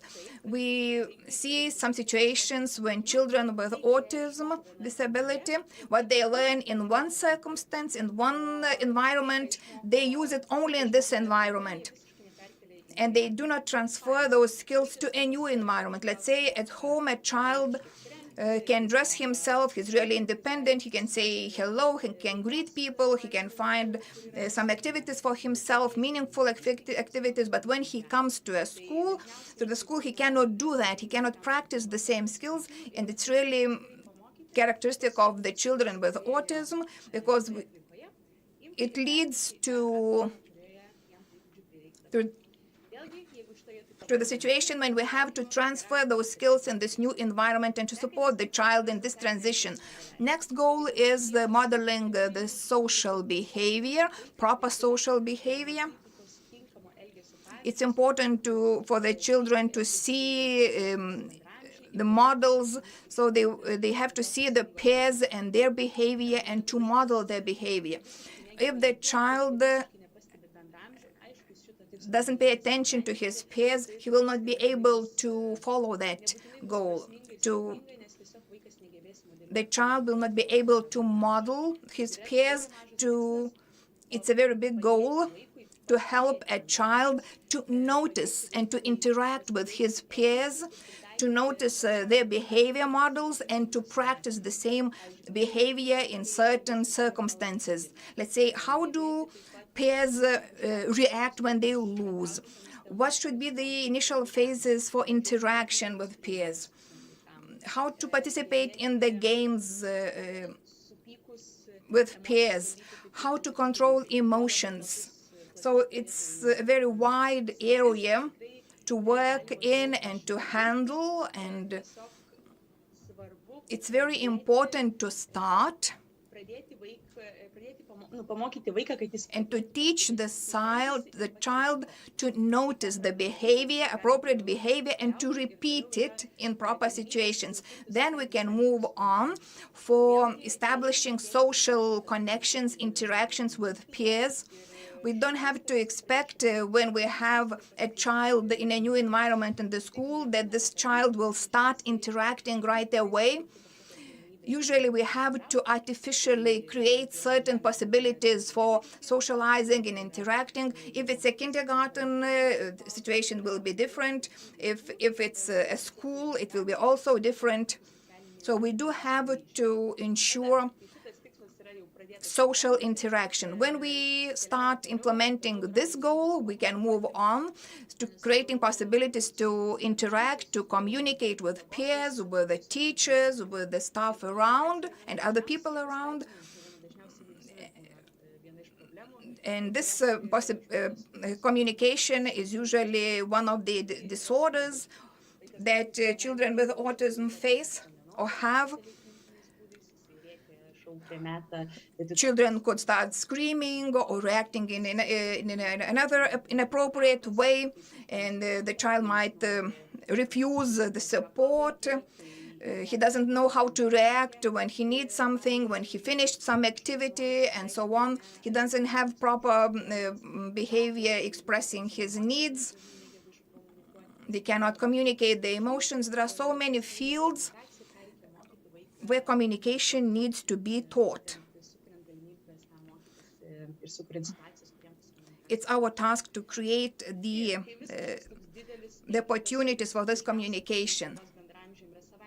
And those 5 points are very natural for neurotypically developing children, but for children with autism, it has to be artificially created, possibilities, opportunities for those skills to be created and consolidated. When we have neurotypical children, we usually jump to the very top. It means academical performance. And if a child in our class doesn't have those first 5 steps, it's really a waste of time to strive for academic skills and performance. So when we talk about a child, it's very important to form certain skills for life so they can really enter the society later on. Even if his academic performance was okay, but lack of those first 5 skills that we talked about, the lack of those skills deprive them of the possibilities to enter properly the society and labor market.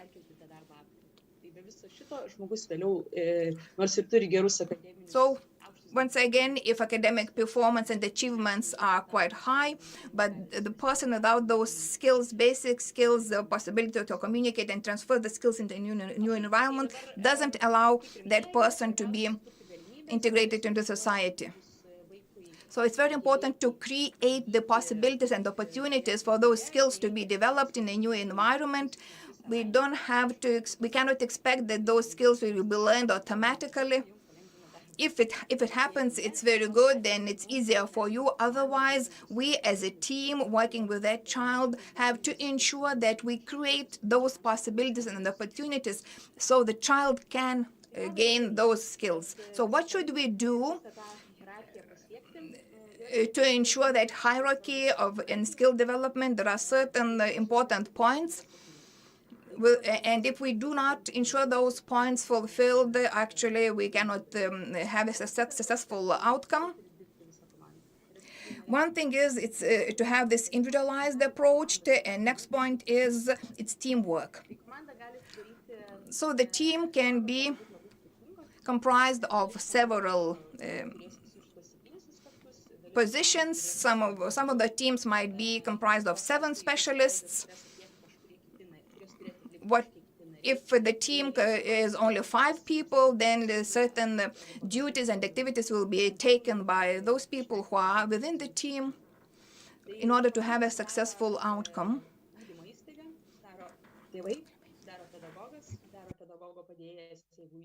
We have a team from educational institution, parents, pedagogue assistant, special pedagogue, psychologist, if there is one available, and also additional consultants who might be engaged in working with children during free time, if they are available. So what I've noted from my practice is that a lot depends on a pedagogue and on a lot of weight falls on the shoulders on parents, and therefore these two stakeholders get a lot to do in order to ensure success of inclusion, and they are not getting the support required from other specialists. And so to avoid negative attitudes from pedagogues in relation to inclusive education, which results from the lack of support. Now I would like to take each component separately to have the inclusion successful. First of all, the educational institution has to be welcoming and tolerant of differences. The institution has to be focused on individual learners' needs, providing a socially and emotionally supportive environment. It's very good when the school has a psychologist there and some support or care system, maybe some support system for teachers and for students. Of course, the school has to be intolerant of bullying. They do have some anti-bullying programs because it's really incomparable to inclusive education. Also, an educational institution should provide individual support to teachers and to each child, to be flexible, adapting to the child's needs. If a teacher says, I don't know how to handle his behavior, and I have no support from my colleagues because my colleague also doesn't know how to handle it, it would be nice if a school could provide staff training how to change behavior and how to analyze and how to get support from some other therapists. It could be, behavior, it could be socialization issues, it could be academic achievements. And director has to be a leader. His leadership is important, and mediation to avoid conflicts. That the principal of the school would be helpful in solving different situations. Then parents, it's a very important component striving for successful inclusion of children with autism. Sometimes we do have conflicts between parents and education institutions, but usually it's a cooperation. How parents can contribute to the successful inclusion? First of all, they should prepare a child by teaching this pro-social behavior. Let's say it could be obedience. It's very useful to talk to the school and to know which rules and which behavior is appreciated. Let's say if it's not okay to stand up during eating and walking around the table, so children should be taught at home how to behave at the table. And let's say if your plate has to be taken from the table to the counter, a child should be taught at home how to do that. So if to seek professional help if necessary. Usually schools are open and welcoming, and they want to help parents, but sometimes parents lack the information what they can expect from the school, which specialists they could ask for. Also, providing additional support to a child which not provided by the school, let's say psychologists, supporting counseling.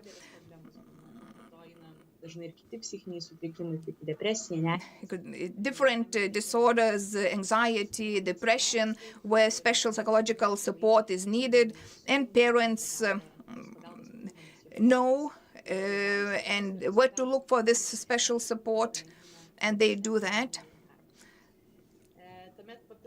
Then providing additional practice and assistance in the areas where the school is focusing on, let's say additional training for homework, so parents can help how to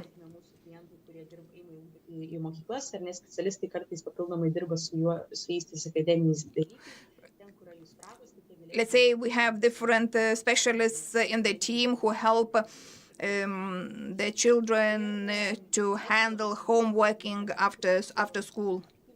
Of course, parents should communicate closely and be active members of the team in order to have a successful inclusion.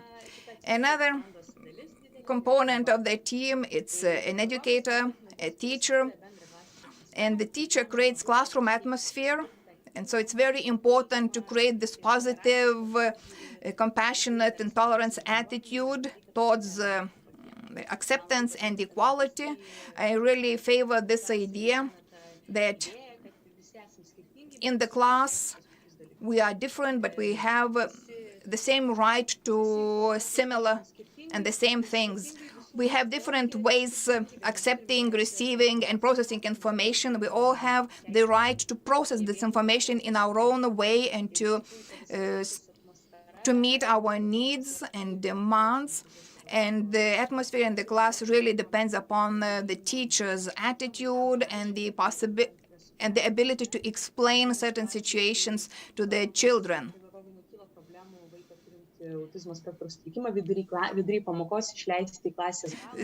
We know different situations when teachers allow children with autism spectrum disorder go out of the classroom, take a peaceful moment for reading, and the teacher is really able to explain to the children in the classroom why they have the situation and why the teacher acted like this.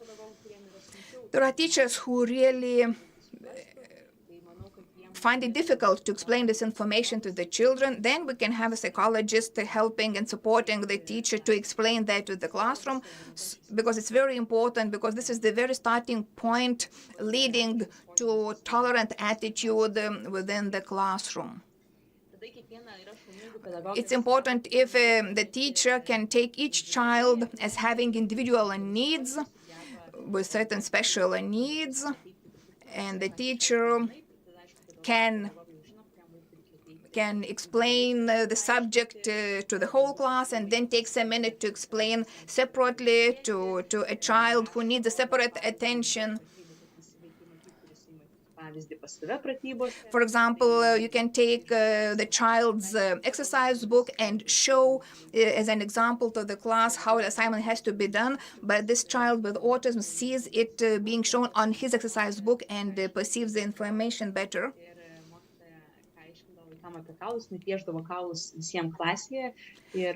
I remember the example when a teacher was explaining some science subjects about bones of a child, and for everyone it was the blackboard was used, but for the child with autism the teacher used a piece of paper, and this piece of paper with the drawing of the bones was put on his table personally. So that teacher really adapted to the needs of that child, explaining the subject, let's say bones of a human being. It's very good when a teacher is open to new ideas. He seeks information and he is flexible in routine work techniques when needed. He is really able to spontaneously react and apply different techniques, approach a certain child and support him. It's very good when a teacher has his assistant and he supports that assistant. If a teacher is able to help him in certain situations, but it's very important that the teacher takes the responsibility, because he is the one who is responsible for the educational achievements. It's not the assistant. Because if it is taken over by the assistant, then this relation and the hierarchy is really impaired and intervened. Then the child might only respond to his assistant, not to his teacher. So it's very important to keep those relations properly. It's very important to have the teacher open to cooperation, to negotiations with his team members, searching for the best solutions and success. Then teacher's assistant It's a very important element in the team, a very important component of the team. I know that not all teachers have assistants, and his or her participation in the inclusive education is very important. Of course, teacher's aide, the teacher's assistant has to know the child's program. He has to accept the teacher's instructions and know the daily goals, because the leader in the classroom is the teacher. Assistant should understand the child's mood, should be able to predict possible problems before they occur, to protect the child's reputation. Let's say he can even be that person should be really sensitive in hearing the articulation, some special voice raise, and to predict that some certain situation or behavior problems are coming. So the assistant should be reacting and responding to those changes, or be proactive in anticipating those changes. And then the assistant should give a sign that the situation is changing. And it's very important to protect the child's reputation in case the child misbehaves. All the behavior problems have certain reasons, and those reasons have to be handled. It's very important that the teacher's assistant could refer the child to the educator, to his teacher, and to other children. It's very important to avoid the situation when you help the child overwhelmingly. It's very important in a certain situation when the child needs some support to refer and to direct that child to his teacher, to notice, to observe how other children behave.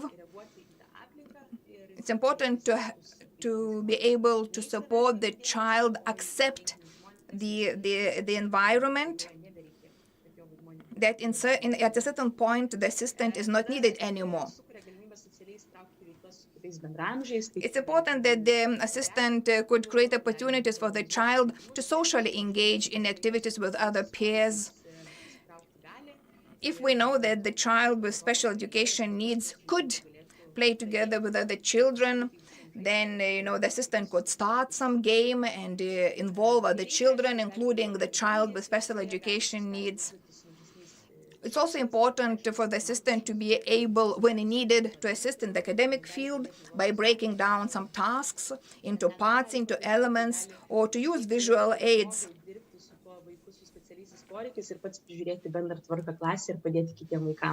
Also, it's important that the assistant would be a good team member for the teacher, ensuring the microclimate and atmosphere in the classroom, and give more possibilities for the teacher to follow his educational plans.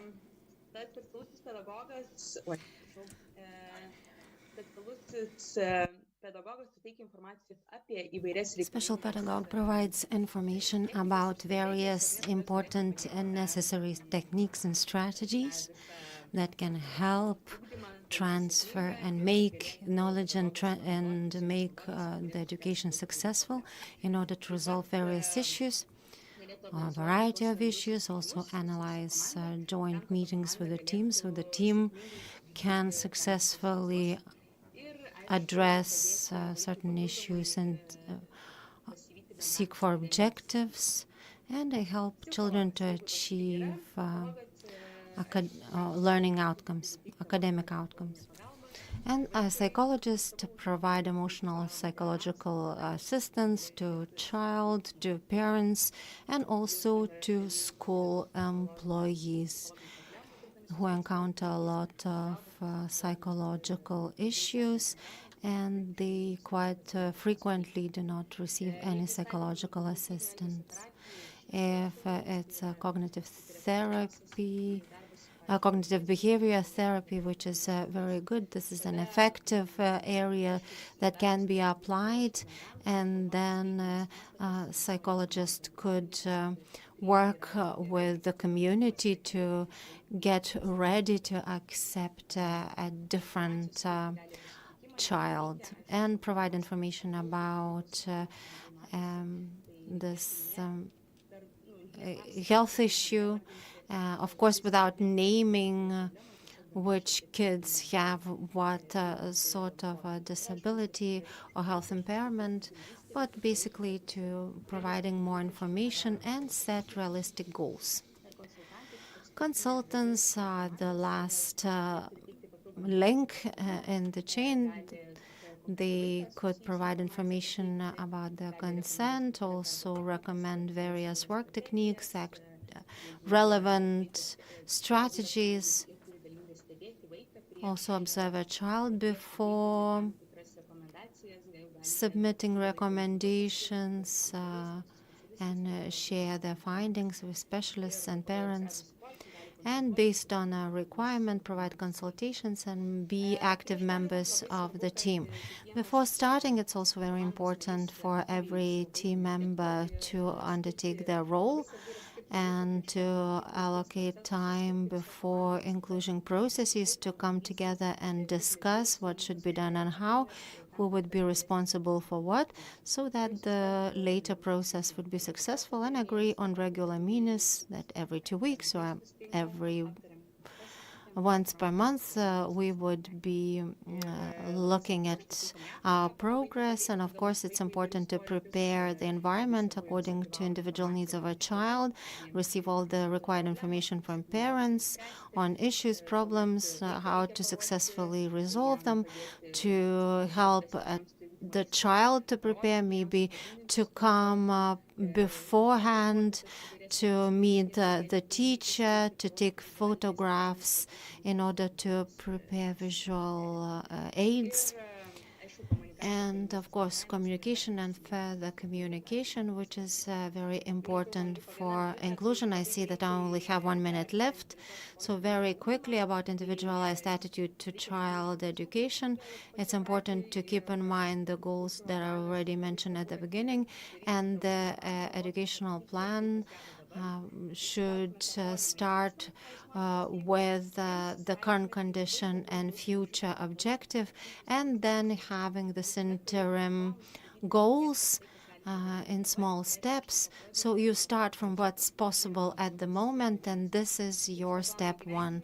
And this plan is the responsibility of the team, and every team member must have their own role to play in achieving the goal, and how it should be done practically. So we need to look at the autism spectrum disorder, how it manifests, and what's actually specifically recommended, if it's various visual instruments, etc., and what's applicable to the specific child. And the last idea, that the possibility to communicate is very important for a child to thrive in the society. So it's important to focus on communication skills, on social skills and behavior in the education of autistic child.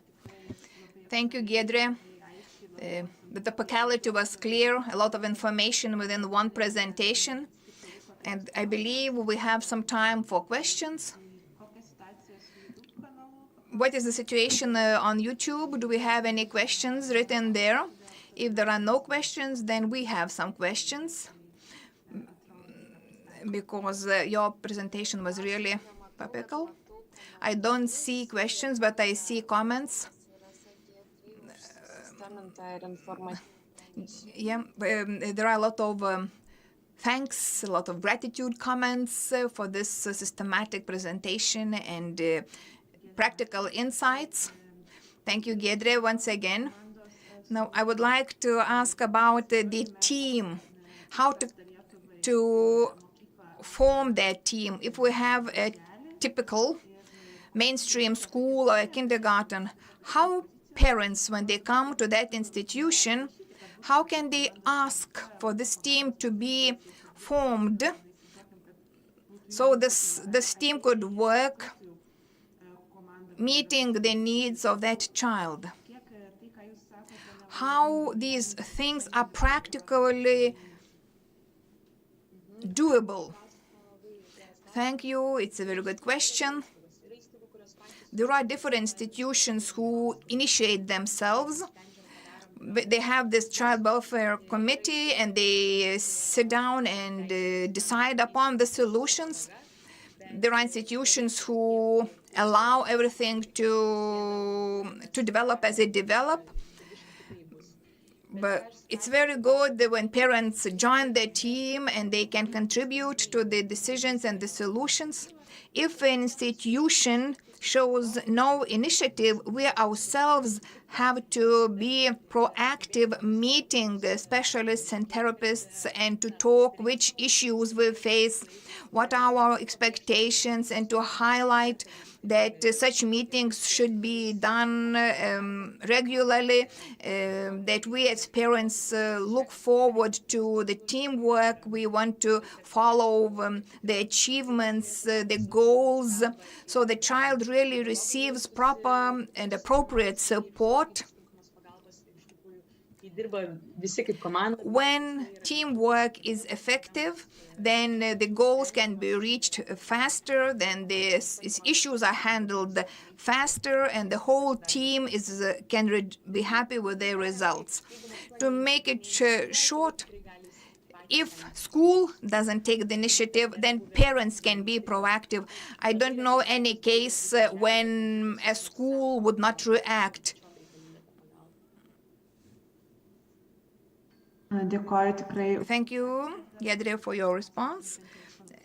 And the last question from me, for me it's really important and topical, about assisting the child when a child needs support to compensate certain lack of skills.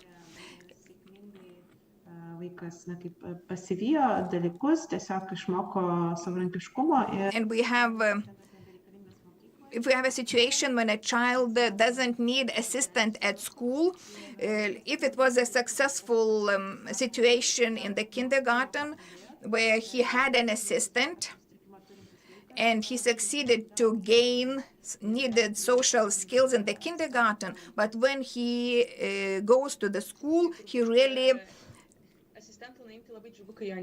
doesn't know the things he knew in the kindergarten. When we reach that point when the child gains needed skills and we think that he will not need an assistant in the school, we have to be sure that he has this support even at school. The assistance even at school should help at the initial stage to reduce the anxiety and the stress he or she experiences in a new environment.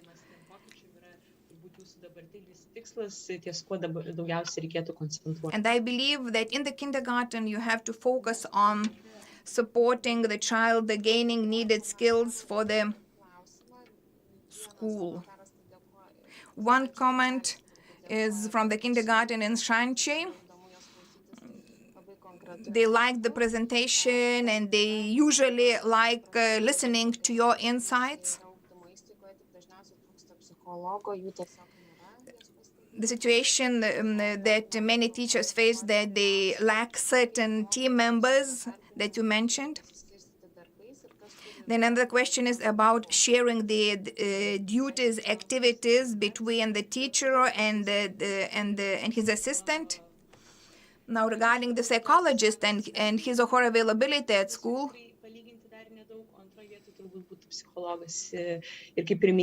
if we talk about two positions, psychologist and teacher's assistant, we do feel shortage of those staff members.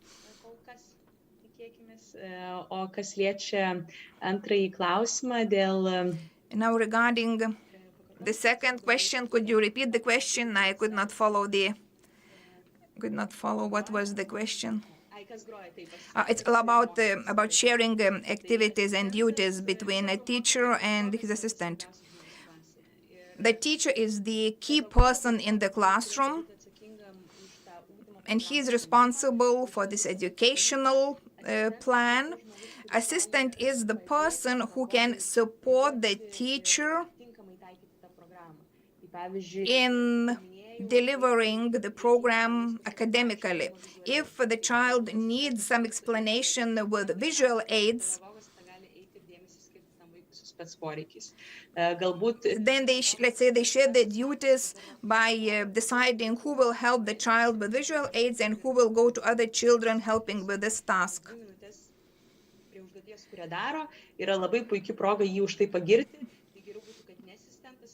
And let's say if a child succeeded in doing something in proper time, then the reinforcement should come from the teacher, not from the assistant. The assistant is usually eyes and ears of the teacher and additional support. So I don't favor the term child's assistant. I prefer teacher's assistant. Of course, there are situations with different meltdowns or tantrums or misbehavior, and during them, the teacher cannot give attention to that child. In this case, a teacher's assistant is of a very important value, high value, helping to solve those behavioral problems. Thank you, Giedrė, for your insights. And we heard at the very beginning of the conference regarding the phrasing of child's assistant and teacher's assistant. Let's hope we will make the right choice about this term and the duties for the assistant. Anyway, thank you, Giedrė, for your presentation. I do have practice myself and experience myself working in such teams in schools. And I believe that the message is very important for all the attendees that you can never succeed if you are alone. Teamwork is viable. So we have to help teachers to be within the team, because the teachers usually feel helpless if they are left alone, especially in such situation when they have to take care of children with special needs in the mainstream school. So other questions could be written in the Facebook, and there are some insights given there by Giedrė. Thank you very much, and have a nice remaining time in this conference. Now, do we have any instructions for tomorrow, so all the attendees could join us tomorrow as well, successfully and smoothly? Thank you, Victoria. Thank you, Lina, for the reminder. I heard that Vaiva Juškienė planned to send a letter to all the participants where another link will be given for YouTube channel where we will work tomorrow on. It will be in Lithuanian and in English. It will be another address, another link. Today, by the evening, you will have this letter, and we will put the information on our Facebook profile. So you will be able to find the updated link and join our conference tomorrow. Those who are on Zoom platform, you use the same link for tomorrow. And that would be some instructions regarding tomorrow, but I would like now to summarize.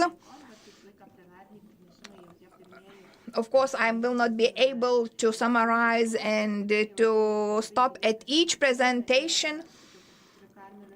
And if we talk about the very first presentation of Karmel Borg, I'm really grateful for his insights about inclusivity, about the values, and about the values and attitudes among the future educators.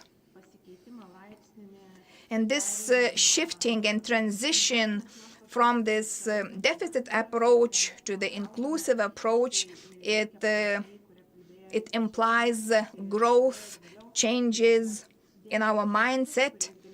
And we heard different steps and different actions that we need to take to reach proper inclusivity. And for tonight, I will be focusing on such a statement that we do have to work in a team. We have to work together to have this change happening. And this change is happening when it's not top-down instruction, but when we put our ideas, our efforts, and our attitude into that, and we experience that daily and are proactive. So I'll be thinking about that myself, and I'm grateful for this opportunity to be with you today. Thank you, Victoria. It was a perfect summary in different words with some highlights. I will also go back to the very first presentation. And I really favor this idea that inclusive education is a journey and it's a process. And I would like to thank all the lecturers, would like to thank for all the participants, for all the attendees who commented, who shared their understanding, their insights. And I'm sure that the information you received will really impact you. And you will be able to support children in need, that those people who have special needs in education will have you next to them to support them. Tomorrow, I really encourage you to join our conference. And now I see Vaida Juškienė, Dean of our department, still on. So Vaida, you could say a few words.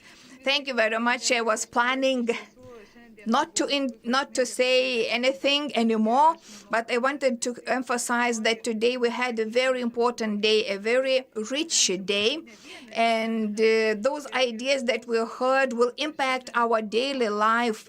They will lead us to some deep insights. This change that we experience today is really viable and really crucial, and I would like to thank our moderators, Lina and Victoria, for the smooth moderating. It was a big challenge to handle the situations because we work on 4 channels. We have to ensure the quality, and I'm happy that there were no issues that we couldn't solve. It's really strange that on Zoom we see very little attendees, but we can see how many people we have on YouTube, and people not only from Lithuania, but people from different countries. I would like to thank the interpreters for complex work. We enjoyed the translation. There were no messages misconveyed. Everything was said the way it had to be said. It was really complex translation. It was not that easy. And we're happy that everything was successful. Of course, we want to thank our sound engineers and other technicians. So thank you for the whole team. And I expect and hope that tomorrow, with the insights, with some changes in our mindset, we'll meet tomorrow in the morning on YouTube or on Zoom. And within 1 hour, check your email. You will have links for our tomorrow's meeting. Thank you very much.